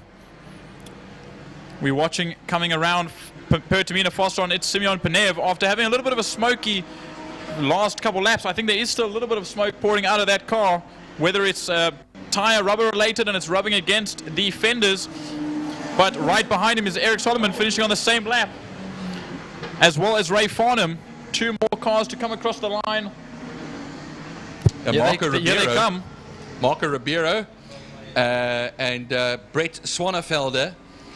Look at that beautiful black machine of Marco Ribeiro, that Nissan 370Z.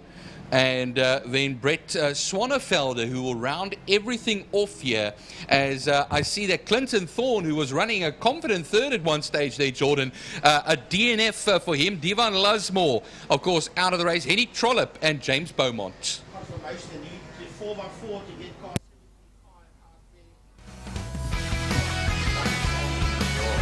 We saw during the race there, James Beaumont was the one that went off into turn 1. They're going to have to get a 4x4 there. There's the replay. There's the replay of that Juno getting stuck in the dirt. That has to get brought out. There's the Devon Lusmore incident. He smacks into that barrier next to the karting clubhouse. So both those cars out by incident. And Clinton Thorne and Henry are both out by what seem to be mechanical issues. But there again, you can see Devon Lusmore. That's quite a thud there for Devon Lusmore in the replay, Jordan. We only caught the back end of the James Beaumont Juno crash, but here again we look at Devon Lusmore loses the back end and gives it a good whack into the wall over there. I hope he's all right. And that is, of course, that was the Le Joubert sports and GT cars. There's a little bit of cleanup to do before we get to the louder classic cars. So we'll go off air for a short bit.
So, folks, we're getting ready now for the Lauda Classic cars. That will be the second last race before lunch. We'll end off with the Pirelli V8 Masters, and then we'll have the lunch and fan walk. Fan walk today will be Thermofires Clubman's regional saloons, and then directly after their fan walk, they will take to the grid for their second race. So 2 more races to go before the luncheon period, and it will be Lauda Classic cars. We hear the cars fire up. Michael Hitchcock is going to lead them out from the Joubert pit side. And here they come, here they come. Look at all these V8s making its way out onto the circuit. What a awesome sound and sight. Dave Rowley with the Beetle. There's Dion Valentine with that Mini that refuses.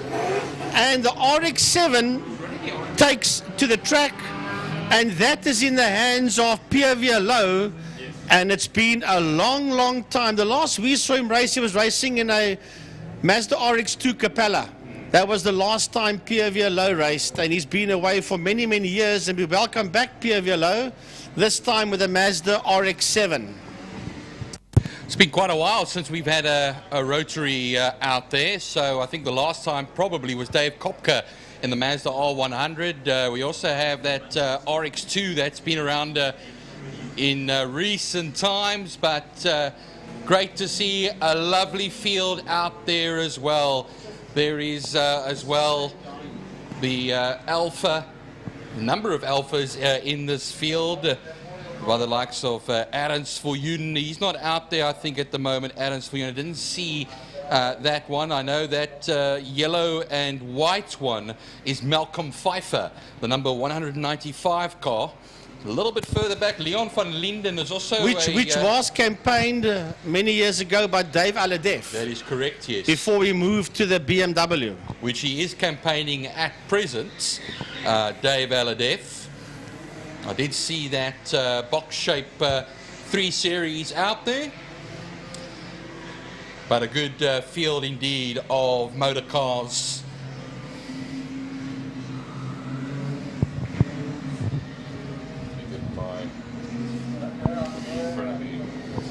So, as we watch them work their way down the backbane, Dion Valentine's Mini. Lovely looking cars heading down out of turn number 4. As you see them there on your screen, working their way down past Line Property Management, the series sponsor for 2024. A big thanks to Clint, I think his surname is Ridden, if I'm not mistaken, of Line Property Management, the main sponsor for 2024, working their way now through the Fostron corner, turn 5, or Fostron turn, I should say, turn 5, or corner, same difference.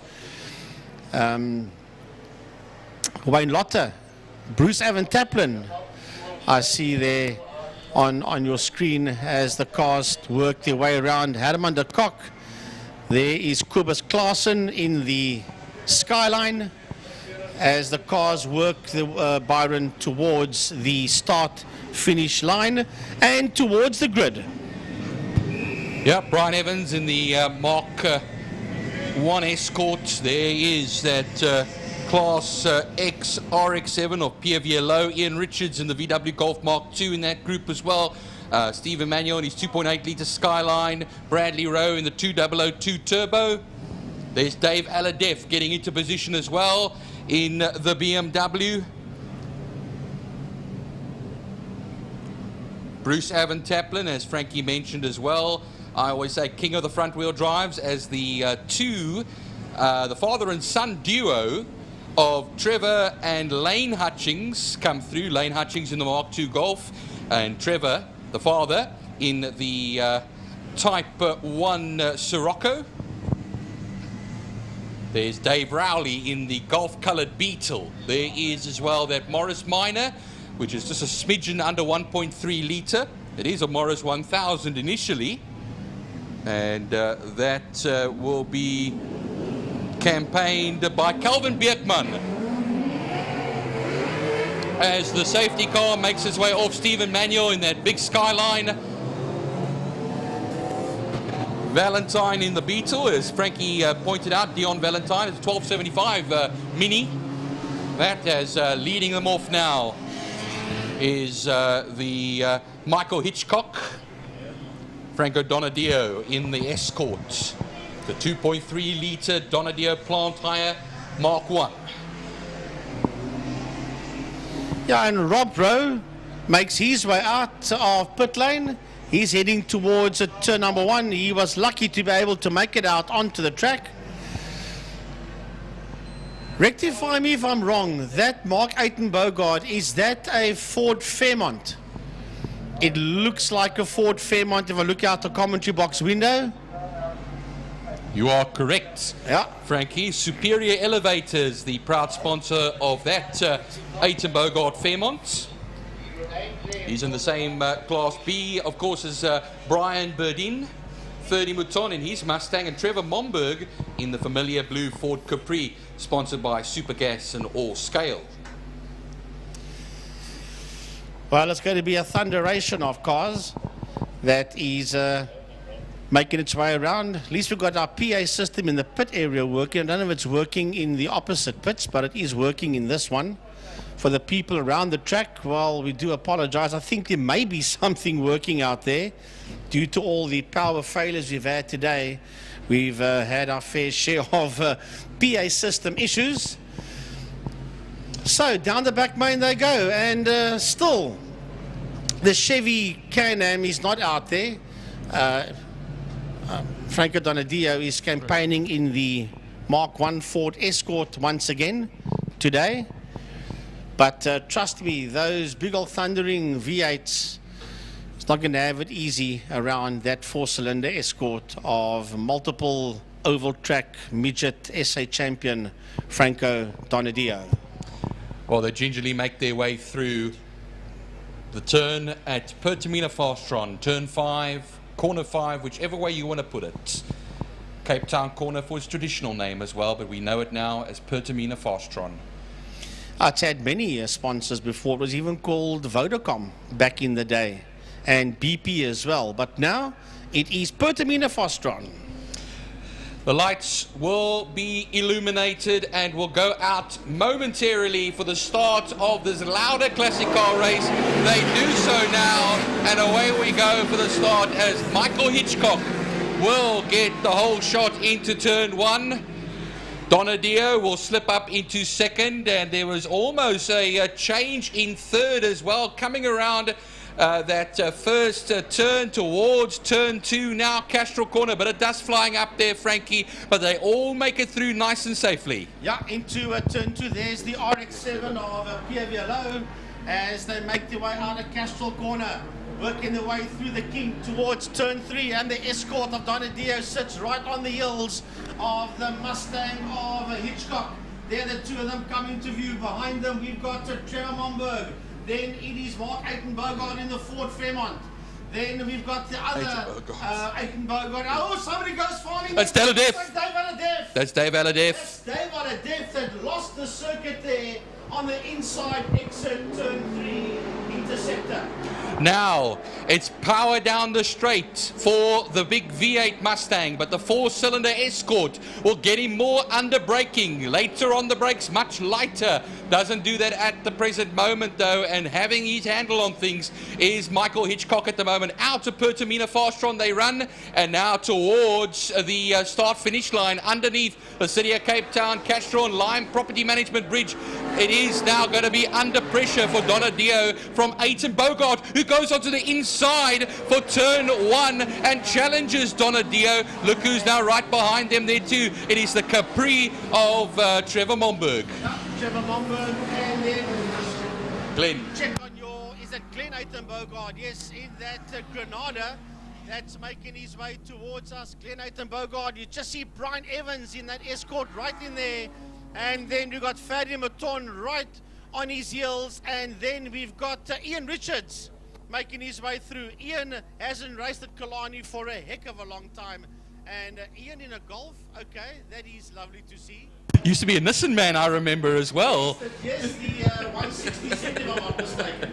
Well, look at the gap now that Glenn Aidan Bogart on the Together with Martin. That is that was a long time ago. a very long time ago. But just on the Tygerberg Straight we then run, there is the RX-7 there of Pierre Vialot. That's up now in, might be just outside the top 10 as going into turn 5 now once again. Pertamina Fastron, there's the Mustang, there's the Escort of Donadio. Hitchcock, Donadio, then Mark Aiton Bogart. They've left behind Trevor Momberg, who's under pressure now from the Granada Piranha there of Glenn Aiton Bogart, who makes up a position now and tries to escape the blue Capri. Here comes Brian Evans towards us, Fanny Maton, then it is Ian Richards behind him. He is a Wayne Lotter, Bruce Allen Taplin, then it's Lane Hutchings, Pierre Vialot, Trevor Hutchings coming through as well, and then it is Thompson, and there's Jared Thompson that's also coming through. You just picked up the mini there of Dion Valentine and the Skyline of Klaassen. Going into turn 2, the RX-7 of Pierre Vialot has made his way past Lane Hutchings. He can call himself Passwell now, Pierre Vialot. Those are the initials he can use, so he's up now right behind Bruce Avon Taplin at the moment and making his way towards the top 10. Bruce Avon Taplin currently in 10th position, but now looking at how the classes work. Hitchcock leads Class A, then it's going to be Aiton Bogart, Mark Aiton Bogart that leads the Class B section. Ian Richards leads Class X at the present moment, and then Klaassen in the Skyline leads Class D. Right, that's the leaders of the classes as we go back to what's happening out there on the circuit. And Brian Evans is on the case of Glenn Aiton Bogart. You just picked that one up, going through as Glenn Aiton Bogart. Well, it wasn't Evans, that's Momberg. I do apologize. Yeah, the cars are the same color, except one's an Escort, that's a Capri, as they race through under the City of Cape Town and Castrol Bridge. Heading into turn number 1, but they are fighting it out for 3rd and 4th because Hitchcock and Donadio has already gone out there making their way towards turn number 2. And Aiton Bogart right on the case there of Momberg. And we see the field coming through now. Lotter is smoking, Frankie. Lotter is smoking at the present moment. That's in 9th place. He's just now let Pierre Vialot through, and it's Lane Hutchings that's leading Class C at the present moment. But quite a bit of smoke coming from the back of that Escort, and we'll have to keep an eye on that as they go into turn 2, Castrol Corner. We'll see what we can see from here. He's just behind Pierre Vialot in the RX-7. I don't see any smoke coming out there now. It could have been a bit of body on tyre. I don't think there's any issues.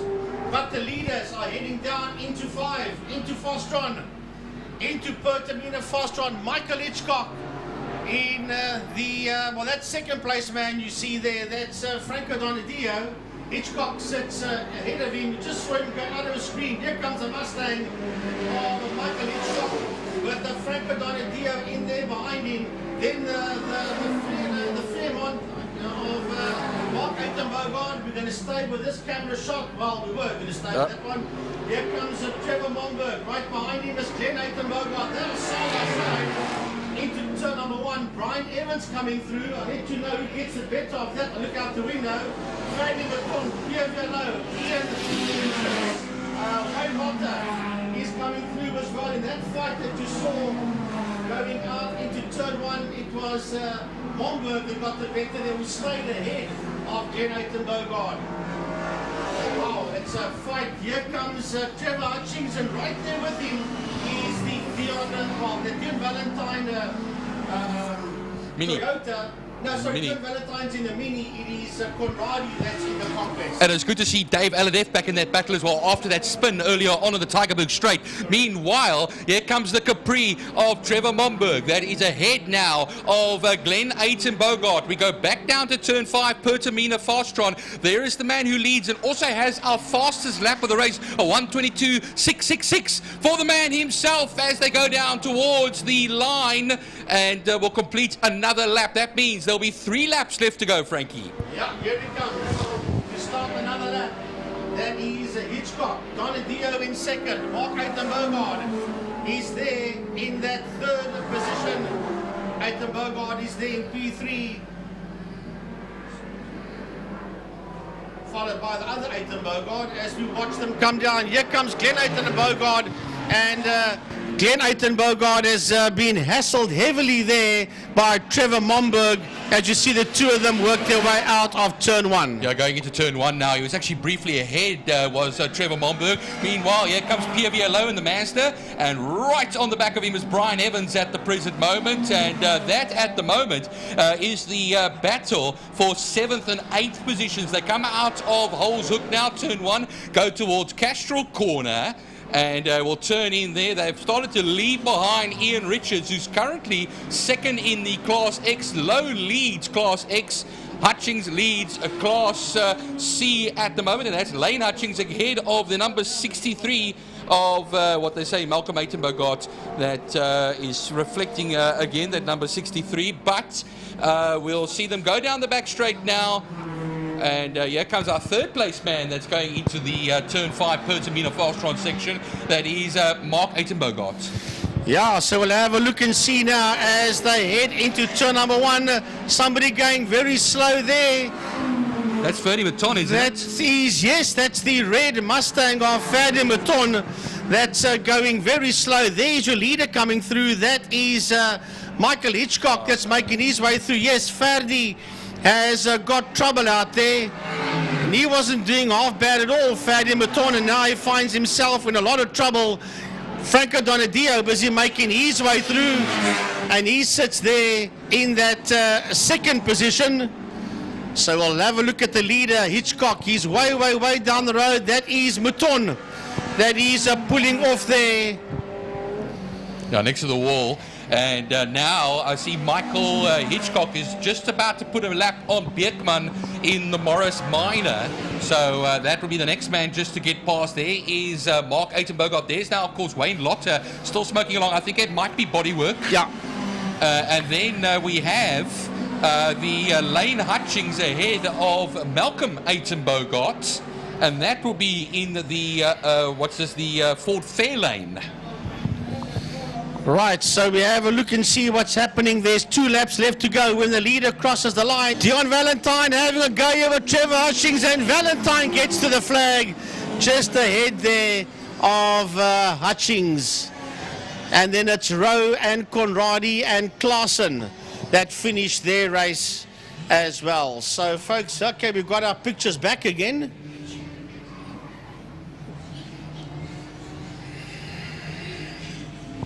We've got our pictures back again. Well, we've had problems the whole day with cameras and power failures and microphones that go on and off. We just had serious electricity problems the entire day.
All right, here we go with the Pirelli sponsored V8 Masters.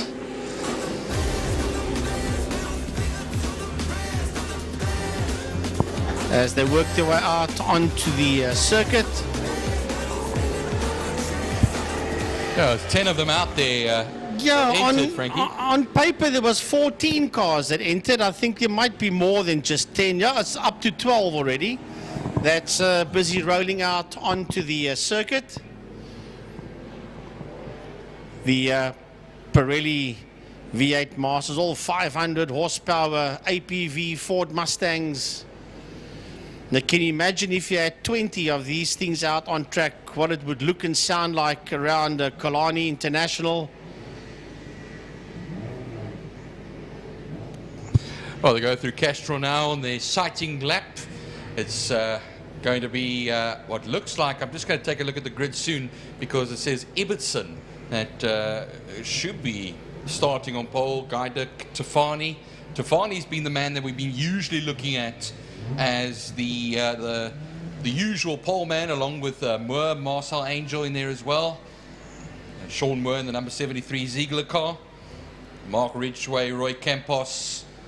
And there's, of course, a split between silver and gold class as far as things are concerned. 6 or 7 gold class runners, and then the rest of the 12, all of the silver class variety. Of course, Spooner, Dean, Thompson, Vogt, and Guiduk, of course, all in the silvers. But 8-lap race will commence shortly for the last race before lunch. And a bit of a later lunch today than we have been used to in the past. Well, what I like there is the fact that Dennis Gaiduk, who is a Class B or a silver class category driver, he is in second position, leading class and second for the qualifying stint that they had yesterday afternoon. So that is good, although, well, that's what we see on our screen and on the official timekeepers as well. So if that is the case, then well done to Dennis for putting that car on the front row of the grid. As a matter of fact, that is correct because the official timekeeping system is showing us the same, but well, we'll have to look and see when they do come around. Yeah, I see now coming around behind the safety car. That's been surely driven there by none other than Phil Herald. You'll have the whole field of 12 behind, and we have been looking at the screens. We have been looking in front of us. I see Fabio Tafani is actually leading them around at the moment with Sean Moore behind him. Then Marcel Angel And then Mark Ridgway, Roy Campos, Mark Vogt, Barry Ingle in there, as well as Gary Thompson, Brandon Dean and Stuart Spooner get around everything off. I'd just like to say as well to our Killarney cleanup crews and marshals a big thank you and always a well done for all the good work you do out there. You can see a number of cars had to be put on flatbeds or pushed behind Armco barriers. So great work for you, and of course you also deserve a very good relaxing lunch break to get yourself recharged for the next part of our race day. Yeah, we watched them filter through the double right-hander. That is Sarl Sweep.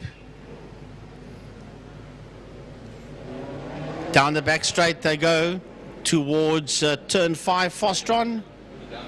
The chase vehicle busy following them down the back main.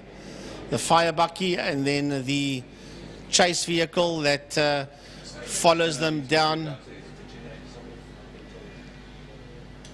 Well, Frankie, they go down the back straight now, so there's 12 of them, 8 racing laps that lie ahead.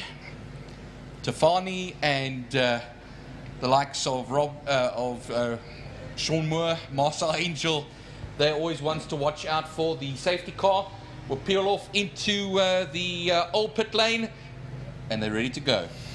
Yeah, 2 by 2, side by side, as they work through. I see the PA system has come on now around the whole circuit. I can actually hear it down there in turns 3 and 4. So welcome, guys. We had issues in the early part of the morning.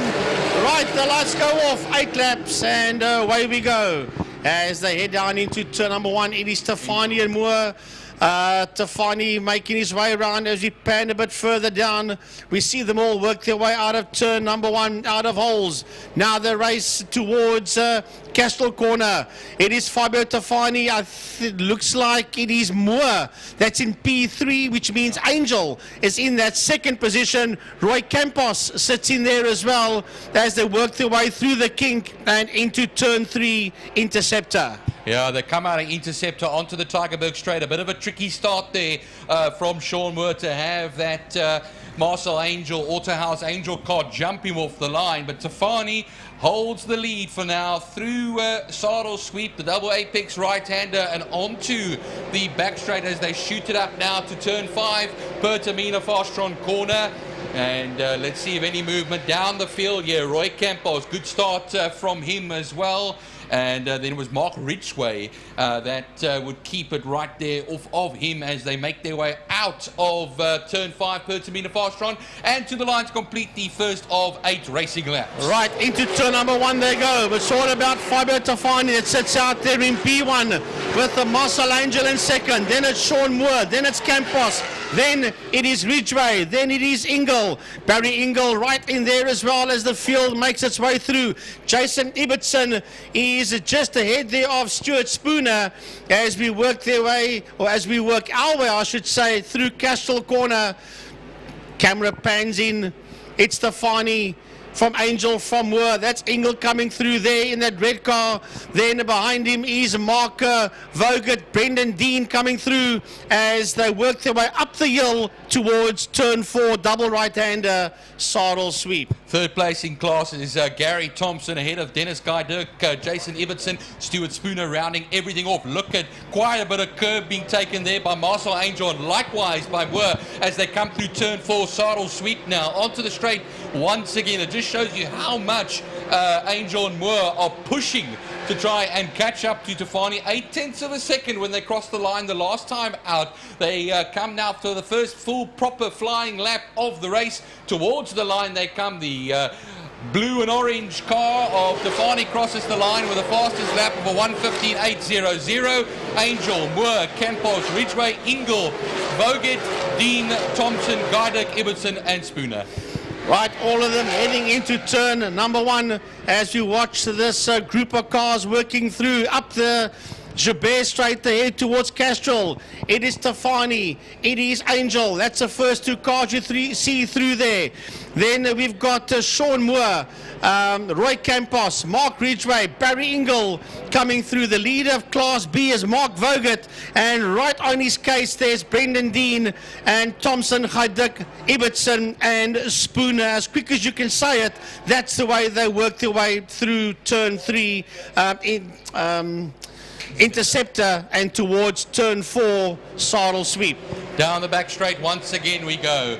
Tafani, 1.1 seconds when he crossed the line. He had in hand over Angel. Moore, a further 6/10 down on him.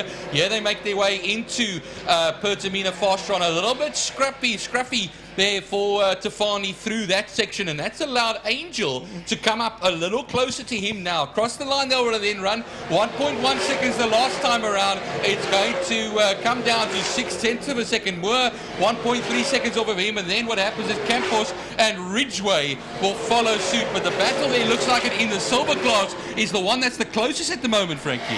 That's a pretty close one as we watch them work their way towards Castrol Corner. Faber Tafani from Marcel Angel. That's the 2 cars on your shot there. Then it is Sean Moore. That's in P3. Roy Campos. That's in P4. Here comes Mark Ridgway, P5. P6 is Barry Ingle. Then Mark Vogt coming through there.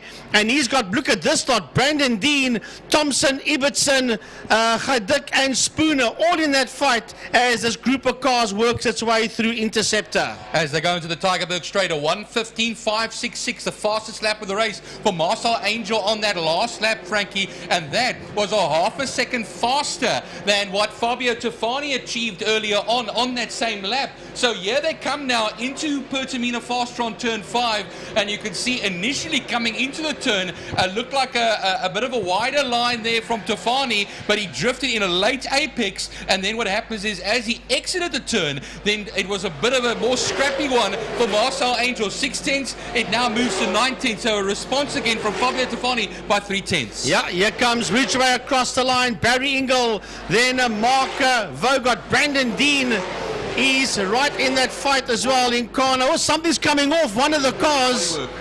Something, bodywork came off one of the cars there. As I'm keeping an eye on Jason Ibbotson. He was at the back of the field. He slowly but surely moved his way up into P8. He's Ibbotson, as we keep an eye here on race leader Tafani, and right behind him we've got Marcel Angel. Turn 5's got a yellow flag waving in that particular section. It won't be waving actively, there's yellow lights going, so I don't know if somebody's gone off somewhere. Gary Thompson has fallen to the bottom of the timing sheets. Here we go now, the yellow flags will start actively waving as the leader and second place go into that section, Pertamina Fastron, so I wouldn't be surprised if Thompson went for a beach visit there in the turn 5 section. Well, there he stands. Oh, and that car's got its wheels up in the air. So that car is in serious trouble there. It's going to go absolutely nowhere as the camera shot will pick it up pretty soon as we watch Ingle go through. There's that car standing. That's a Strickland car. Stefani goes through turn 1, followed there by Marcel Angel. Sean Moore has got Roy Campos and Mark Ridgway for company as they head through the left-hander, turn number 1, Holzhoek. 3 laps left to go, including the one we are currently on at the moment. He's 1.9 seconds between leader Tafani and second Moore, with a further 3.3 seconds back for Moore, and then Angel in second position. Campos is still, of course, out there, but leading there. We have the likes of Ingle and Ibbotson, I should rather say, that are the back end of that gold class. Vogt is still leading the silver class at the moment from Dean by 1.9 seconds. Yeah, but Jason Ibbotson, the leaderboard showed him all the way down here. He now shows in P7, so either a faulty leaderboard or he is climbing through the field tremendously well as the leaders head into turn 5 faster. Now keeping in mind, double wave yellows there, there'll be no overtaking into that part of the world, so if you've lined up an overtaking move, forget about it. There's no overtaking done. Here comes Moore. Then we have got Campos. Here is Ridgway coming through as well. And look at this fight. Ingle has been overtaken. Engel has been overtaken. No, he hasn't been overtaken. He has still got Ibbotson right on his case. That's the two cars you see going into turn one. That is the closest battle on the circuit at the moment. The 22 versus the 46, Engel and Ibbotson, as they charge up now to Castro Corner. This is the penultimate lap of the race, Frankie, and this one is not over yet. The back end, you could say, of the gold class section before they get Voget, Dean and Guyduk. Yeah, but Voget and Dean that you see on your picture there, they are catching up to those two cars that's working their way into Interceptor Corner, and that is first and second of the silver class as the leaders are heading into turn 5 Fostron. Only this turn 5 section and the next lap left to go, as Fabio Tofani, almost 3 seconds the last time out that he crossed the line, will most certainly have a full over 3 second advantage. Coming towards the line now, Tofani crosses the line to start the final lap. Then we have the Angel, and now look at this, it's Moore versus Campos, and Campos has closed up considerably to 0.4 of a second as they cross the line. Yeah, he's right on the case there of Sean Moore. He's Roy Campos of Campos Transport as they work their way out of turn number 1. There you see with one more lap to go, you just saw Angel disappear through turn number 2 Castrol, as Moore has still been hassled here on the final lap by Roy Campos. Onto that Tigerberg straight, Tofani runs. Of course, he's only got this next 2 turns, proper turns left to go. Through turn 4, Sardo sweep. He's followed by Angel, but 3.4 seconds back the last time they crossed the line. Down the straight, we then run towards turn 5, Pertamina Fastron. In the first of the V8 Masters races, he'll turn in as Fabio Tofani, and he'll just need now to gun it to the line. Tofani sitting out there in P1, he's done it all right. He will come home in P1. Marcel Angel will cross that line in second. The checkered flag should come into view now. There it comes, Tofani and Angel, P1 and 2, and it's on. It's on for that third spot, but Sean Moore has done enough to keep Roy Campos at bay. We are waiting now for Ridgeway. Here comes Mark Ridgeway towards the line as Barry Engel will be next after that. Ahead of Jason Ibbotson. No, Mark Voget comes through. Jason Ibbotson drops a position past 2 positions after Brandon Dean. He'll be 9th. Dennis Guyduk will take 3rd in class. In a 10th overall, and then Stuart Spooner will be rounding everything off there in 11th position. Of course, Gary Thompson not completing the race as 5 laps from the end he spun it on the curb. But I was watching on the cool down lap going into turn number 1, there was parts coming off the back, or pieces dragging off the back of the Jason Ibbotson Ford Mustang. So that was fighting there with Voget, he has dropped all the way down to that 9th spot. Oh, well, folks, it is 22:03, and it is now officially a late lunch here at Killarney International. So for all you folks at home, thanks for bearing with us. There's a replay of the incident on the exit of turn 5 Fostron. It looks like there was contact there, Frankie, that pushed that car onto the rumble strips there. Yeah, it was kind of like a T-bone, or he actually lost it before the time, did Gary Thompson. So it was not the contact that caused the accident, but it kind of assisted the incident, I should rather say. Yeah, there was contact, but whether he lost the tail end and then obviously the guy behind him had nowhere to go, that of course I think we're just seeing the tail end of the replay. However, that put pay to Gary Thompson's chances. So thanks for the people that's been fighting it out with us today throughout all our problems. It seems as if slowly but surely the second half of the program should be a lot better regarding camera work, sound, and all things. We've had our problems. Right, folks, we're going to take a break, and then we'll chat to you after lunch with the Thermofires Clubman Saloons, and they will also be doing the fan walk between turns 3 and 4, between Interceptor and Saddle Sweep.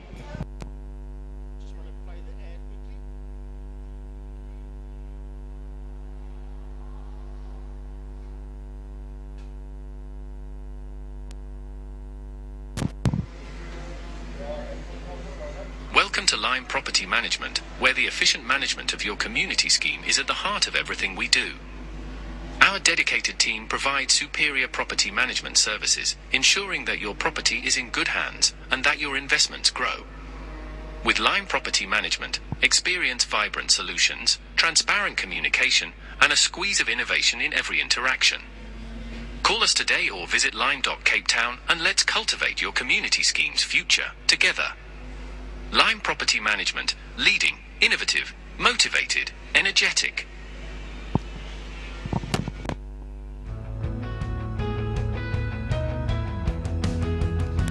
And then, of course, together with Line Property Management, a big thanks to the City of Cape Town for the bridge, Castrol for turn 2 and the tower, Interceptor for turn 3, Fostron for turn 5, Porsche Club for the main straight, and King Tony Tools for the subway.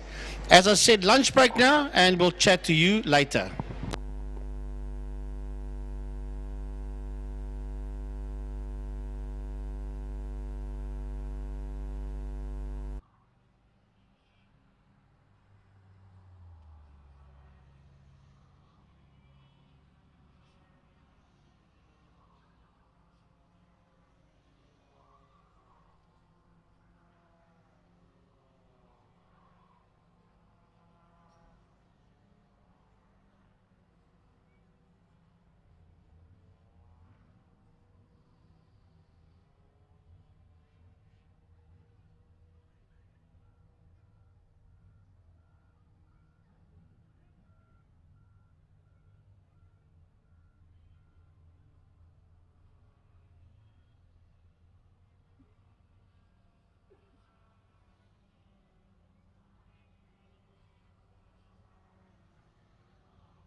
here. I am here with the no introduction needed, Mr. Ernest Page. How's it?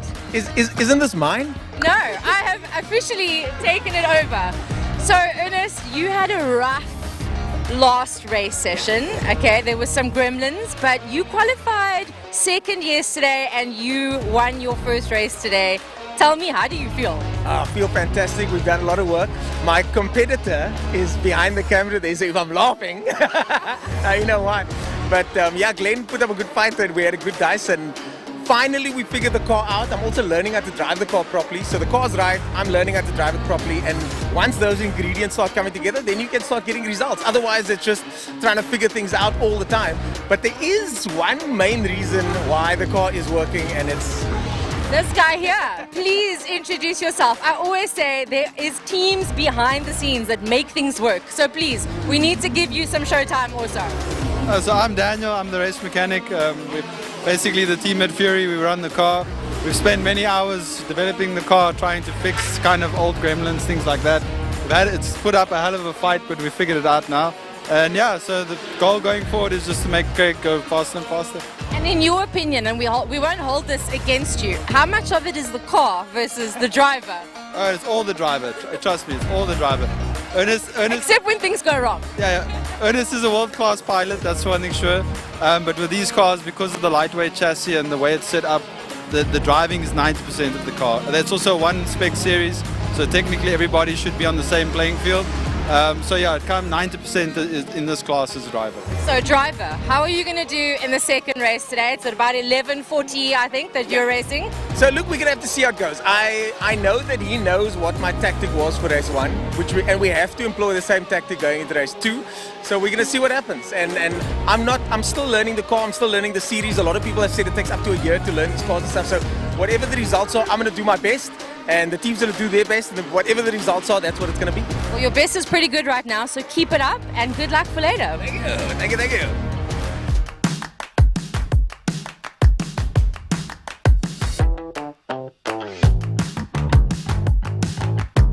Guys, I'm here with Mark Vandenberg. Mark, you are racing your Suzuki bike today. You have been gone from racing a little while. What was the rationale by coming back? Well, I've been racing the national series, which is called MRSA, and that was up in Johannesburg around the country, nationals. And then last year in April, the second race of the year, my Suzuki decided to break, the engine broke.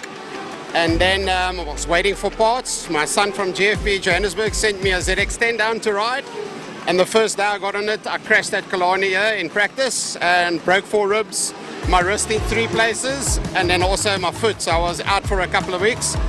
And then eventually my bike has just been fixed now in October, been running it in, and now it's my first race back since April last year. Awesome, and tell us a little bit about this bike.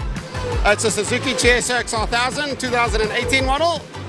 And yeah, out of the factory, it's got quite a bit of trick bits on it, and it's quite fast. Cool, and where have you come in your race thus far, your qualifying?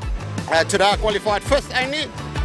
And I'm first in the Masters, so hopefully I can clinch the Masters title today. And yeah. Cool. Well, after being away so long and coming back, that's not a bad place. So we wish you all the best today. Thank you. Cheers. Thank you. Bye.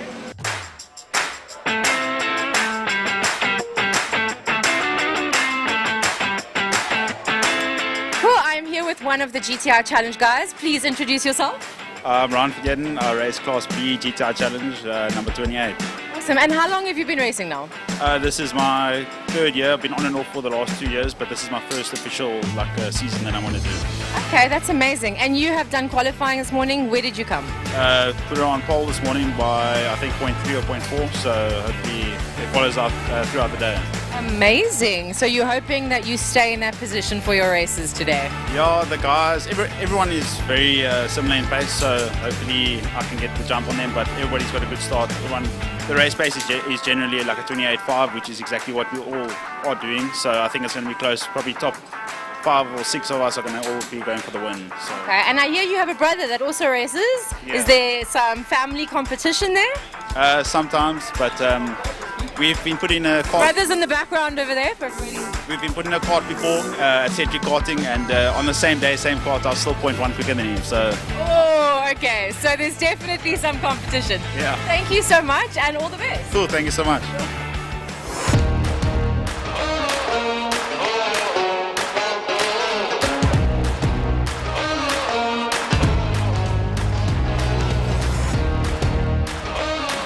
V8 Masters pit area with one of the V8 Master drivers. Please introduce yourself.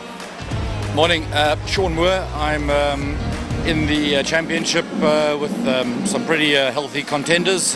Been racing for 15 odd years and loving this V8 Masters format.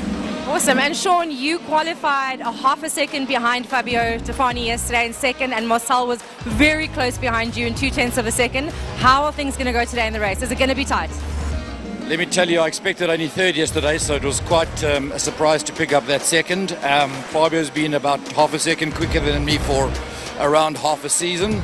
I'm struggling to find that half a second that I lost, so some changes to the car, and I think it's going to be a very different race to what we qualified. Awesome. And just tell the people a little bit about V8 Masters. A lot of people don't know, what is this race all about? What are the cars all about? So V8 Masters is a one-make series, very important. It's V8 racing at its best, but trying to keep it budget-friendly, very, very important. So every single car here remains in this vicinity all the time. We share the same mechanics. We cannot race with a checkbook, so there's no mods, changes, upgrades. None of that stuff exists. We're all on a very even footing, and all you can do is really make setup changes. So really, it's around about the four nuts on the wheels and the nut behind the wheel. And speaking of nuts, this is a very competitive class, but you guys are also so close and really a bunch of goofballs behind the scenes. No, it's really amazing. In fact, 2 or 3 races ago, there must have been 8 of us qualifying in a second. So, you know, to get 8 runners in 1 second means you've got a very, very tight and competitive category. Of course, there's lots of guys, Marcel Angel, Fabio Tefani, Mark Ridgway, lots of experience, so it's always tough to beat them out. Awesome. Well, thank you very much for chatting with me, and good luck today. Thank you. Thank you to my sponsor, Ziegler South Africa, and thanks to the V8 Master Series, Daryl, Eddie, and the team. They really make a massive difference for us. There you go, guys.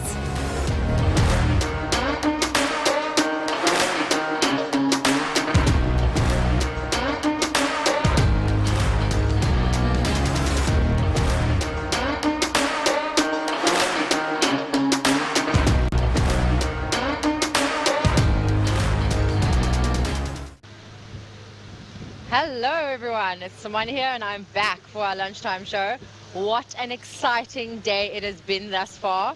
I must say, first of all, 2 things today. The GTI Challenge was the most intense race I think I've seen in a very, very long time. And then I think I found a new love, okay? I think I want to pronounce the surname correctly, Heidenlich, number 10 from the Clubmans. Every time that car came around, my heart just melted a little bit. Well, as a matter of fact, we saw a quad bike that stood behind us. That is his dad's. That was on that quad bike, Aaron Steidenrich. Both of them are well-established oval track racers. His dad is also an oval track racing champion from back in the day at Cape L Drivers on the Tar Oval. And Stephen had that car out last week when we had the Rallycross. We got the traction all-tar shootout. Janeda meets... how can I say, his brainchild, and he came to play, Stephen, with that car out there last week Saturday just to test it and set it up for today, because they made a few changes.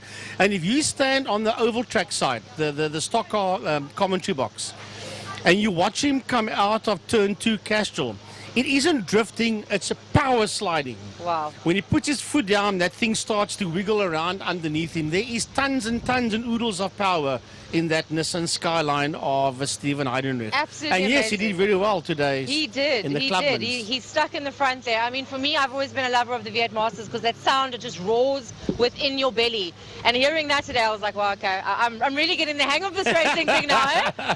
I'm starting to spread my wings, so the V8s are going to be a little bit upset with me. Yeah, look, the V8s were also pretty awesome here towards the end. We had 14 cars that entered, 12 took to the grid. That was the final race just before lunch. And then, of course, we also had Sports and GTs and GTI Challenge, as you said. Wow.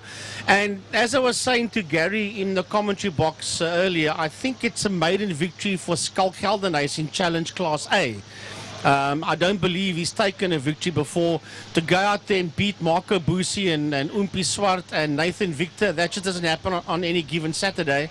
And he went out there and he showed them exactly what to do. And then that Class B fight, man, what a rumble that one was. between Ryan van Eerden and Mohammed Kalfi. That was some awesome fighting, and right there with them was Faisal Jacobs and Near Abbas as well. And our birthday boy, Mr. Chairman, that was up there, he began to drop further down, but that's because he didn't race the last event and had car issues, and he's back and complete new color scheme on Zaki's car as well. Awesome. Yeah, the racing has been intense today for everybody who has been watching. And please, there is so much still to come in this afternoon's racing. We've got quite a few classes that are still going out today. We have the Thermo Fireman Clubman Saloons, Pro Seal Wine and Superbikes. We have our API Property Group GTI Challenge going out again. And if that first race was anything to go by, then we need to watch out for what's coming. Lubaz Sports and GT cars, Lauder Classics, and then of course the Pirelli V8 Masters are going out again this afternoon. Yeah, that's basically a repeat of what we saw just after the first group of cars and bikes did their 2 racing sessions.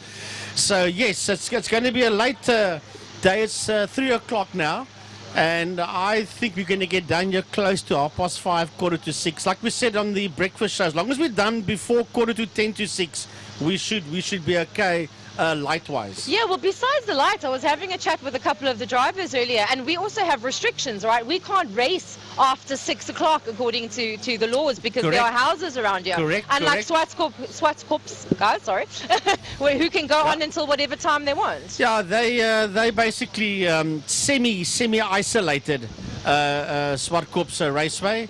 That's the De Toy family of Trans-Africa Racing. They own Swartkorps, Peter De Toy and his sons Jonathan and Mark. So yeah, they can pretty much do whatever they like. Unfortunately, we don't have that that far. Years ago you could, when you only had the what do you call it? I mean, he said the gas station, the other refinery down the road here, when everything was open. As we see Dylan van Eerden, was one of the front runners in GTI Challenge Class C, come around. Mr. Brian Hoskins, our COC, just giving us away from there. So yeah, there's lots still to come today, and if you can't make it to the circuit for late afternoon, then tune in to IMUSAT. We've had our problems today. Yes. And a lot of people that watch this are going to say, you're the commentators, you're the guy doing the camera, you're IMUSAT. It's purely power problems. Yes, there are generators on every corner in As a this matter of place fact, right there's a generator going to my right-hand side. Quite a big one, actually. Just to keep things going. So we have had our issues. So yes, we do apologize to the people at home. But yeah, it's one of those things that we've got no control of. If anything, the IMUSAT crew's been running around. People just walking past, guys. It's buzzing out here. Has been running around to try and sort out all the problems. A big heads up to all the IMUSAT guys and girls for trying to sort out the problems. Yeah. But I think it's all sorted out now. Yeah. So we're going to be in for an awesome second half after lunch. We are, and we have someone here to chat with us. We have one of the V8 Masters drivers, Marcel Angel, who is hot off the track. I've literally almost had to get him here in his race suit still, but he demanded to go get changed. Come on in, Marcel. Yes, yeah, and Faber Tafani, that great racing. How's it, Marcel? Good one, buddy. Good man. Your seat. Why? I'm a lousy commentator, but. Cool. Thank you, Marcel, for joining us. Guys, this is the legendary Marcel Angel. He has been in the motor racing industry for years. He was South African go-karting champion back in the day when he still had hair. I can joke with him. I know him very well. As you can see, I'm not biased at all. Marcel, you are just hot off the track, quite literally, and you managed to pass Sean Moore and come in second over there and keep that pace. How did it go? Yeah, I think I got the jump on Sean off the line. I think he was maybe sleeping a little bit, so I managed to get into second place. And after that, it was just a question of trying to get past Fabio. I mean, I managed to put in the quickest lap of the race, which is I'm quite happy about that. However, the yellow flags kind of upset my rhythm a little bit, and then Fabio got like a second or two gap on me, and I knew I wouldn't be able to catch that, and I could see Sean and the guys behind me were quite a way back, so I decided to kind of settle for it and save the rubber, and hopefully in the next race we can go one up. So you always have that lap that is so close to Fabio, who is kind of like the nice nemesis that you have that's always just ahead of you. What strategies do you think you can do to try and get into first place next time? Well, you know, I mean, like, I didn't think I would pass Sean off the line today. And we are possibly having a standing start in the second race. So, you know, we have a standing start in the second race, and it's anyone's game, you know. I would be starting second on the grid. You know, Fabio fluffs the start, I get the whole shot. Maybe then it'll be a different race. We don't know, you know. I mean, how long is a piece of string? But you know, I think we've got the pace. I haven't had the pace for the last couple of years, but we seem to have the pace now to take it to Fabio. I think he's won maybe 1 or 2 championships more than me, but I mean, in total, I think out of all the championships the V8 Masters have had, I think bar 2, they've been won by me and Fabio. So that's probably why there's quite there's a big rivalry between me and Fabs. Cool. And your teammate, obviously the other Autos Angel racing car there, Jason, I know you had some troubles with qualifying yesterday, and I had to come here and prep, so I didn't see, but I heard there was some dust and sand that went flying again. Yeah, Jason had a really tough day yesterday. You know, he went out in the morning, came back in, was complaining that the car was swapping ends on him. The workshop tried to figure out what the problem was. I tried to figure out what the problem was, and we realized after the third practice that it actually had a broken diff. And what was happening was the one axle and the diff was moving, and moving the rear brake shoe off the caliper and giving him a long pedal. So he had no chance. So they had to rebuild the whole diff last night. Sure. Rebuild the brakes, and I think today he started last, and I hear he went very well up until the last lap. He made a mistake and lost a few positions. So I think he's back on it, and I think we'll see some action from him in the second race. Cool. I always make my joke, so at least I can say he made it past turn 1 this time. Go, Jason. Go, Jason, boy. Yeah. So, Marcel, just give us, before you go, a little bit of a history and background. Like I mentioned to everybody, you've been racing for the longest time, started in a karting. You've got a lot of history. Tell us a little bit about your background and how you got to this part. Okay, so many years ago, I won't tell you how many years ago because I'll give my age away. Yeah, my first paycheck I bought myself a go-kart, a 125cc go-kart, and I started racing karts. I mean, I obviously was pretty quick those days when I first started. My first year, I think I finished 4th in the national championship. The next year, 3rd, and then I moved on to the 250cc class, where I won 6 South African titles. I went overseas and raced the Worlds as well. And then I moved to Cape Town from Johannesburg, and you know, it was quite difficult, you know, traveling to Joburg to attend all the races. So I started racing the Makita supercars, funny enough, because it was a local series and it kind of worked for me. So that was great for a couple of years. I did that, and then the late Owen Ashley built these V8 Masters cars, and you know, I've been racing these cars basically since their inception. That Owen Ashley built. A true V8 master. Yeah, absolutely, especially my age. And you know, in between that, we've done some GD3 racing. We've had our 458 and the 488. My son Dane and I, you know, campaigned the 458 in the SAS Endurance Series. We won that championship in 2018, the GD3 Endurance Championship. We also won the Index of Performance Championship in SAES. So I mean, I can't remember everything, but it must be my age, but we've won a few. It's been a long ride. Yeah. Well, thank you so much for chatting with me today. We wish you all the best for your last race. I know it's the last race of the day, so everybody look forward to it. It's going to be a cracker one. Thank you, Marcel. Cheers, Sim. Thank you. Awesome. Perfect. And here we go. I have Marco Brucey with me. Thank you, Marco, for joining us. I was just saying earlier that GTI Challenge race was insane. It was so intense. There was dust flying where I was on the side of the track. At one stage, a car came over and I had grass all over me, and the car was pretty close to the fence. What's the competition like? How did you do today? Give us a little bit of insights. Look, it's tight, it's tough.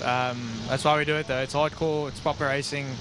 It's not easy. So yeah, I mean, I'm enjoying it for sure. I pulled off a 3rd there. I pulled away from pole, so it's a pity that we went backwards. I don't like to always to go backwards. It's always best to stay the same or go forward. So to win it would have been great from the front, but it didn't happen like that. It's just hard racing. It was a good race. So well done to Skulk.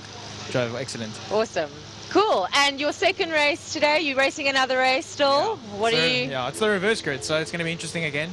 I will pull away 4th now, so the guys that won in the first heat will finish behind me, or start behind me, and I'll pull away 4th. And so it's basically the top 6 inverted. So it's going to be exciting, as they always are. So I've got a slight upper hand again by starting in front of them, but yeah, hopefully I can keep it that way. Awesome. Thank you so much for chatting with me today. We wish you all the best of luck with your next race. No problem. Thank you. Cool. Guys, I'm going to ask for our man of the hour again, or one of our fabulous commentators, Gazza, as we said, to come and join me. You look like you've had a bit of fun today as well. I have had. I'm looking forward to a chilled afternoon and just to sit back, relax, enjoy something ice cold and enjoy the rest of the racing. Well, the ice cold for us is going to be a little bit later on. Just for the folks at home, just to give you a basic hi, PV Low. We haven't seen him in here for years and years. For the folks at home, what actually happened this morning was there was a electrical box, an Eskom electrical box, that literally exploded. It was visually seen to go up in flames. Oh my gosh. And that affected everything. And that was with like 8 minutes to go before we actually started with the race meeting. From there on out, it was a case of bring in all the reserves that was available. As you can hear the generator in the background. But I mean, you never have a whole circuit that goes down. You have sections. So there was a lot of equipment that was available, but just not enough. And the guys have worked tirelessly. As you've seen, more and more cameras becoming available during the course of the day. So for the second half, and I suppose it's the A game that is in the second half after lunch with the new reworking of what's happening at Killarney. For all those top races, we should have just about all the cameras working so we can bring you more action. How's that GTI challenge race? Oh my gosh, it was so intense, so intense. But I just want to talk about the schedule again for a second, because this has been quite a hot topic amongst the drivers. You know, I walk around and I chat to all of the drivers. Are we seeing an increase in people that are joining us in the afternoons because of the shift in the schedule? Well, look, the idea with the shift in the schedule is to make the afternoon session more appealing. Because of the fact that there's so many people that work on a Saturday morning, some people have their wives that force them to do gardening on a Saturday morning. Other people work and keep the economy going. So the idea was to spice up the afternoon, but not at the cost of anybody else. This is the second version that we are now doing today. The first problem being not everybody can get off to go and do a qualifying session on a Friday. Yeah. Not everybody, nobody wants to not race on a day. So if you're going to run all the classes and you're going to try and accommodate the bigger classes in terms of qualifying, you end up with what we've got today. In excess of 20 events in one day that's going out there. We've got all the classes that's racing, which what everybody asked for. We've got the 3 biggest classes that's qualifying on the day as well. That means an 8 o'clock start, and how do you get out of bed at 6, arrive at the track at 7, put on your leathers and go out there and tap 270 to 80 down the back straight? It's not easy. So of the first races, the guys are not happy, but it's a new approach of Killarney International Raceway. It's a case of looking to see how can we improve the package. Keeping in mind, IMUSAT, 3 race events, 32,000 views. So congratulations to all you guys. That's in excess of 10,000 views per race meeting. We're doing something right. Definitely. And like you say, we will keep on refining it until we get that perfect recipe for it, because we want something that works for everybody. No, you'll never get a perfect recipe. This is motorsport. If it was predictable, we wouldn't have the same amount of interest in it. But guys, yeah, it's great to watch on IMUSAT, but don't forget to come down to the circuit is still Plan A, Prize A, there's no doubt. For those of you that aren't close enough to Cape Town, that is why we do this for you, and it also gives coverage to all the sponsors on all the different vehicles and the corners as well. Yeah, we've seen the wind is coming up a little bit in true Cape Town style. This afternoon wind happens. Is it going to change anything for the guys, do you think? Yes, it does. There's no doubt that a heavy southeaster makes slipstreaming so much more effective and crucial in certain of the classes. So it's a slight change of style of driving as such. Some of the classes affected more than others. At the end of the day, it's like rain. It's an equalizing factor. Everybody's got the same amount of wind. Everybody's got the same amount of rain. But will it spice it up even further? Hell yeah. Can it get any spicier? I don't know. Well, speaking of spice, you've got like the God's view up top there, and I've seen a couple of people come off the track and everything. Tell us, what kinds of things have you seen up there today with people that have come off the track? Bikes went flying, I think, I'm sure. Well, that which we can talk about, I'm not talking about the craziness of the commentators up there. Yes, we do have an amazing view. That is why I sit up top doing the camera selection, so I can not only see what there is on the screens, but what's happening around the circuit. One or two lucky shots, I've got to admit, like the biker that went off. We're still waiting for the results from the hospital. We'll look to see. Sure, so he actually had to go to the hospital. I Yes. saw the ambulance come and I was trying to go back on the YouTube because I was sitting on the other side of the track.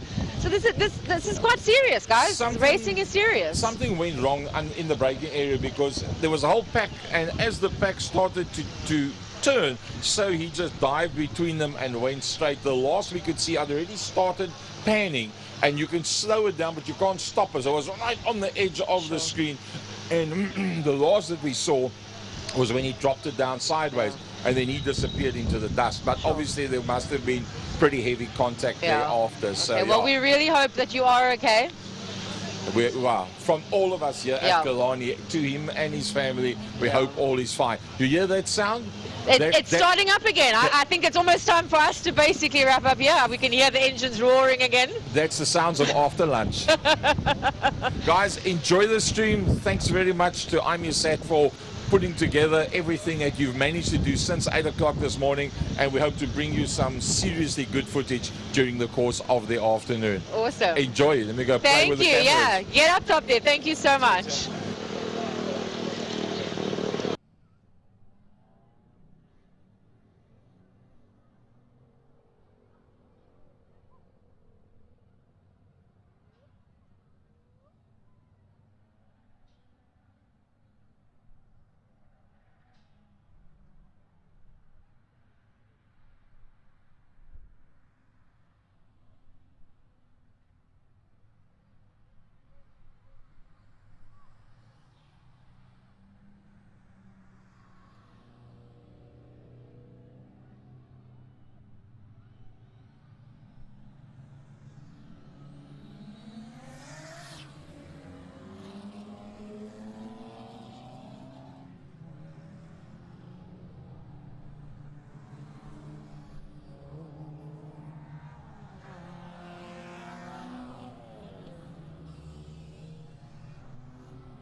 Welcome to Lime Property Management, where the efficient management of your community scheme is at the heart of everything we do.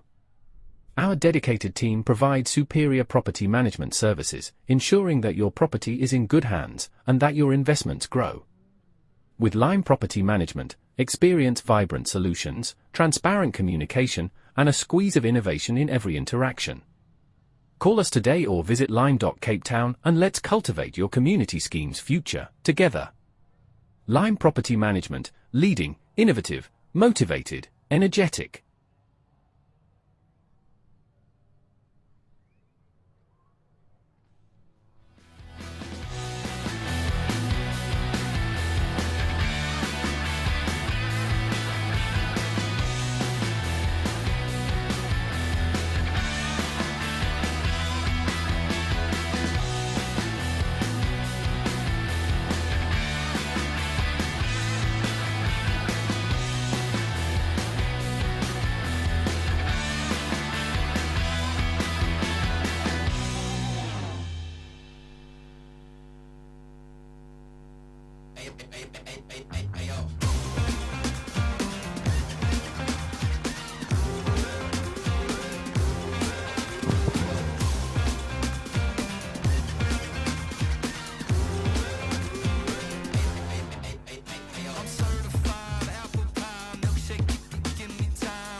Well, folks, welcome back.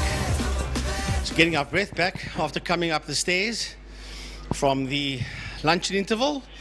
And here we go with the Thermofires Clubman Saloon Cars. Race number 2, safety cars peeled off. There you see it in the bottom left-hand side of your screen.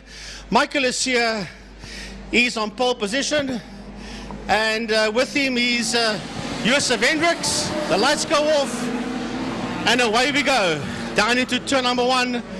Through turn number 1, they work their way now. Lucia. And he's got the Heidenreich that's coming through as well. Kwesi Swanepoel is right in there with the Josef Hendricks.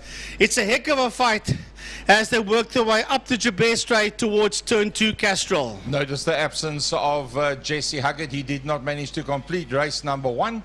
And, well, that opens it up for the Origin Oils entry right up front. Stephen Heidenreich. He's got Hendricks in there behind him now. Hendricks has been battling just a little bit with braking issues. He's locked up on numerous occasions, but doing whatever he needs to. Michael this year shows the boys that a Mark 1 Golf can still play with. Yeah, but he was up in that his second spot. He ran wide. He's still there. He's got Hendricks with him. Kwesi Swanepoel. He's in there. Mansur Parker that had trouble out in race number 1. He's right in that fight as well. I also see Jaco Lambert and JP Shea. JP Shea that had problems in turn 5, Fastron early on. He's in that fight. Josef Hendricks sits there on the outside of Kwesi Swanepoel. Jaco Lambert's in there. JP Shea is in that fight as well. As you see them chase down Lucia, that's in that second spot, as race leader Heidenreich heads into turn 1. And Swanepoel's moving up as well. He's using the power of that BMW, and he moves it up on that inside line. Hendricks holding sway, trying to make sure. Lambert is the first of the lesser powered cars that's in that group, using the handling and great driving skills to be able to stay in there with the front runners. Here we watch them now as they work their way through Castrol Corner. Jaco Lambert and JP Shea is at the end of that tail coming through there. We pick him up. Here comes Dexter Bruce. Right behind him, we've got Farrell and the rest of the field just working their way through Castrol Corner. Through Castrol they come now, working their way towards turn 3. The leaders are heading towards turn 4 already. So out of Interceptor towards Saddle Sweep, double right-hander, Stephen Heidenreich. You can hear that turbo of the Origin Oil Skyline down the back main. Oh, it's a popping and spluttering there. Hendrick sits right on the case of Lucia as they race down towards turn number 5, towards Fastron Corner. Swanepoel and Parker. He's also in that fight. Swanee, he's just behind Mansur Parker. And look at Josef Hendricks, pressure on the back of that Golf of Michael Lucia. Well, still leading out is Heidenreich this year, showing that a Mark 1 Golf with plenty kilowatts underneath the bonnet can still play the game with the bigger powered motor car. Surprisingly, Swanepoel only in that 5th position. He did a brilliant run from the back end of the pack in heat number 1. He got to that group of 3, which has been dropped simultaneously at the same time by Heidenreich at the front, but he has not been able to penetrate that very quick 3-way battle. We stay with this shot. You'll see that behind JP Shea. He'll come into view now. There's Shea. There's a lovely fight that's going on just behind him. Dexter Bruce is in there. Shane Smith is in that fight. Gary Smith is in that fight. And Baby Jakes, I think, is in. No, it's not Baby Jakes. It's Stephen Gous, yes. And then just behind them is John Farrell and Algan Gasper. Well, Stephen Gous that won out his class in race number 1, but as you can see, they're starting to stretch out now, going to the front end of the field. Heidenreich is just up, dusted, and disappeared. It is going to be a massive battle that's going to happen directly behind that as they go into the turn 5. Put him in the Fastron. It's Hendricks that's got ahead of Lucia. And I do think that Mansur Parker is starting to sweat it out because Swanepoel has gotten past him. Right, here they come, heading down into turn number 1. There goes Stephen Heidenreich, your race leader, Josef Hendricks, and Lucia just holds on there. Swanee is just ahead of Parker as they make their way out of turn 1. We pan a bit back. JP Shea coming through. This is Shane Smith, Dexter Bruce, Gary Smith on his inside, Stephen Goos, as they exit turn 1. And here you just saw Gasper right on the case of Farrell. Yeah, Jean Farrell right in there as well. We try and go a little bit further down. You can see more of the class as a whole. That's Anton Jacobs that's making his way through there in the Nissan Sentra. And he has got John De Silva and Charles Opperman for company as we go back to that leading group that's heading down towards turn 5, Fostron. Mansour Parker dropping off the back, as is Lambert, that's dropping off the back of that group as well. They're just stretching the legs out of everybody and anybody. Hendricks doing a brilliant job at this stage of the fight. Yusuf Hendricks, a 122.664 on his last lap. He's got Michael that's really stretching his legs to stay ahead there of Swanepoel. Swanepoel starting to break away from Mansour Parker. There's Lambert somehow finding himself in an open space once again. Then we've got Share and then Smith. Then we've got the leader in class of Class B. That's Dexter Bruce that's coming through. Dexter Bruce has got a very, very tight battle because it's Dexter Bruce getting it completely sideways and pulling it together is Shane. But that Bruce, Smith, Goos, Farrell and Gasper, that is the group that's just gone through there now. Yeah, and we watch some guys putting their wheels on the dirt as they come through. Here comes Shane Smith, Dexter Bruce, Gary Smith, right in that fight. Stephen Goos joins that party as well as they make their way out of Castro Corner. Through the kink, you just saw Farrell and Gasper coming to view as well, but the leader's making his way all on his own into 5, and Hendricks. That's Yusuf Hendricks, yes. He has lost the circuit there, Yusuf Hendricks. Well, that opens it up. That means that Michael Lussier is probably the next man who's going to come into picture. Yes, it is. It's Michael Lussier. And, chaos down into the entrance of 5. And that was Swanepoel on the one side and Mansour Parker on the other side. I'm pretty sure the right-hand front wheel is gone on the Swanepoel car, and there you can see that is Mansour Parker. Lambert says, hello, good afternoon. I'll just have a quick look and I'll just keep on trucking. Yeah, JP Shea comes through, Shane Smith coming through as well. They're just all getting past them. There is JP Shea on the main straight. Shane Smith in there behind him. Then we have got Goos coming through. Then behind them, behind Goos, we have got the rest of the field just coming through as well. Dexter Bruce is one of them, and so is Gary Smith as they come through that fight. Farrell is still going one-on-one with the BMW of Augen Gasper. Yeah, Augen's car is in fact up for sale. He wants to buy the Cody Albert's car. I think that car's up for around about 150,000, but keep in mind that that car is in fact best prepared for 2023. So it's a beautiful motor car that, as our leaders are on their way down the back main. Well, we'll have a look, see, yes, down the back straight they go. We're actually forgetting about Steven Heidenrich and Michael is here. That's Stevie you see there in the Origin Oils and Auto Pro Skyline making his way out of 5. He's heading towards us. He's picking up a back marker on the home straight as he goes down into turn number 1. And then Michael Lussier still in that second spot. Here he comes towards us all on his own as we keep an eye on the rest of the cars going through. That is Yusuf Hendricks, and behind him, have a look and see now, because there is a Shea and Smith on his case as the cars come through. Dexter Bruce, Gary Smith and Stephen Goos. That's the other cars that you see in that group of many of them that's racing down towards Holzhoek turn 1.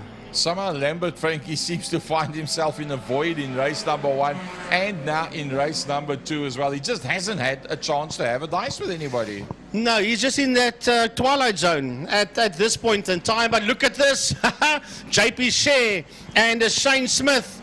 Shea just ahead of Smith there, going one-on-one. Hendricks is just behind them. Then you see Bruce, Gary Smith and Stephen Goos having a go. That's at 3 cars that you just picked up briefly on your screen. We'll have a good shot now. Here they come through Interceptor And they are still going one-on-one. Gary Smith, Dexter Bruce, and Stephen Gous. Lovely mid-pack dice that they've got. Well, they spread out right around the circuit now. Wherever you look, there is cars everywhere. One more lap to go as the leader, all on his own, makes his way into turn number 1, into holes. We keep an eye on this fight. He's picking up one of the back markers there. That's race leader Steven Heidenreich. There's a whole world before we see Michael Lassier in that Golf, all on his ace, making his way through turn 1. So Michael Lassier is putting a Lambert on himself there. Lambert's coming through now as well. Behind that it's Hendricks that's coming through, and once again running side by side. The boys are having lots of fun out there. Yeah, JP Shea and Shane Smith making their way around. That's a back marker. That's a 24 car. That's Omar. That is a back marker that they're picking up. And still, JP Shea battling to keep Shane Smith behind him out of Castrol. Shane's pushing very, very hard. They're very, very close to one another. So I think our leader has just gone down into turn number 5. Let's see if we can pick him up. There's the block of flats. Looks like... that's somebody running pretty slowly. There we go. There's our leader. And on the last lap, Steven Heidenreich in the Origin Oils Skyline coming through with an emphatic victory. Bringing it home in P1 is Steven Heidenreich. Michael Lassier will finish second. That's Michael that you just saw come into view there. That's not Michael on your screen there now, but you should see him come into view. There he comes, that Golf 1 of Michael Lassier, and right behind him is Jaco Lambert, and behind Jaco Lambert it's Joseph Hendricks to the checkered flag, and then it is Shane Smith that eventually got his nose ahead there of a battle-scarred JP Shea, and Dexter Bruce does enough to stay ahead there of Gary Smith. This should be Stephen Gous. Yes. Stephen Gous ahead of Farrell, and then Algan Gaspar. Now we're waiting for John De Silva. That's in P12. And first in class. If all goes well, it was worth it to work until 2 o'clock this morning. Yeah, that is Class D for John De Silva. This is John making his way to the line. Yep. Yes, it is indeed John. And then Charles Opperman finishes his race as well. How's that for a broken bonnet? That is Hintenhuis. And then you got the Evert de Toy Falcon, and right on his case is Anton Jacobs. And Andre van der Merwe finishing his race with the Chrysler, or as Gazza calls it, the office block, or the block of flats. Any case, that was the second race for Thermofires Clubmans.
the power, can't get enough.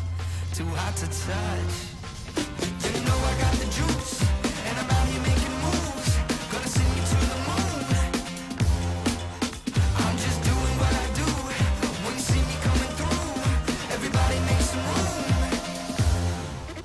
I'm the best, middle finger to the rest. I'm the best, I'm the best, I'm the best,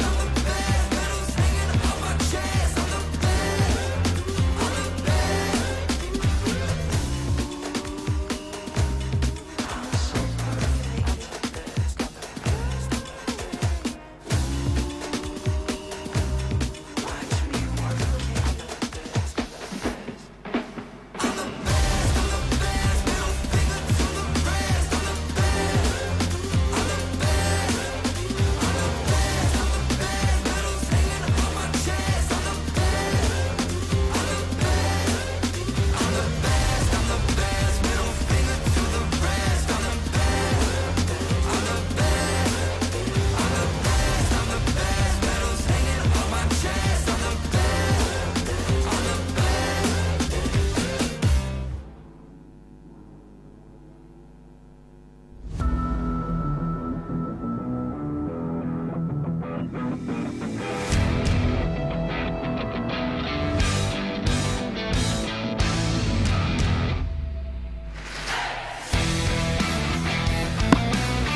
So, Byron, this will be race 2 of the Seal Pro Winan Superbike Challenge Masters and 600s. The grid is stacking up at the moment. Everyone's out doing their warm-up laps. Something I forgot to say this morning is I forgot about the format that all the bike classes go out and do 2 warm-up laps before their races start. So some people might be wondering why they go out and they go at full pace straight away. Obviously, they just have to warm up their tires. I mean, you can't start on the grid with cold tires because that's not the best way to do it. But they do 2 laps or two out laps, or even 1 out lap, I think, at the end of the day, once the track's got up to temperature. And then they'll line up on the grid, and we will be underway shortly. It'll be the same. The positions of, it'll be the same starting positions as it was from qualifying this morning. Or sorry, the qualifying yesterday. Yeah, Kewan Snyman then on pole position. That was, of course, a 1:11.5 that he recorded in qualifying yesterday. Tristan Pienaar, Slade van Niekerk, the two of them, of course, was actually not yesterday, it was this morning, excuse me. I forgot we did have the qualifying this morning, so it was 6/10 that Tristan Pienaar and Slade van Niekerk were off of Kewan Snyman, but Kewan was in a world of his own in race 1. And while the second row is Jason Lineker, Kiana Strode, the top man in the 600s class, and he's mixing it up there with some of the superbikes, some of the 1000 cc's. Mike Hunter, Dylan Anderson at the fringes of the top 10, ahead of Wayne Aronson, the pole man in the Superbike Challenge class. But Dylan Anderson, Mike Hunter also both on the 600s that they are campaigning out there. So we have now ourselves a field that is on the grid. Full front row. Was supposed to be P4? Well, P4 was supposed to be Jason Lineker. I believe Jason Lineker and Quinton Weening are not in this race, unfortunately, so they'll miss out.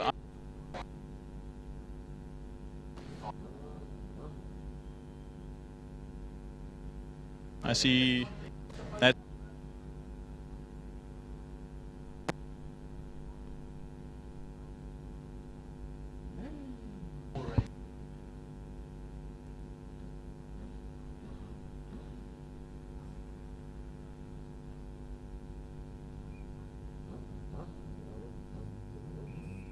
All right, so we're ready to go racing over here now, and the 5-second board will be ready shortly by none other than Phil Herold, who's been doing safety car duties today. You can hear the revs rising now as we have Tristan Pienaar also there at the front, and away we go. A bad start for Slade van Niekerk, but we run it down to the line. It looks like now wheeling it down towards turn 1 was Tristan Pienaar, but getting the whole shot then into turn 1 will be Kewan Steyman as they make their way around Holes Hook, turn 1 onto the Joubert Straight now, charge it up to Castrol Corner. Look at the advantage they're having there already over the likes of Slade van Niekerk, because Slade van Niekerk had a tricky start, but everybody good and clean through that section and out through the kink. I know this is not what Slade's wanting at the moment after battling with Kewan in the last round. And early this morning, him and Tristan Pienaar were a bit off Kewan's pace because Kewan was a rocket this morning or during midday. So they want to get a little bit further up the pace. But here comes Tristan Pienaar as they make their way through Super Sorrel Sweep and down onto the back straight. Slade van Niekerk a little bit off the cusp of those two at the front there. The CBR 1000RR Fireblade and the S1000RR BMW are both closely matched, it seems, in this first lap. Tristan Pienaar a little bit up onto the top end of that Pertimeter Fostron as they make their way under the City of Cape Town Bridge. But here comes Slade van Niekerk. Look how close it's gotten all of a sudden, Byron. Yeah, here we go now into that first turn and Holes Hook, and it's going to be Slade van Niekerk P2 ahead then of Tristan Pienaar. As look at the gap between themselves. Mark Vandenberg is in 4th position. Kiana Strode leads the 600 class from Dylan Anderson. They go into Castrol Corner now. Watch out behind them. What's going on there as Strode, Anderson, Jonathan Schwerin, Daniel Frost leads, or no, he doesn't. Jonathan Schwerin leads the Superbike Challenge class, but they'll make it now out onto the Tygerberg Straight for the second time in this race. So we've lost a little bit of the timing at the moment, but we'll just carry on with our own live timing. Kewan Steyman still leading out. The gap is half a second now as they make their way through. You can hear those 1 liter Superbikes powering out of Sorrel Sweep and down onto the main straight. There we go. Back up on the screen as they make their way into Pertamina Fostron. Kewan Steyman still half a second ahead. But Slade van Niekerk has taken that position from Tristan Pienaar, and now he will sit in 2nd place. And he has to make up a little bit more room to Kewan Steyman just to get onto the tail of him and get into his slipstream to move up another position so he can get himself into the lead. 1:11.2 from Kewan Steyman. He is lightning quick. Slade van Niekerk half a second off across the line. 7/10 off completely is Tristan Pienaar. 2/10 off of Slade. And then Mark Vandenberg at Masterclass leader at the moment. Kiana Strode is having his hands not quite full at the moment because he has got a 1.3 second advantage over Dylan Anderson. But we watch now the leaders come into Castrol Corner now on this 3rd lap of the race, and you'll see a little bit of movement happening a bit further back over there as well as they make their way through. Like I say, the likes of Kiana Strode, Dylan Anderson, Jonathan Schwerin leading that Superbike Challenge class ahead of Daniel Frost and Wayne Arendse.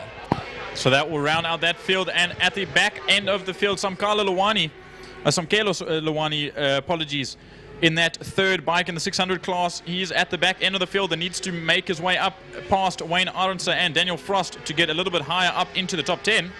Oh, sorry, no, he is in the top 10 at the moment. There are only 10 bikes out on the track at this present time. But here, coming across the line, Kewan Steyman, a 1:12.550. We can definitely get faster than that, and Kewan knows it.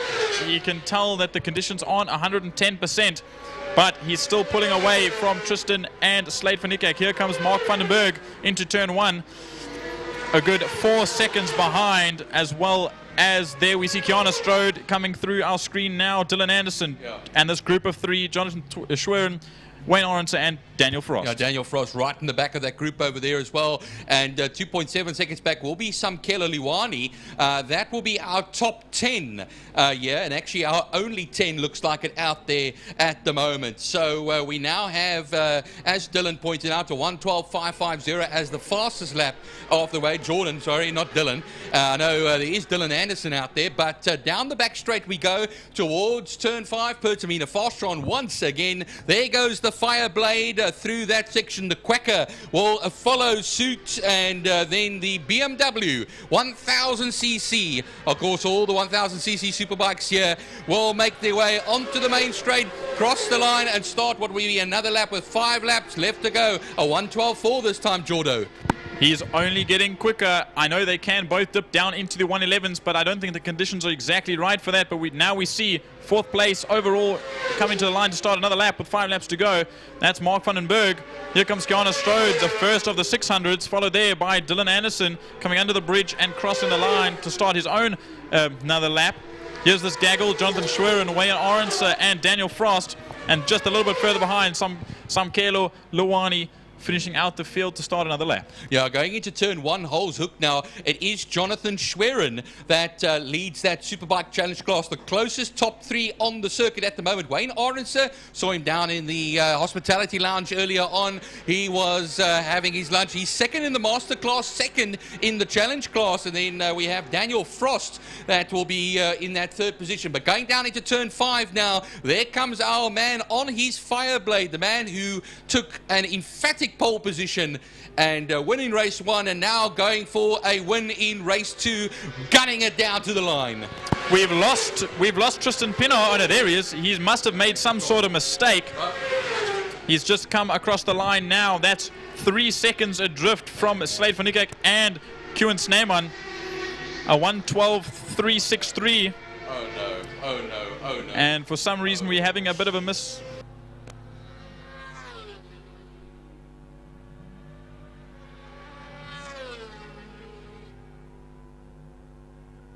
Well, we just as we go out there at the present moment now, Kewan Sneeman still leads the way ahead of Slade van Niekerk and Tristan Pienaar. That is our top 3 at this time. Mark van den Berg will lead the Masters section. Kiana Strode still on the 600 as we go into turn 1 now. Turn 2 after that short burst on the straight. And yeah, you were saying earlier on there, Jordan, that Tristan Pienaar had been losing out and had been dropping off, and 3.1 second gap between himself and Slade van Niekerk the last time around. But Kewan Sneeman, another fastest lap, each time a 1/10 of a second quicker as he goes along. 4 laps left to go now. And luckily it's still a little bit early into the afternoon, otherwise the sun would be down just far enough to get into the visors of these riders. I was listening to them speak to me this morning during qualify, and a lot of the guys had trouble because the sun from the east, the sunrise, was getting in their eyes. But Kewan Sneeman still managed to put it on pole as they make their way into 2 at the moment, making their way through 2 and out of 2 towards towards Interceptor Shoewear corner. My apologies. Comes the leader. But we look back to the battle between Jonathan Schwerin, Wayne Orense, and Daniel Frost as they make their way across the line to start another lap. Oh, here we go. Look at this now. It looks like Daniel Frost is looking all over the back of Wayne Orense at the moment. The man, of course, who is the chairman of the biker section, the motorcycle section. And now going into turn 5 will be our leader. That is Kewan Sneeman. 2 more laps to go when they cross the line. So let's watch out for that bright red, white and blue Fireblade. Here we go. Onto the straight. He will then run underneath the Castrol City of Cape Town Line Property Management Bridge. And Slade van Niekerk has no answer. 2.5 seconds at the present moment. Tristan Pienaar has dropped a little bit further back. 4.6 seconds off of second place man. Kewan's just managed to do a 1:12.202. So like you said, getting ever so slightly better over and over again.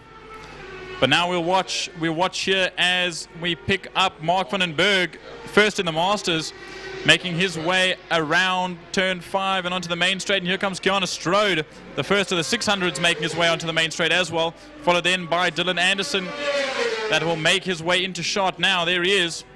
All the way from Neisner there, Kiana Strode. Sorry, Jordan, just jumping in there. He just still leads the 600 class ahead of Dylan Anderson. Dylan Anderson's done likewise. Here comes. And then what happens is Wayne Orense, you pointed it out right to me now, he takes the lead of the Superbike Challenge class. Very, very well done coming out of Pertamina Fostron and jumping Jonathan Schwerin just there towards the line. We now have a lap and a bit to go. We wait for the leaders now to come into Pertamina Fostron. There is Kewan Sneeman, the Rocket Man as we know him, on that Fireblade, jumping on the back wheel. Sorry, no, they're into one now. We're watching Tristan Pienaar struggling a little bit further behind. He's 5 seconds off now, which is not where he wants to be. Kewan Sneeman on the back wheel as he makes his way into turn 2, Castrol Corner. This is the final lap. We'll watch him put in another impeccable lap, I'm sure. Followed there by Slade van Niekerk. That is 3 seconds adrift at the moment, and I don't think there's any shot of him catching. Yeah, he'll come through Interceptor Shoes corner, turn 3, Jordan, onto the Tygerberg straight. One stage it was called the BP straight as well, and then into Saddle Sweep here. This will be the last lap for bikes today, and down the straight he will then run out of Saddle Sweep, turn 4, and towards Pertamina Fostron on the slightly curved back straight, and then will get his way now into that turn 5 Pertamina Fostron. Now we'll only have to gun it to the line, and he's only a few hundred meters left as Kewan Sneeman has been sensational today and will take the victory ahead of Slade van Niekerk, who comes across the line now. That is a gap of 3.7 seconds at the line as we watch now third place finisher in race 1 and race 2. Tristan Pienaar comes across 6.5 seconds back. We've got quite a gap between the front 3. They all are on incredible pace today. We watch as Mark van den Berg makes his way into Pertamina Fostron and on that number 96, currently sitting 4th overall, but he'll take first in Masters today. An incredible result in race 1 and race 2. But Kiana Strode wasn't that far behind on that 600, but it's just not enough. And 5th overall, Kiana Strode will take 5th for the day in that 600 class and first in the class. Now we wait for the rest of the field, Byron. Yeah, Dylan Anderson will come along in 6th overall, but the 2nd in class for the 600s. Then we have Mighty Ride from Wayne Orenser getting 2nd in the Master section. Daniel Frost will get 2nd in the Superbike Challenge class. Jonathan Schwerin will come through in 3rd, and Liwani will get 3rd in the 600 class. Just talking about the Master section, the 4th place machine 96, Mark van den Berg, gets the win in the Master section. So brilliant races from them today. A bit bunched out that group was, but incredible racing from all the Superbike riders today. And that'll be that for 2 wheels. And as we move on to another Premier class, API Property Group GTI Challenge.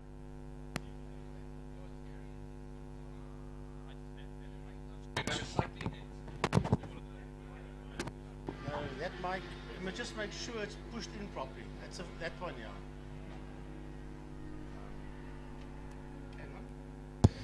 Right.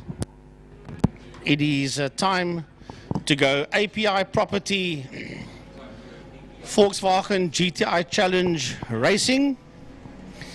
As we wait for them to work their way out on the track, just get all these motorcycles back into the pit area first. And then we will go API Property GTI Challenge. And then after that, we've got 4 more including this one.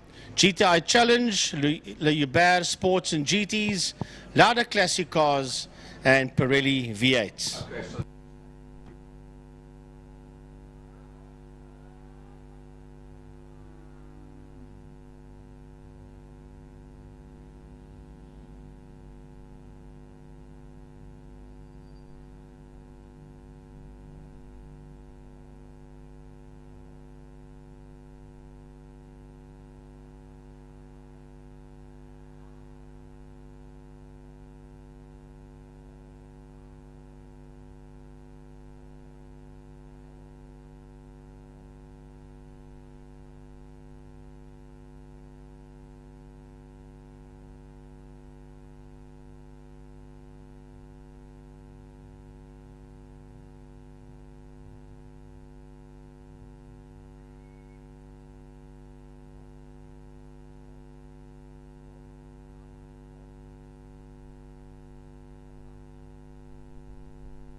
Well, folks, unfortunately,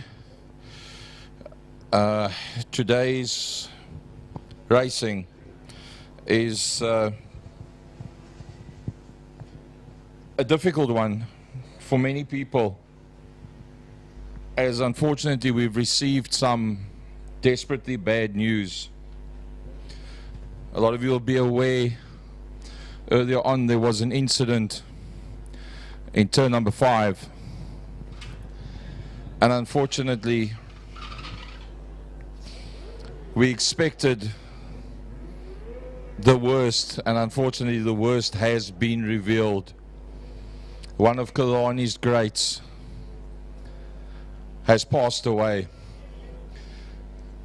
and unfortunately we have to tell you that Leighton Thomas has died as a result of his injuries when he arrived at the hospital.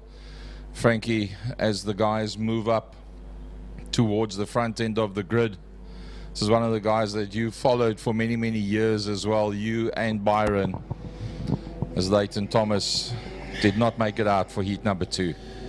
Well, you saw the bikes. This is not easy. You saw the bike stop there at home in turn 5 in Fostron. That is where the incident happened in the Superbike class, the Superbike Masters, the Challenge and the 600s. And all the bikes have now come to stop. This is the class that Leighton was riding in. And they just want to just take a moment for their fallen colleague. Folks, we ask you to remove your headgear and a minute of silence for one of our own, Leighton Thomas, untimely passing in turn 5 in today.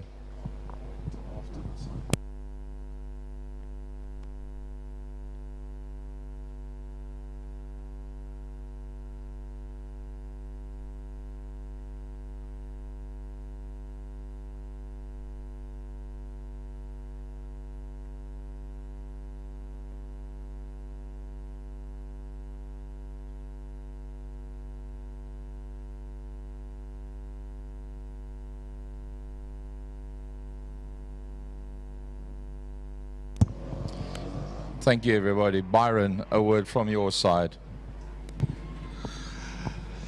Well, to take one deep breath and to be all together here to celebrate the life and racing of Leighton Thomas, his brethren, right off in his spirit. I can tell you that much.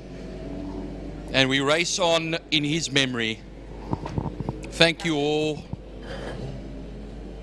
for being here. Yes, Byron. I know I've only been in the commentary box for not a terribly long time, but I have known Leighton Thomas quite well in the last few months and a few years from spectating him.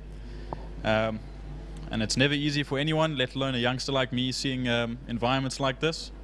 But I will forever give my hats off to him in every performance that he did, as well as doing everything in his memory, as well as, as Byron said, all his brethren will, from now till forever on. But a great young man he was, and we will hold him in our hearts dearly in such a terrible time. Yeah, from all of us up here, Leighton, ride off into the sunset, my friend. Ride off into the sunset.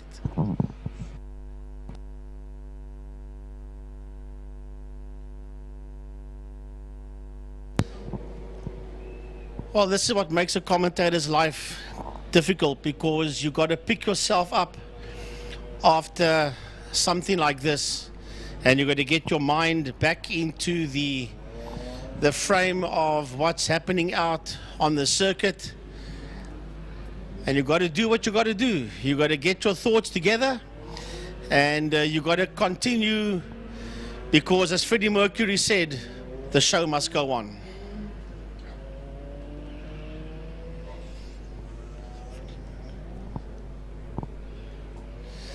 And the show does go on with API Property GTI Challenge that worked their way out onto the track. Well, if the first race is anything to go by, I think we're going to be in for a spectacular second race. I know that Simone, that was doing the lunchtime show, she said she had never seen anything like she saw in GTI Challenge race number 1. And yeah, it's going to continue in race number 2, that I can promise you. It's not going to end. It's not going to be any different from what we had out there in race number 1.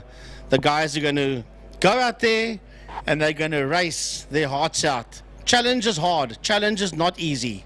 It was never meant to be easy, otherwise everybody would do it. But I'll tell you what, these guys have got they beat each other up on the racetrack, but they've got the utmost respect for each other. And you must see on the WhatsApp groups how they tease each other and carry on with each other. You actually think they hate each other, but it's quite the contrary. They actually love each other, these GTI Challenge drivers. So, Gaza, the show must go on, bud. GTI Challenge, here we go. Yeah. It's going to be action-packed, that's for sure. Yeah, not a nice way to start a GTI Challenge race, but it is what it is. Motorsport is a dangerous sport, and that danger factor is always there every time you go out on circuit, be it a car, bike, a go-kart, a motocross bike, doesn't matter what it is, there's always that danger factor. You got to accept that. So GTI Challenge, sponsored by API Property Group. Dylan Jabir and Kai van Zyl probably going to be on the front row of the grid alongside Nathan Victor and Marco Busi will be on the second row. Umpi Swart and Geldenhuis, so two quickies on the third row of the grid with Jean-Andre Marais in there behind them.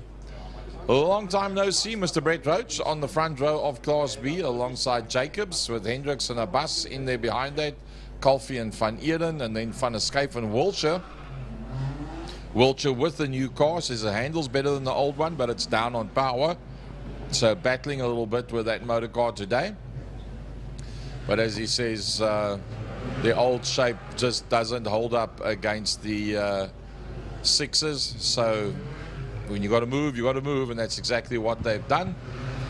Thrown another 30, 40, 50,000 rand at it, done the upgrade, got the better motor car. Now it's just a case of finding the right kind of power to be able to add that to the handling characteristics of the new car and then become competitive in class. Levy and Leiden from Joubert and Muna, the front end of Class C. That's going to be Battle Royal as well. Yeah, then you still add Reza Levy to that group as well.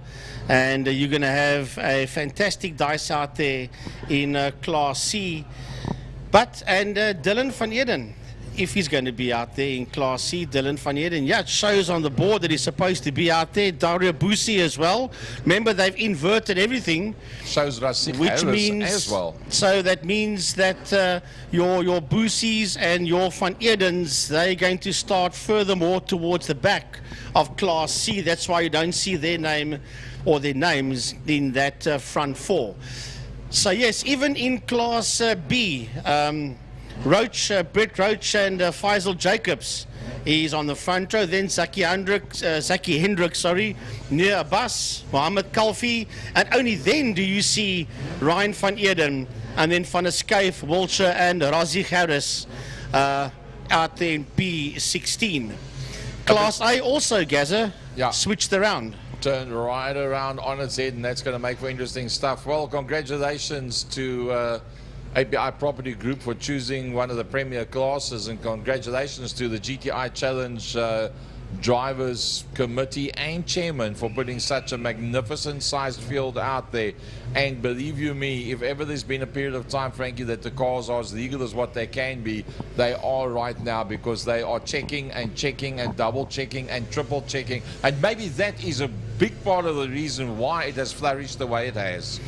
Yeah, remember they check and recheck. They dyno each and every single time they go out. Right, talking about going out and heading down into turn number 1 is Class A off the line. The Class B guys are getting off the line now. There's a little bit of a pause as we see the B cars coming into view, and now the Class C cars have been released off the line as they make their way into turn 1 holes. Well, 2 of the front runners in Class A being affected by that and literally getting spat out of the pack as such. We'll work our way just a little bit further there into turn 2 they go. That is your leaders in Class B. Yeah, it is Brett Roach that sits out there in P1 as they make their way through, but the Class A cars are now heading out of turn number 3. We'll pick them up now as they work their way towards turn 4. We'll get them here in Sarl sweep, the double right-hander Sarl. Oh, they are drifting those things around as they make their way out of 4. Down the back main they go. It is Dylan Jabir, but he's got Umpi Swart sitting there on his outside as they head down into turn number 5 into Fostron. They are 2 by 2 side by side as they make their way into Fostron corner.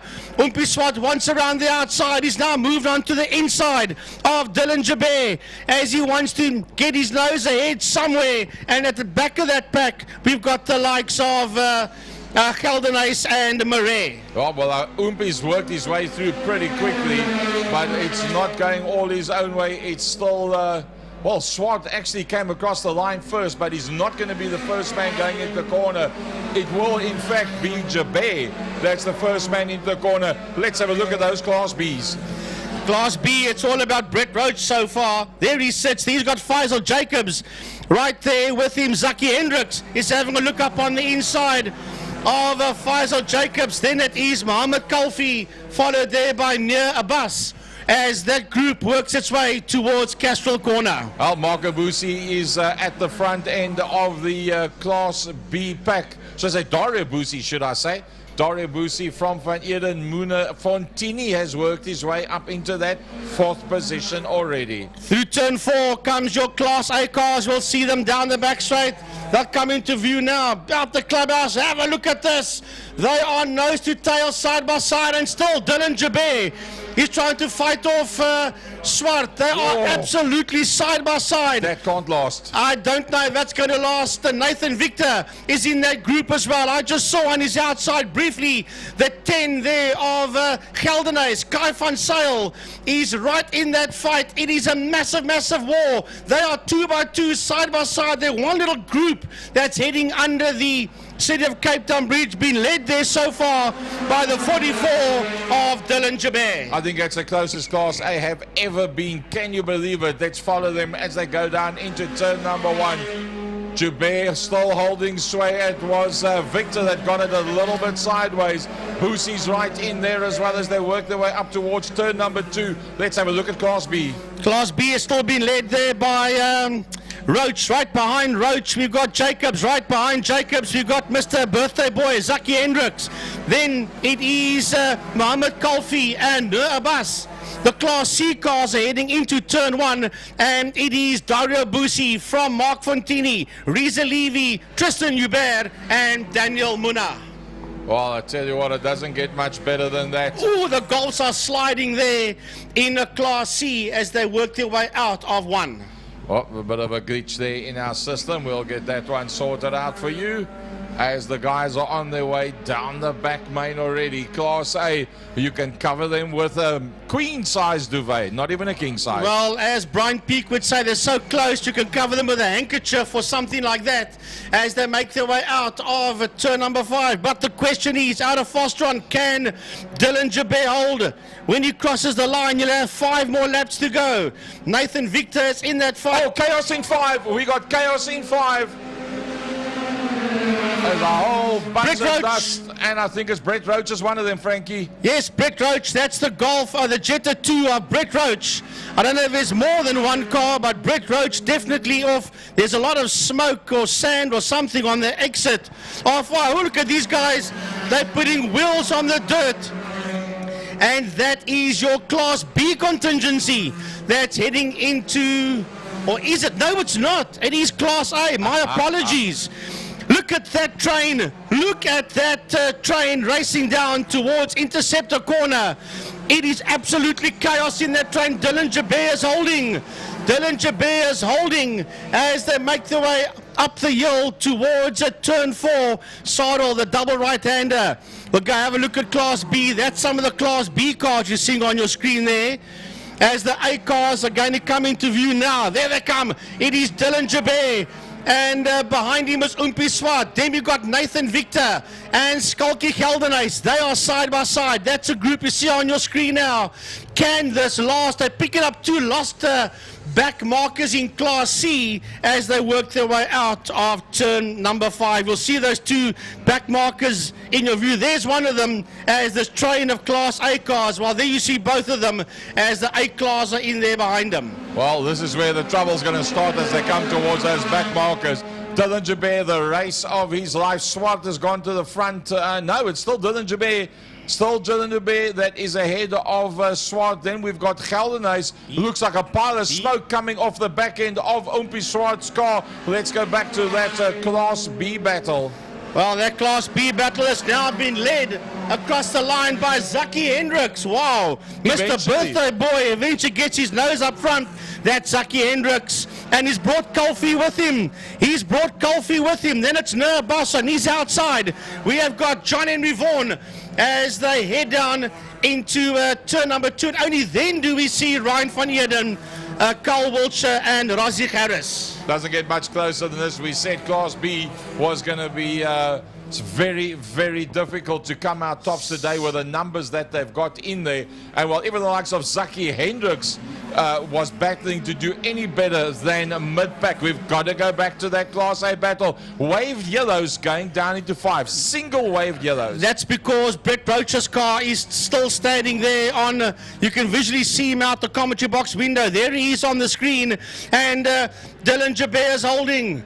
Dylan Jabir is holding, or the boys are on the dirt, they're on the grass, they're all over the place in this fight for honours in Class A. Umpi Swart still sits there in that second position, followed there by Nathan Victor across the line, Skull Geldenhuis, Boosie, and then we've got Kai van Zyl. That's the last car going there into 1. Yeah, Kai's battling to hold sway with him. Somebody's smoking pretty badly. I do believe that that's coming from Umpi Swart's car. Well, if Dylan Jabir can win this one, surely that is going to be my driver of the day selection, because for him to stay ahead of all of these big hitters, he's never been able to get it right before. This will be a first for him, and let's be honest, he's been given nothing for free. Right, where is Class C? Class B. They are heading out of turn. We've got to pick them up now because the sun is busy setting as we try and find them. Mohammed Kulfi is now in P1 with Hendricks in that second position. John Henry Vaughan is right in that fight as well. It's a lot of Class B cars that we see busy working their way around as the Class A cars work their way back into turn 5. Dylan Jabir still holding out, and it's Umpi Swart that's trying to have a look around the outside.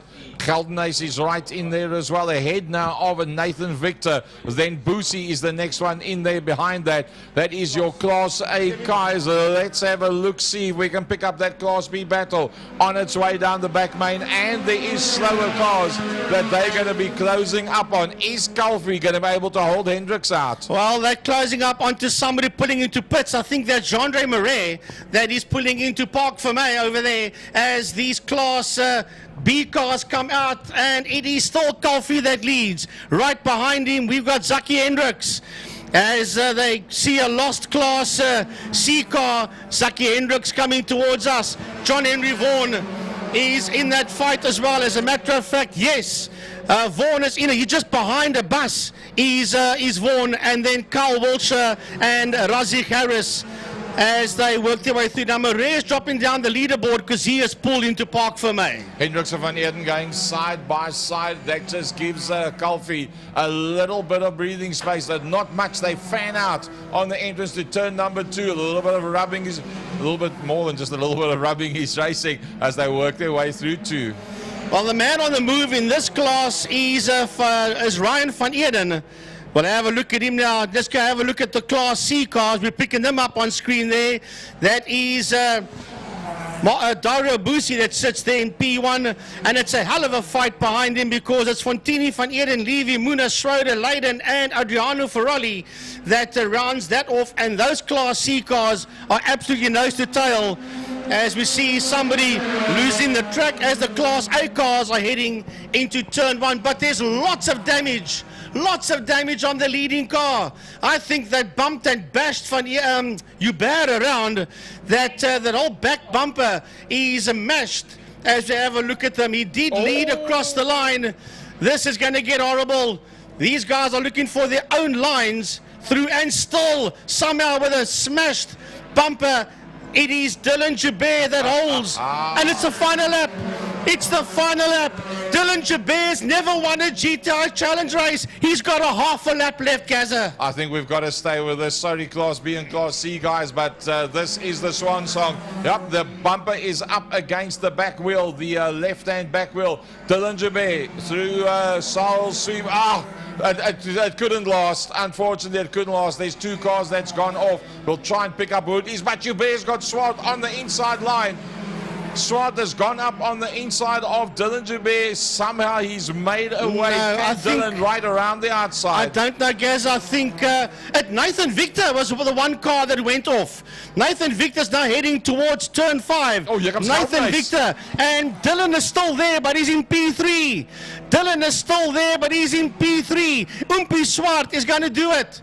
Yuri Umpi Swart's going to win this one, but only just across the line.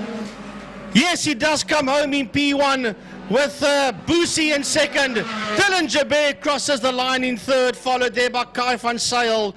Nathan Victor will finish there just behind Gelden Ace. It was Nathan Victor that's going slow, that's coming across the line now. Yeah. So he was one of the cars that did go off. Yes. Here comes, on the last corner. That's Ryan van Eden. That's Van Eden, that's bouncing all over the place. How's he going? Bouncy, and it's going to be Colfie from Hendricks across the line, first and second.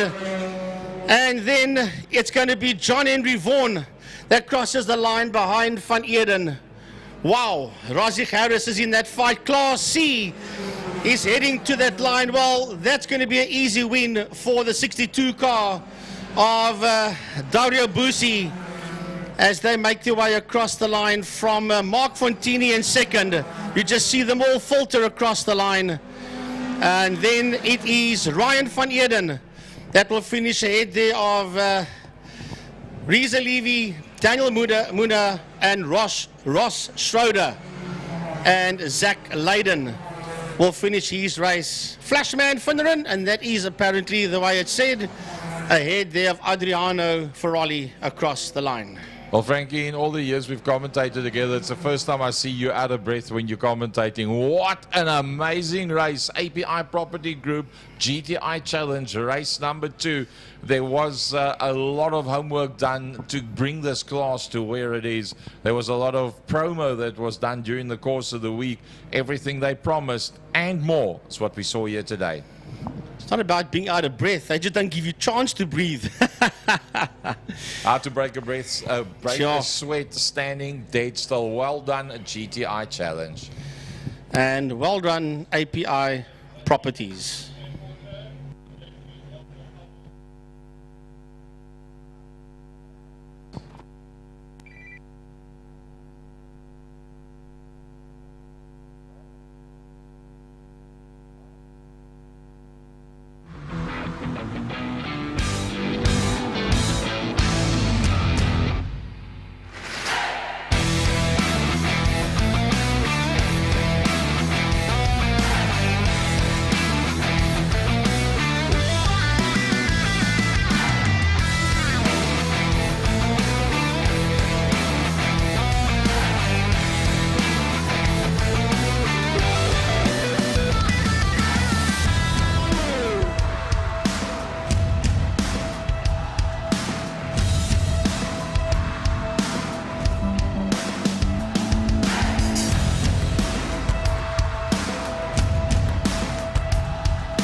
provide superior property management services.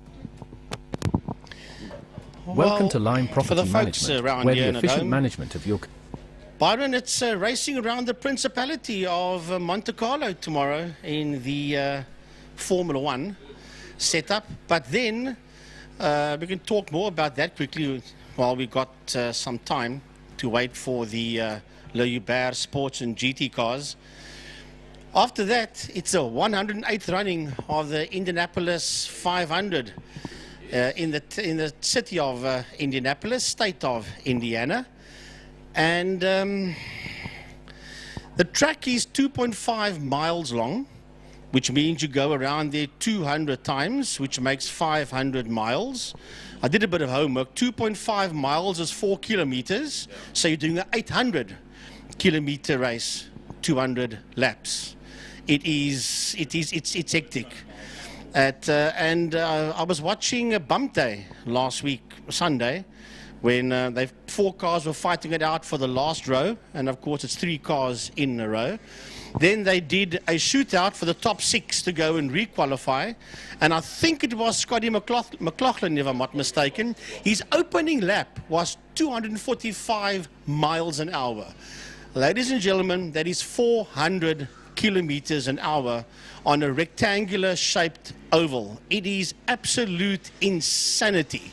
And that will be on just after 6 tomorrow evening on Supersport after the Formula One from Monaco. Just after the Grand Prix ends. The Grand Prix is due to start at 3 o'clock tomorrow afternoon. We're currently in the middle of qualifying there, so most of us will be watching that a little bit later on our apps or on our recorders.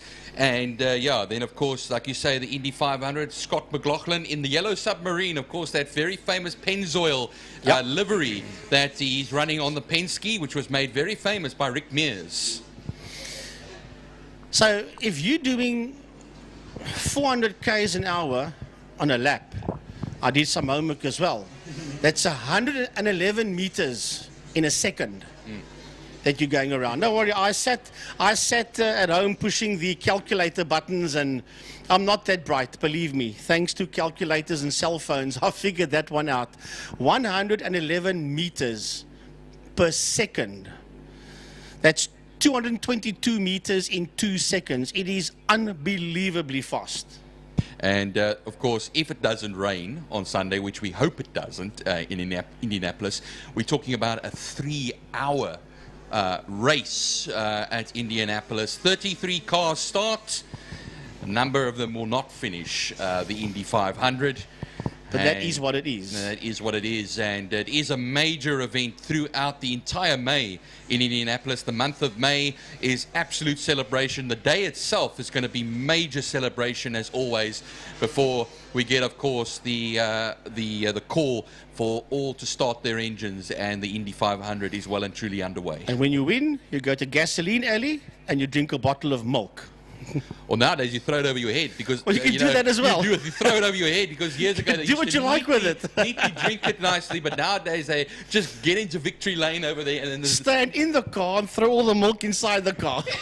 That's what they do. It is an amazing race, and the names over there go through AJ Foyt, 4-time winner; Rick Mears, 4-time winner; Al Unser Sr., 4-time winner; the Unser family, Jacques Villeneuve won it once. The Unser family, 3 times for Bobby, 4 times for Al Sr., and twice for Al Jr. 9 times they have won it as a family. The Andrettis have only won it once, 1969. And that was Mario. Yes. Mario Andretti, quite right, yes. What, am I right? Didn't Nigel Mansell win it as well? No, he didn't. He didn't. He lost it out to Emerson Fittipaldi in 1993. Okay. And he came there as a hopeful to win the Indy 500 as a rookie. Remember, it doesn't matter how many series. But that was in 1993 because he became world F1 champion in 92, and then he went over to Indy cars in 93, and he wanted to win it as a rookie. He came 3rd as a rookie. Emerson Fittipaldi won it for the 2nd time in 93. But the thing about Indy, it doesn't matter how experienced you are anywhere. Your first time, you are a rookie, you go through rookie orientation. Correct. and you branded a rookie. And we've had many rookie winners over the years. I mean, Nigel went there as a Formula 1 world champion. Yeah. And he was still a rookie the following year. But that makes sense. It makes perfect sense. So that's how it goes. It's a very traditional race. 1911 was the very first Indy 500. Next week we'll find out. Or on Sunday we'll find out, sorry. At the Brickyard. At the Brickyard, At yes. the Brickyard. There's still a line of bricks across the start-finish line there as well. The NASCAR guys do the Brickyard 400 there.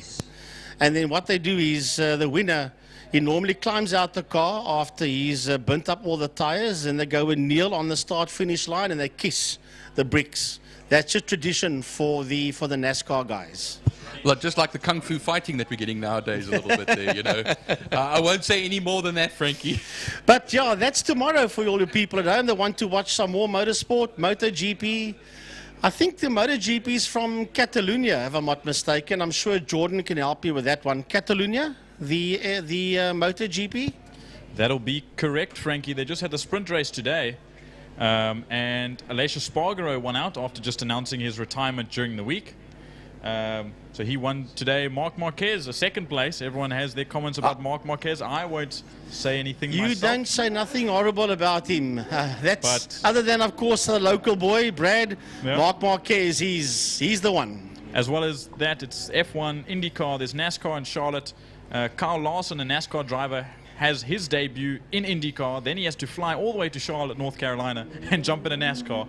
And if he can win both, no one's ever done that before. Yeah. So there's a lot of racing still today. 3 races today, and then of course all that Sunday, Super Sunday, MotoGP, Formula 1, IndyCar, and NASCAR.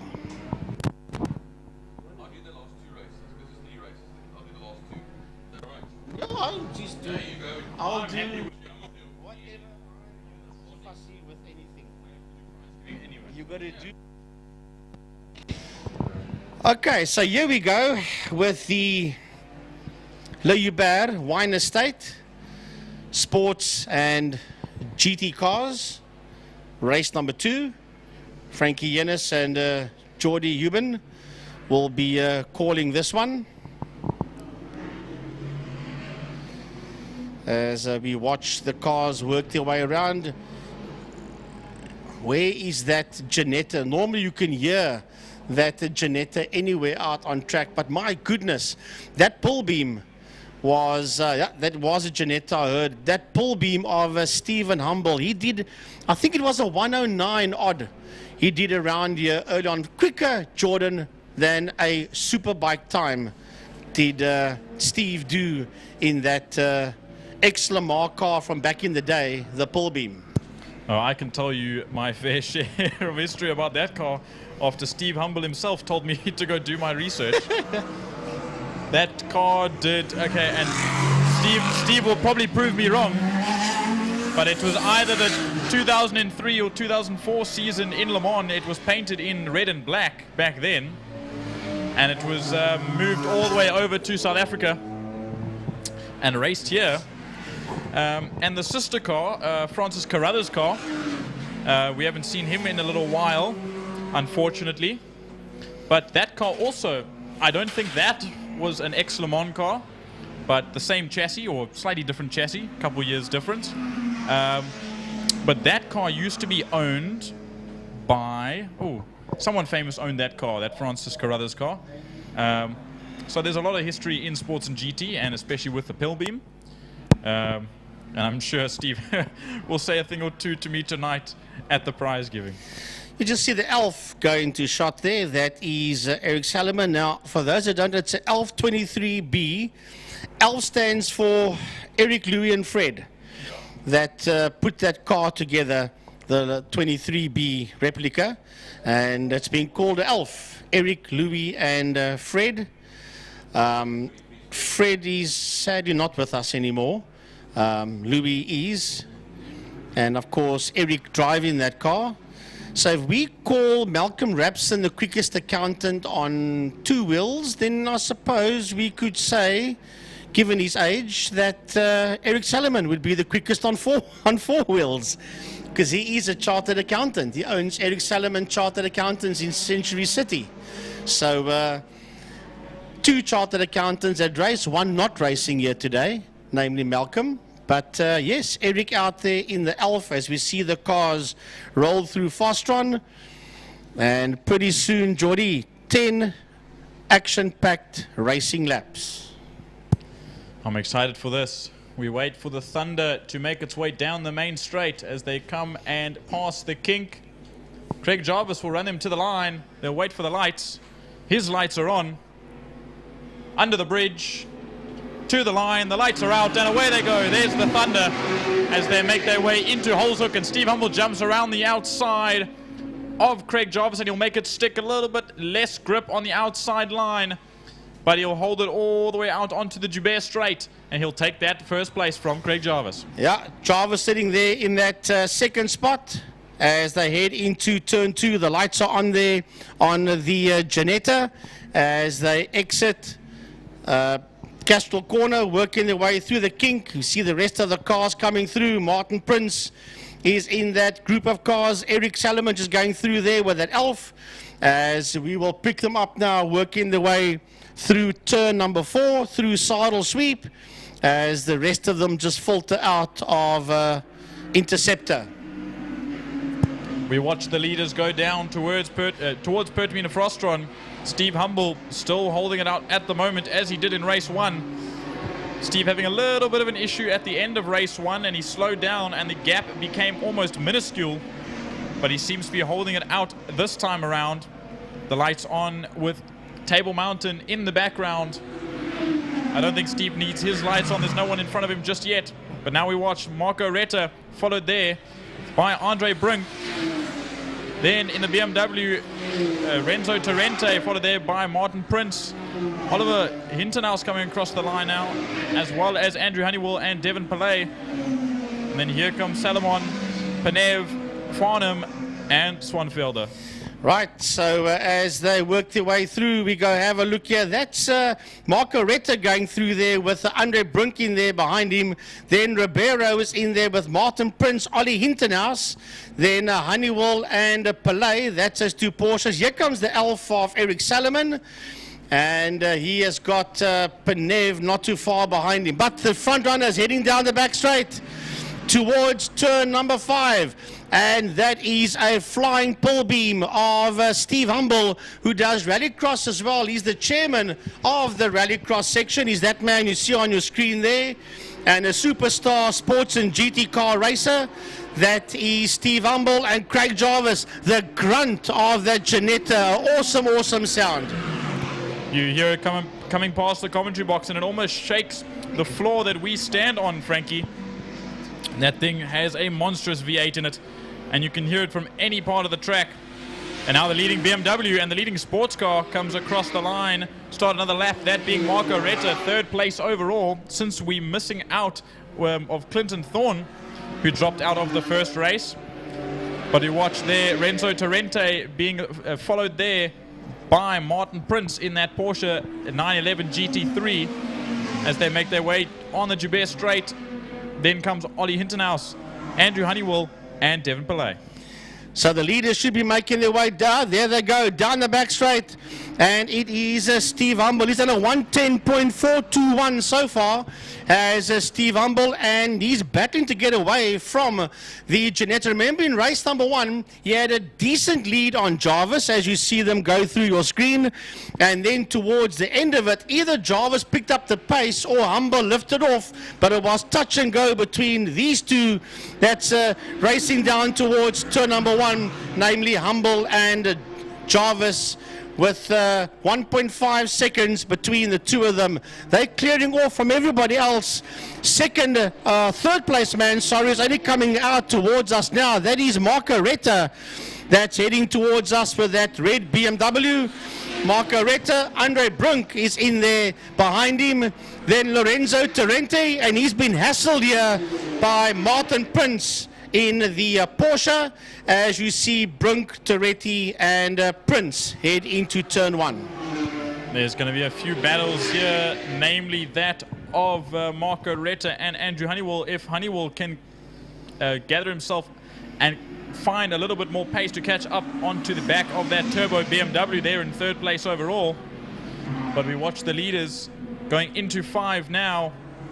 Steve Humble on the clasp, and with his foot down and thundering that pull beam around the circuit. We'll have 6 laps to go at the end of this lap. Craig Jarvis, we saw it was a second and a half behind the last lap. We'll see what the time is looking like now. It's 1.6, close to 1.7 seconds. So the gap is slowly getting us a little bit of a lock-up there, Frankie, as they make their way into Holswood. Through the only left-hander on the track, that is the left-hander, turn 1, that's the hairpin. There we see Humble and Jarvis, nearly 1.7 between them. And a huge gap before we pick up Marco Retta, working his way towards turn 1. That's that red BM you see there on your screen. Marco Retta, Andre Brunk is in there behind him, but Andre has got them racked and stacked in there behind him as they go into turn number 1. It's Lorenzo Torrenti, and then just behind him is the Porsche of Martin Prince. Then you got Ollie Hintenhouse, and behind Ollie it's a battle of the 2 Porsches. That is Andrew Honeywell and Devon Pillay. That's the 2 Porsches you see there behind the BMW. If you think about it, that BMW is incredibly quick, moving at the pace that it is ahead of those 2 Porsche GT3 cars, or one GT3 Cup car and I believe another GT3 Cup car. As we jump back to the front, some flashing of the headlights to tell the back markers to move out of the way. Steve Humble turns on his lights as they make their way through back markers, and I wouldn't be surprised, Frankie, if this front 2 makes it all the way past every back marker until Marco Retta, as they did the race before.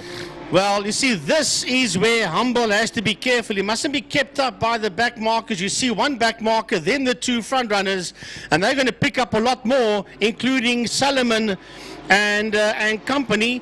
Solomon and Ray Farnham are having their own little fight, and then they get picked up by Humble and Jarvis, as Humble and Jarvis in between this lot that's working its way out of Saddle Sweep. They put the power down with this group of cars, but we see Salomon and Penev being made their way past by the 2 front runners as they make their way into Pertamina Fostron. And look how close the gaps got all of a sudden. Stevie Humble obviously got caught up quite a bit by those back markers as they make their way out of Pertamina Fostron and onto the main straight. Now it's going to be, can Craig Jarvis get into that little bit of slipstream and tow himself down to turn 1? And still 1:10.421. The quickest time out there belongs to Stevie Humble as he sits in P1. That Janetta of Craig Jarvis right on his heels as they work their way towards turn 2, Castrol Corner. It's a massive lead. Retta will be in that 3rd spot. He's only making his way through turn 5, Pertamina Fostron now. It shows you how far down the road Humble and Jarvis is from Retta and the rest of them. Retta making his way under the Castrol Bridge and heading into turn 1. Lorenzo Torrenti will be the next one. Where's Brunk? Here comes Andre Brunk towards us. I almost thought we lost him. Then we have got Martin Prince, and only then do we see Lorenzo Torrente making his way through. So he's been mugged there by Prince, who eventually got his nose ahead of him. Torrente falling back a little bit as we watch. Here comes the battle. Ollie Hintenhuis is getting swallowed up here as the leaders cross the line. So Craig Jarvis and Stevie Humble will make their way through these 2 Porsches and the BMW in their current positions. They'll get on the Joubert straight and put the power down, and I won't be surprised if all 3 of these Porsches and BMW get caught up. And that's Pillay. I think that's Pillay that spun it there. Remember, Pillay, Honeywell and Hintenhouse were fighting for track position. They were fighting for 7, 8 and 9, and right behind them was the 2 leaders. Pillay, if that is correct, seems to still be stuck on track. He can't get that car started. It is just behind the go-karting clubhouse. And I think that's going to be a big issue. I don't see any yellow flags out at the moment. I think they are throwing one out in turn 1, rightfully so. But now look at that, Frankie. Craig Jarvis has been held up by those back markers, which has given Steve Humble a brilliant run, and he'll take this away with 3 laps to go. Well, we'll have a look when they cross the line, because Pelé and Honeywell were nose to tail, so it's one of them. It's hard to tell with that far camera shot. Oh, the guys are rubbing each other. And that's the other Porsche that has lost the track, but he's back on again. So it's not going too well in general for Honeywell and for Pelé. Unfortunately, the Porsches aren't in their prime today. It is Pelé. Sorry, he's dropping down the leaderboard. He's still there. That's yes, I see. Not a very good position, and funnily enough, that they do get that car pushed and started. But that's dangerous. It's completely blind spot for the guys coming out of turn 1. And now the car, from what I can see here, is standing on the track. He's going to have to get going very, very quickly, and thank goodness he does so. And if you think about that, I've just come to the recollection that Divan Lusmore had that exact same incident where he spun around coming onto the Joubert Straight, and I wonder if that's the exact same thing that happened there. But unfortunately, Divan hit the wall the last time round, but Pelé has just managed to get back onto the circuit, and he's up running again as we see the leaders go into Pertamina Fostron, Frankie. Yeah, the leaders are working their way into a turn 5, into Fostron. When they cross the line, they'll have one more lap to go. One more lap to go, and Jarvis was 2.1 behind Humble, but he's beginning to close up on Stevie Humble again as the two of them start their final lap. We'll have a look and see. It's 0.8 of a second, 0.813 between Humble and Jarvis, turn 1 on the final lap. But they are catching two incredibly quick Porsches, the likes of Martin Prince and Andre Brink. Stevie Humble will make his way through. Martin Prince will move to the left-hand side of the circuit to give them room, after Craig Jarvis gives him a little flash of the lights to say, please move out of the way. I need to catch this man. But look at Andre Brink. He's on the inside, which is not the place that he should be, and not the place Stevie wants him to be. And there it is. He's held him up, and this will be, I hope it's a fight to the line, Frankie. And they're lapping the man that's sitting in P4, believe it or not. And they've both gone past him now. It's the run down the back straight for Humble and Jarvis. The only man that won't lap is Marco Retta. Otherwise, from P4 down, they would have lapped everybody as they head into Pertamina Fostron, turn 5 for the final time. And I could safely say that barring something very silly now, this win is in the hands of Stevie Humble. It is very, very close, and we'll see the time to the line. A whole, what looks like 0.6 of a second is the gap to Stevie Humble as we watch Andre Brink cross the line. That's Lorenzo Torrente that he's slowing down on the back straight, so trouble out there for Torrente. He won't be finishing that race unless he can crawl all the way to the line. But here comes Honeywell. But look, Frankie, behind Honeywell this time is Hinternace. After going off in turn 5, Hinternace has had a problem. Well, they all had their problems. Hinternace had a problem, Honeywell had a problem, and Pelé, they all got back on again. So that group that was fighting for track position early on, every one of them had its own problem. The only man on the lead lap is that man going into turn 5, into Fostron corner, and that's your third place man, but look at this little Marco battle Retta. here. Panev and Salomon, coming right to the line there between the Alf and the Nissan 350Z. That was incredibly close, but Panev getting the better of the two. But as you say, taking third place overall in that sports car that built BMW E46, Marco Retta. And he finishes 1 minute and 7 seconds behind the combination of Humble and Jarvis. But the only other man on the lead lap. As we see Renzo Torrente still coming to a crawl. I think he's going to try and make it to Parc Ferme, but they might have to push him. Wow. Yeah, a little bit of a hard luck for a few of these guys today. Namely, as we see here, there goes Honeywell. That is Honeywell. Yes, you're right. That's the Porsche. And then not too long afterwards, the BMW also lost the circuit there. I don't know. Sorry, Frank, I don't know if they've touched, but I saw a little bit of a snap from Hinternaus, and I believe that could have been a little bit of sneaky contact between the two. Yeah, I'm looking at that as well. As you see Jarvis disappear through the screenshot there. But that was a heck of a fight between them, between Pelé, Honeywell, and Hinternaus before they all had their own issues. So yeah, that concludes the Le Hubert Wine Estate Sports and GT Car Racing for the day. 2 more races to go. Lauda Classic Cars and Pirelli V8 Masters.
Lauda Classic Cars for the second race of the day. Michael Hitchcock, of course, the man on pole position.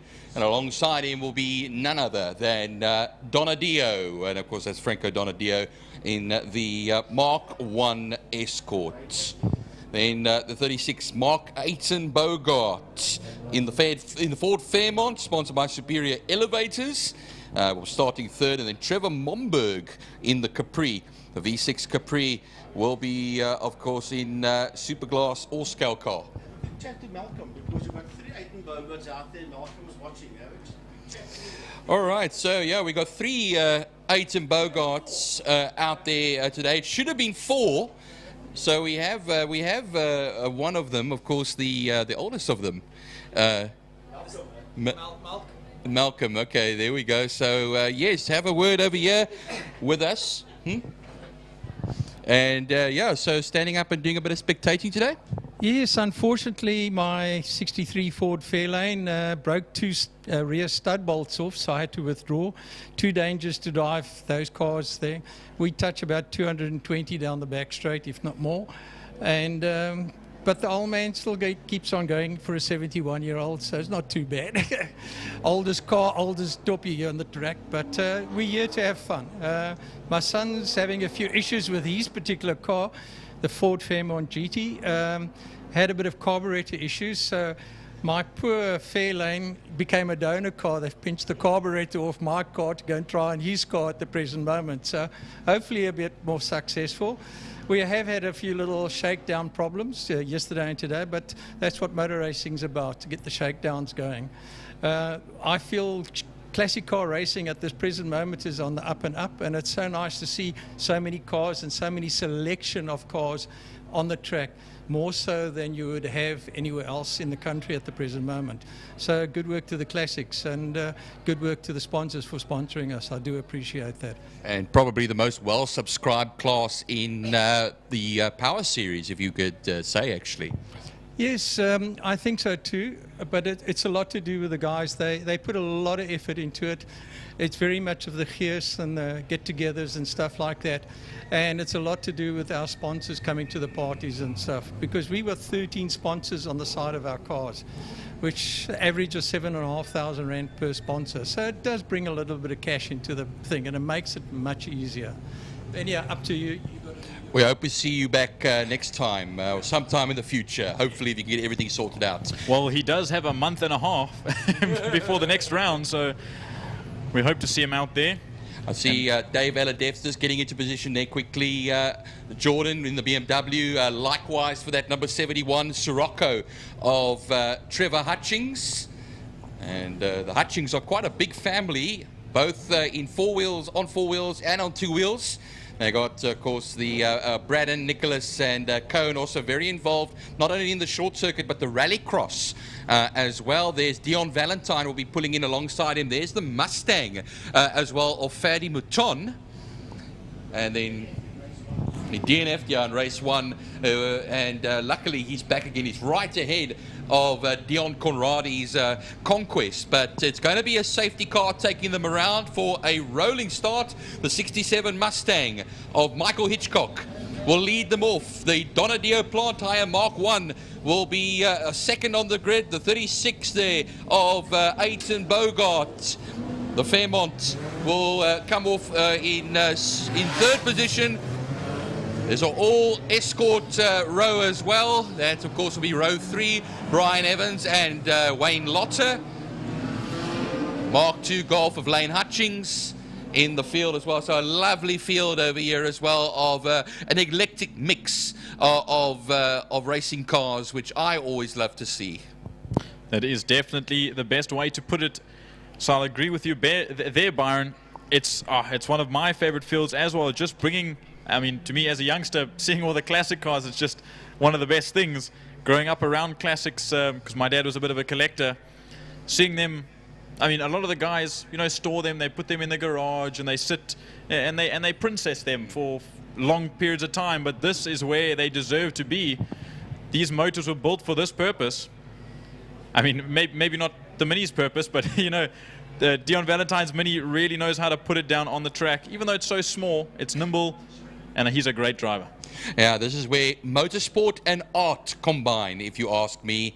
And you get to see a lot of good classic racing at the Goodwood Revival meetings as well. And then, of course, the Goodwood Hill Climb that is there in the UK. You get to see cars and bikes from bygone years.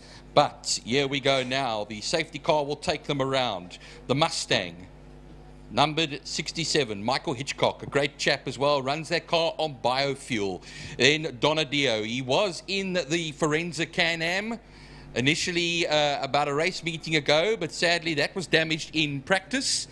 And he had to take on the old trusty warhorse that is the Mark 1, but he's damn quick in that Mark 1, I'll tell you that much. I also see a little bit further back that it's going to be Glenn Aiton Bogart, who also had troubles at the end of the previous race. He'll be a little further back as far as things are concerned, along the likes there of Malcolm Pfeiffer in his Alfa Romeo, and then Bierkman in the Morris Minor.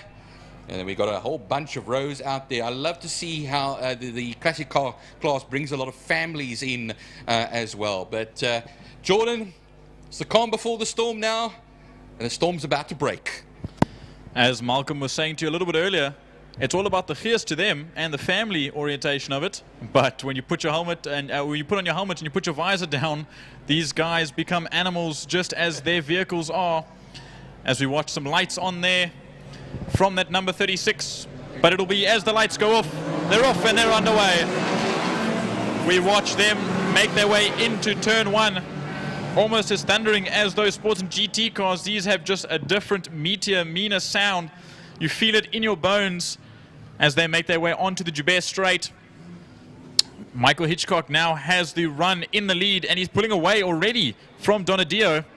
But for how long is that going to last, Byron? I'm not sure. We'll see them as they go through Castrol for the first time in the second race. It's Aiton Bogart that will be in third at the present moment. I saw Trevor Momberg was trying to pierce through there as well. Lane Hutchings, who's the Class C leader, is under pressure from Wayne Lotter in Class B there. He could be making his way past. Yeah, they make their way onto the Tygerberg Straight now and through into Sarl Sweep turn 4. They'll go. I think Wayne Lotter's having a bit of issue already coming onto the Tygerberg Straight. Yeah, they make their way around the double apex right-hander. It's nose to tail, Jordan, between the two of them. There's something about that big beefy V8 that can't compare to Franco Donadio in that Escort, but the cornering ability of that Escort and of Donadio himself is second to none. So It's the power of the Mustang, but it's the cornering ability of the Escort. As we watch them going down, look at Dion Valentine slide that little Mini around, chasing Lane Hutchings in that Mark II Golf. I mean, if you think about it, you're not used to seeing a Mini so high up the field, but he's currently sitting in 8th place. As we watch them all cross the line, look at the gaggle. Dion Valentine jumping up the inside of Lane Hutchings into turn 1. Lane gives a little bit of space, but a little bit of a bump, Byron. Yeah, Lane got brand new tyres on the car this race meeting as well, but he's having a battle royal there with Dion Valentine moving around like a little flea there. Valentine, you can see him go into turn 2 now. Watch up behind him. There's Dave Aladef as well, and a whole handful of cars. I think Fadi Mouton is also in that particular section, so he's going to have to watch out. But the nimbleness of that little Mini and the experience of Dion Valentine is second to none. You're completely right there. Flea amongst the dogs, I would say, Byron, as we watch the leaders now make their way down the back straight and to Pertamina Fostron. The gap now 2 seconds between Hitchcock and Donadio as they make their way through Pertamina Fostron. They'll exit. Donadio will catch him probably sliding out of that corner. He loves to put the tail end out of turn 5. And down the main straight, we'll see what the gap's looking like. Look at this gaggle coming towards turn 5. Fairmont, there's Lane Hutchings, as well as David Adef and Dion Valentine. This group is huge. Yeah, Glenn Ayton Bogart is actually currently heading that group at the moment, and that's, of course, in the number 66 in 10th position. It will be Hutchings right behind that. I see Hutchings now, the number 71 Hutchings a little bit further back there. That, of course, is Trevor Hutchings, but they all feed their way through that first turn now. Fernie Mouton is now ahead of Lane Hutchings, and ahead of him is Dave Aladef. Then it's going to be Ayton Bogart, the 66 one that is now 3.1 seconds off of Brian Evans at the moment. But Ayton Bogart still holds third in the Class A section. Now, I was going to say one name we haven't brought up is Brian Evans. Brian sitting sandwiched between Glenn Ayton Bogart and Trevor Momberg. He's sitting his own, and I see there might be an issue there as we look.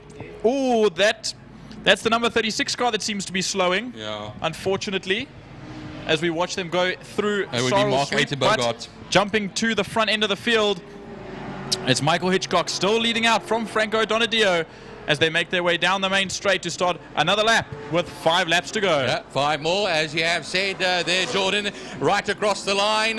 It is a 1:22.805 for Michael Hitchcock compared to the 1:23.171 for Franco Donadio. Meanwhile, into turn 5, there's Dave Aladef. Look at the Mini going on the inside of Lane Hutchings there. Look at the very short wheelbase little Mini against that longer wheelbase and bulkier looking, of course, Golf, the Mark II Golf. But down the straight, it is going to be a drag race to the line, as it's going to be Fadi Mouton that will go onto the inside for turn 1 and take that place right away from Dave Aladef once again and hold 6th position. But look at that, another battle between that Mini and Lane Hutchings. Dion Valentine knows how to power that little Mini around. But you watch as there is, that's that another Mustang, there's Dave Aladef. Here comes Dion Valentine and Lane Hutchings, Trevor Hutchings, Dion Conradi, Theo Klaassen. They all make their way into turn 2 Castrol corner, and they make their way out towards Interceptor Sweep. As you see now, Fadi Mouton leading that group out ahead of Jared Thompson. Well, we go now onto the Tigerberg straight and down to the back straight, yes. So now towards turn 5. Leaders will be going into turn 1 now. Michael Hitchcock with a 2.7 second advantage over Franco Donadio. Trevor Momberg moves up into 3rd due to the unfortunate exit, looks like it, of Mark Ayton Bogart in the Ford Fairmont. And then here comes Trevor Momberg now, so that will be leader of Class B coming down to Hose Hook. And then Brian Evans should be, it's first going to be Ayton Bogart, Glenn Ayton Bogart in the Granada. Then it's going to be Brian Evans in that beautiful blue Mark I Escort. And then here comes Fadi Mouton now ahead of Dave Aladef.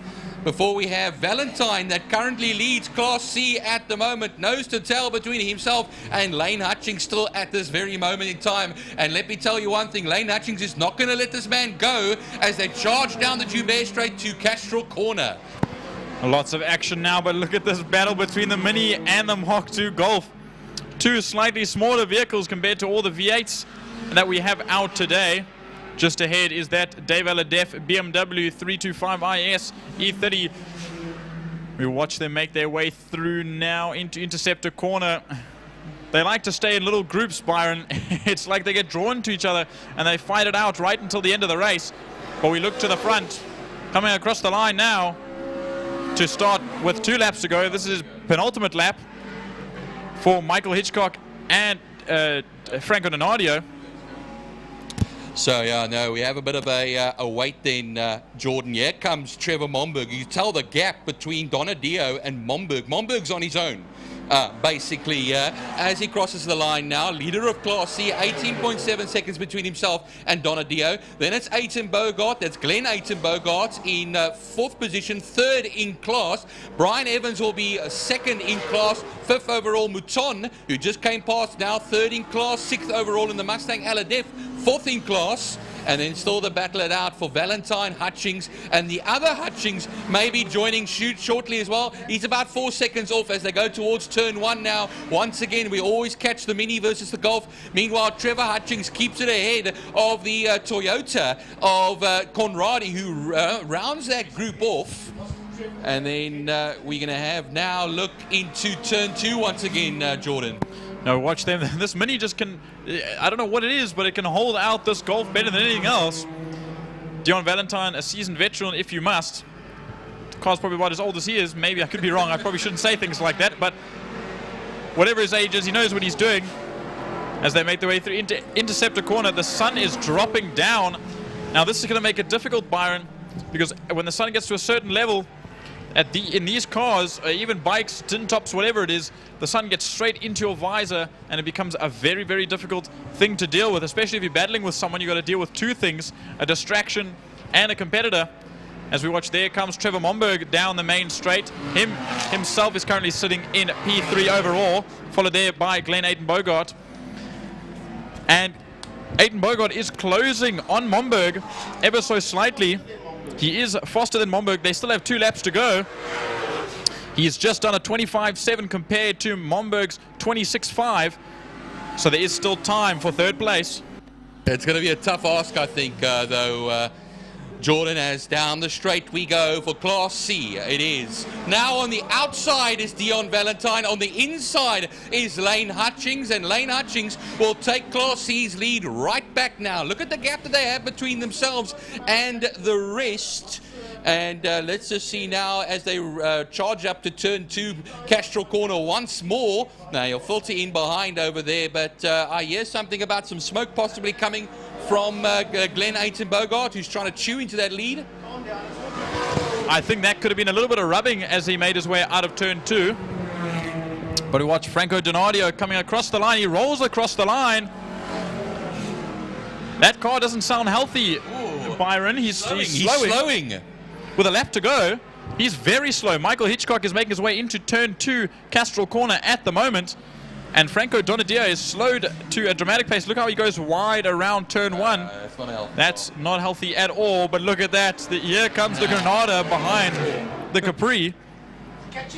Well, let's see now, Jordan. I want to see the gap here between Momberg and Aiton Bogart is 1.1 seconds. He's consistently been taking time out of Trevor Momberg. He took quite a bit of time last time out, but watch him as they go through turn 1 into turn 2 now. He'll size him up. He's not close enough yet, is Glenn Aiton Bogart. This could be a grandstand finish here. They got that BMW there ahead of them that they've still got to put a lap on. And now down the straight we go for our leaders. We just wait for our leader in that 67 V8 beast that is Michael Hitchcock. He'll come across the line now to take first in class for race 2. A brilliant effort getting chased down by Franco Donadio until that issue right at the end. Donadio is out of it. I'm not quite sure how far back he is. I don't see him on track. Yeah, there he is. He's rolling out of 5 at the moment, Byron. Oh, he's just trundling to a halt. He just has enough of an advantage ahead of Momberg's Capri, but he will get second. Just. And here now, a gun to the line. Is Aiton Bogart going to be able to get him on the line? He will! He does! Magnificent racing there. Glenn Aiton Bogart is 3rd place by 9/100ths of a second over Trevor Momberg. Here comes Brian Evans to cross the line in that Mark II Escort. Followed there by Fadi Mouton. That's 30 class, yeah. Brilliant stuff. Sorry, Ryan. Sorry, there. Dancing Dave Aladef in a BMW. Comes across the line at 325i, and look at this now. It's going to be another dead heat to the line, and Valentine might just make it. No, he won't. Lane Hutchings just gets it. No, that was incredibly close. No. Yes, it's Hutchings. 33 thousandths of a second. Lane Hutchings grabs it. Oh my word! This is one of the second last race of the day, and it's full of action as we see Theo Klaassen coming across the line in that Skyline, followed there by Rowe. Oh my goodness, my heart rate is up all over the place at the moment. But we'll wait for a couple more cars to come across the line to finish it off. Actually, no, I might be wrong. Everyone has come across the line. Brilliant stuff. All these classic cars, some guys not making it out, some guys not finishing, but awesome stuff from these classics.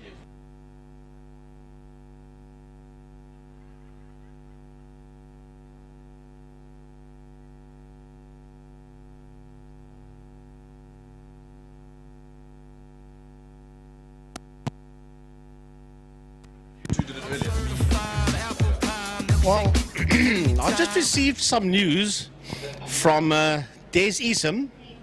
He was down at the base of the stairs there. The V8s are not going to do a rolling start. They're going to stand on the line and they're going to do a standing start. You mean a standing burnout, Frankie? Because I don't know that you can do a standing That could also start. happen, or you could turn a diff off or burn a clutch out or something. I don't know, but that's going to be a sight. He was at the bottom of the stairs and he said the V8s are going to do a standing start. So if that's still going to be like that or not, we'll have to see. But that is what was relayed to me, that it is going to be that way. Do they even know that it's happening yet? Well, I don't know. We'll find out now. That was the message that came through. So let's see if they're going to do what they said they're going to do, or if they're going to change their minds. I think this is going to be a little strange. We're so used to them thundering into turn 1. They're going to take a little while to get into turn 1. Well, let's look and see, because that's what was relayed to us. And I hope they don't change their minds, because it will be something different to see if they are going to do what initially was said.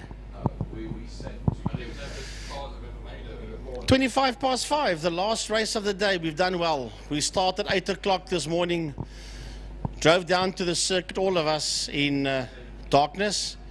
I know that Byron and Jordan drove down when it was dark. They're going to go home again when it's dark.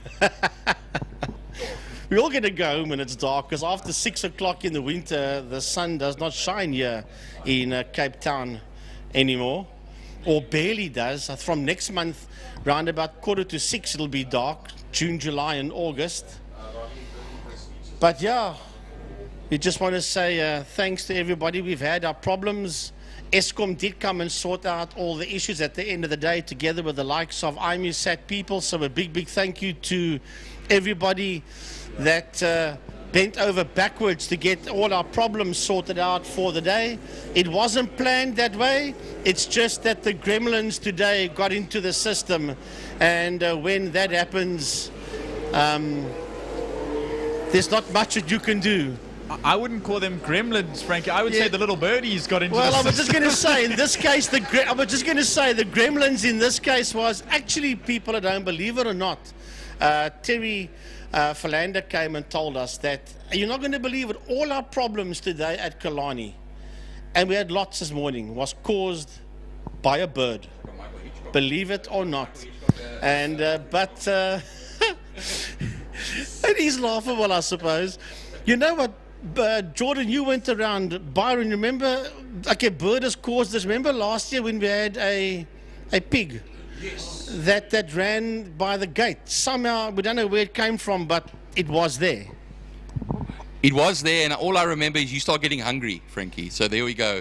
So no, there was a pig running around here. I've seen all kinds of things, sheep on the beach, all kinds of things. So it doesn't make a difference to me. Animals are everywhere, and they're lovely. There we go. We love them.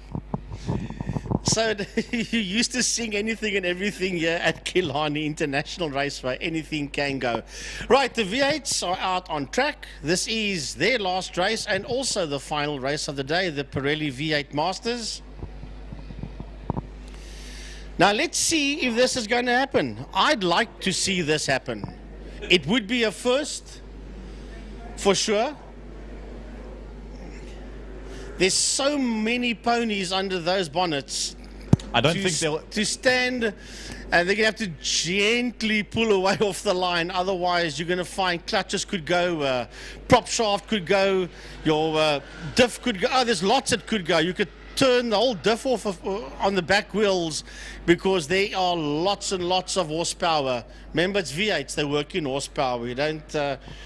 Remember our friend from up north that races the Chevy, Rudy De Vos? Yeah. When we spoke to him at the Passion for Speed, I said, how many kilowatts? He says, nee, ek praat nie in kilowatts, ek praat in perrekrag.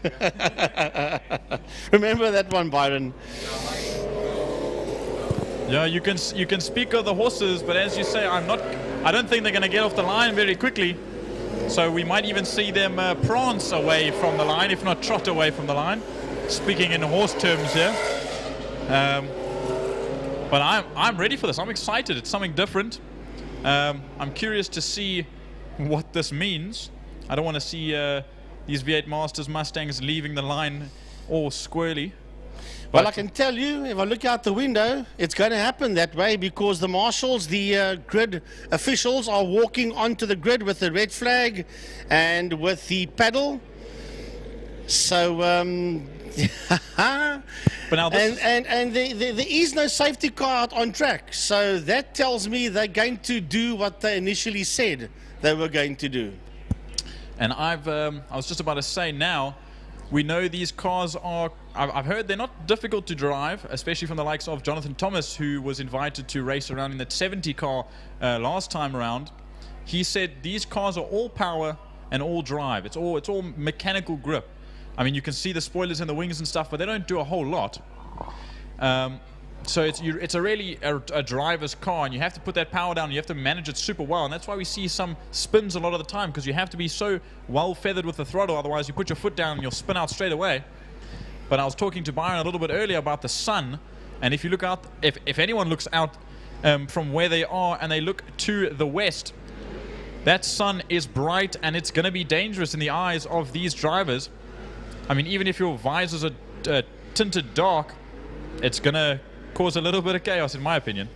Well, we'll have a look and see what's going to happen. The Pirelli V8 Master drivers, they want to do something different, and why not? As they roll, I'm going to just stand by the window quickly before I stand behind the monitor for this one. Safety car, there is none. It is not there. And we've got 3 grid officials, make it 4. Clerk of the course, Mr. Brian Hoskins, is also there.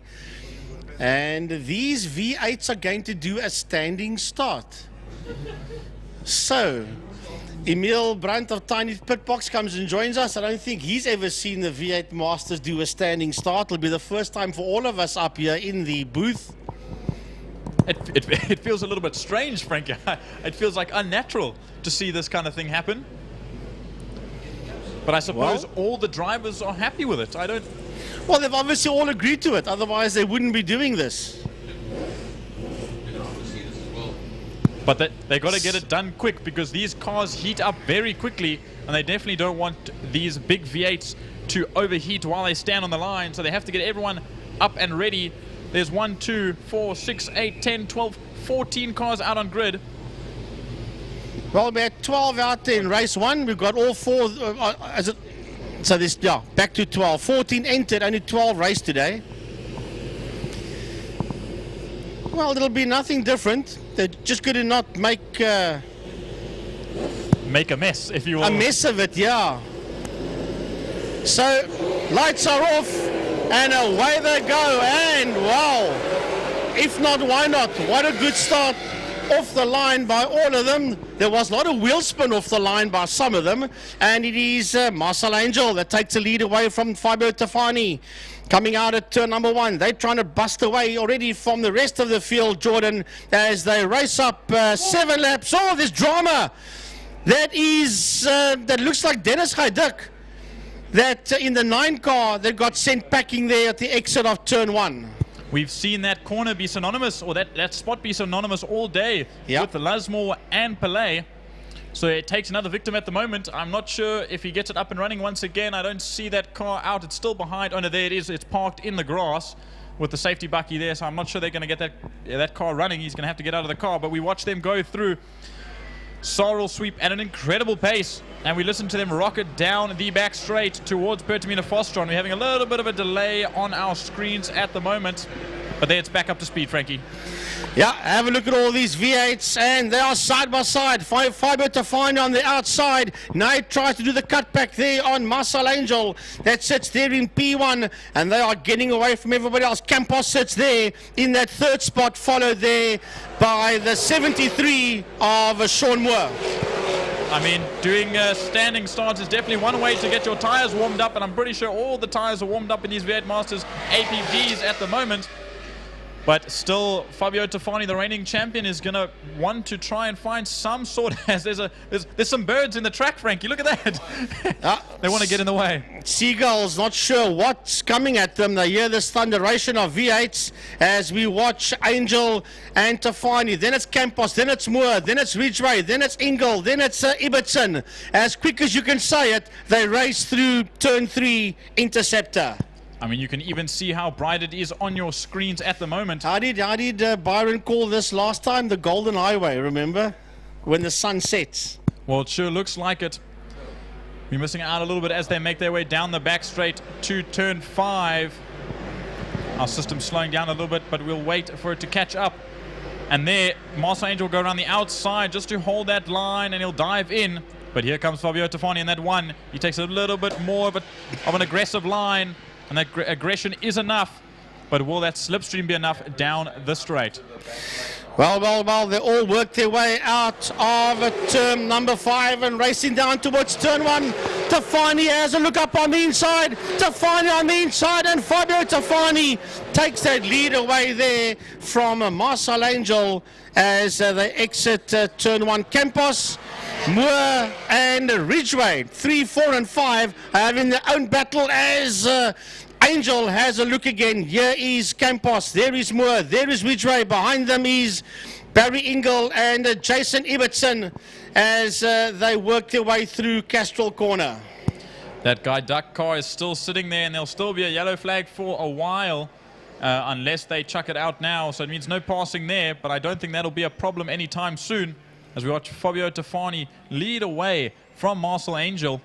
I think he was just waiting to find a way to go past Marcel Angel, and then he knew he could put the power down and he could make his way through and down as far ahead as possible as they make their way into Pertamina Fostron. Look at the gaggle there, Frankie. 3rd, 4th and 5th. That is Campos, Moore and Ridgeway heading into turn 5. Oh, look at Ridgeway. He's having a look. Ridgeway is having a look there at Sean Moore. He wants to get his nose ahead of Sean Moore. Here comes your leaders. All of them heading down into turn number 1. Tafani, Angel, Campos, Moore, Ridgeway, Ingle and Ibbotson. That's all your gold class. Your silver class has been led there by Mark Vogert. That's that group of cars that's heading into 1 now. That is Vogert, Thompson and Brandon Dean. That's working their way. That's 1st, 2nd and 3rd in the silver class.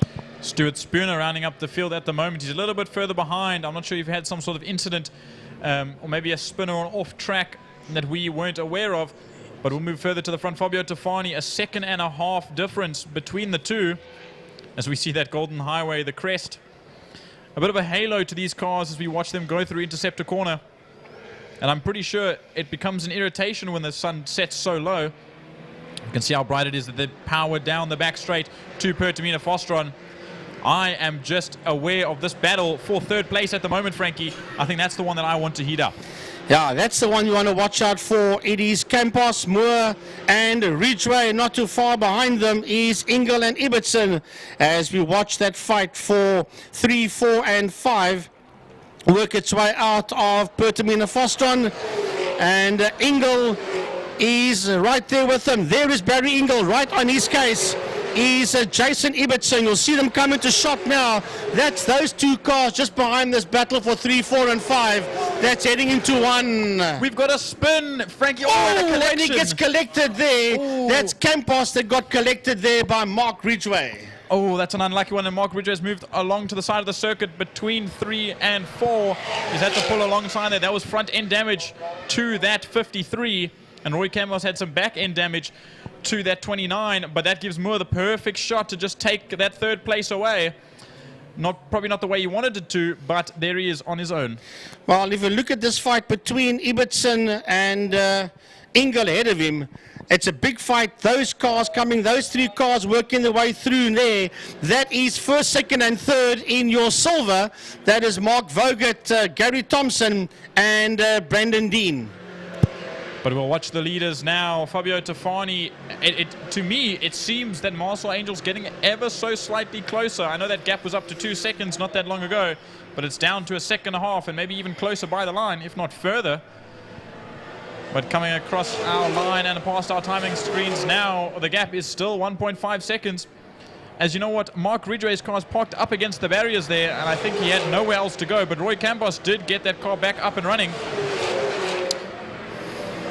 Yeah, here comes Sean Moore towards us. Behind Sean Moore, we have got Ibbotson, and out of shape there's Barry Ingram. Here comes the fight for first, second, and third in the silver class. Mark Vogt is leading that one from Gary Thompson and Brendan Dean. That's the 3 cars that's going into turn 2 now into Castrol Corner. And the 17 cars now ahead. The 17 car of Thompson is now ahead there of the 69 of Mark Vogt. And there we see the battle between Ibbotson and Ingle. And I don't think Ingle will have enough, but here comes Vogt and Thompson just behind that group of 2. There the leaders come into Pertamina Fostron. That gap looks to be opening up close to 2 seconds now as they make their way through Fostron and onto the main straight once again. There's Sean Moore on his lonesome 4th place there, sitting Ibbotson, followed there by Ingle, and then the silver class runners. Yeah, and that is Dean, that is Thompson, that is ahead of Vogt. I won't show you that on your screen now because you got past him on the lap. So the moment they cross the line, you'll see the 17 is ahead of the 69. As we've got a car off in 5. We've got a car off there in turn 5 in Fostron. I think that could be Vogt. I'm not quite sure. I know there's a difference between the white and the blue car. I think you might be right there. Yes, that is a 69 car. That is off there in turn 5 in Fostron. That's an unfortunate course of events at the moment. Here comes Stuart Spooner to start another lap. We've got 2 laps to go as of this lap. We wait for the leaders to come onto the back straight now. And Thunder out to start their final lap next time around. But now, look, Frankie, look how that gap has built between Fabio Tafani and Marcel Angel. As there's still the yellow flag out, which, I mean, doesn't matter to them. But we'll see if that Vogt car is still outside. Yeah, it's still, he's getting out of the car, which is good. Right, they're going to come around and start their last lap for the day. Last lap for them as they work their way into turn number 1. Fabio Tafani, 2.8 seconds ahead of Marcel Angel in that second spot. Here's Sean Moore.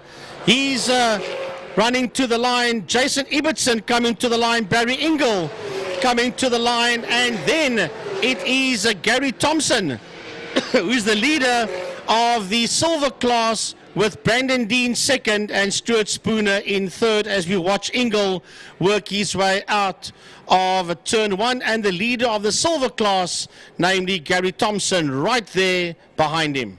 there might still be enough for silver class to make its way into gold class. And I think Thompson, if he can get it by the end of this lap, I think he's got the chance to get in front of Engel as they make their way out of Sorrel sweep the leaders and down the back straight for the final time. And the final time today, this being the last race of the day, we'll see Fabio Tafani, reigning champ, make his way around Pertamina Fostron for the last time, followed there by Marcel Angel, who you're seeing on your screen right now. We'll hear him come across the line in just a moment, Frankie. Yeah, here he comes to the line. Your winner, Fabio Tafani in P1. Marcel Angel finishes in second spot across the line behind Tafani, 3.9, nearly 4 seconds behind him. Then third place is this man, Sean Moore, coming into your screen, followed there by Jason Ibbotson and Barry Engel, and right on his heels is the leader of the silver class, Gary Thompson, followed by Brandon Dean. So a little bit more spread out than they probably would have liked, but an incredible race regardless, especially from the leaders. A bit unfortunate that Marcel Angel backed off, I say backed off, but lost out a little bit to Fabio Tafani during the midway through that race. But and this is the last man coming out, sorry there, Geordie, and that is Stuart Spooner, the 55 car in P8. He is making his way towards the checkered flag. And that will be that, the last car to take to the line. Well, this is a replay of Dennis Gaiduk that went off there on the exit of turn 1 on the inside. And then this is the contact that was initially made there. As a matter of fact, Sean Moore was in that contact. Then turning around was Roy Campos, and then Mark Ridgway had nowhere to go, and he collected the 53 car of Ridgway. And there's that Voget incident, Frankie. I think he had a little bit of a snap understeer or oversteer even coming through turn 5, and it launched him off the side of the circuit. And once these V8s get stuck in the dirt or the sand, it's done. Well, that's us. We're going to say goodbye. We will hand over to the IMUSAT team to do their final goodbyes. For myself, Frankie Ennis, guys, have a great weekend. Remember, Monaco tomorrow, the 108th running of the Indy 500. After that, NASCAR. You've got MotoGP from Catalonia. You've got a full day ahead of your TV when it comes to motorsport. I'm signing off. Good night, everybody. See you soon. God bless. Goodbye. And I'm signing off my side, Jordan Huben. Thank you to all our spectators and our marshals out here today. Obviously a long day of racing, a long day of events and chaos and all the sorts. Big thanks to my commentary team as well for perilous amounts of work throughout the day of quite a lot of difficulty in more ways than one. But just like that, another day comes to an end. And I say a big thank you and a good see you later. And we'll see you in July. Sign off quickly because they just chop over you.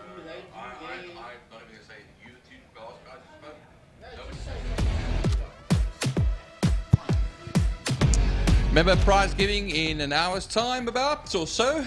So we'll see you then. From myself, Byron Height, it's going to be signing off, and travel safe. And until we see each other next time, it's goodbye. What they tend to do sometimes is say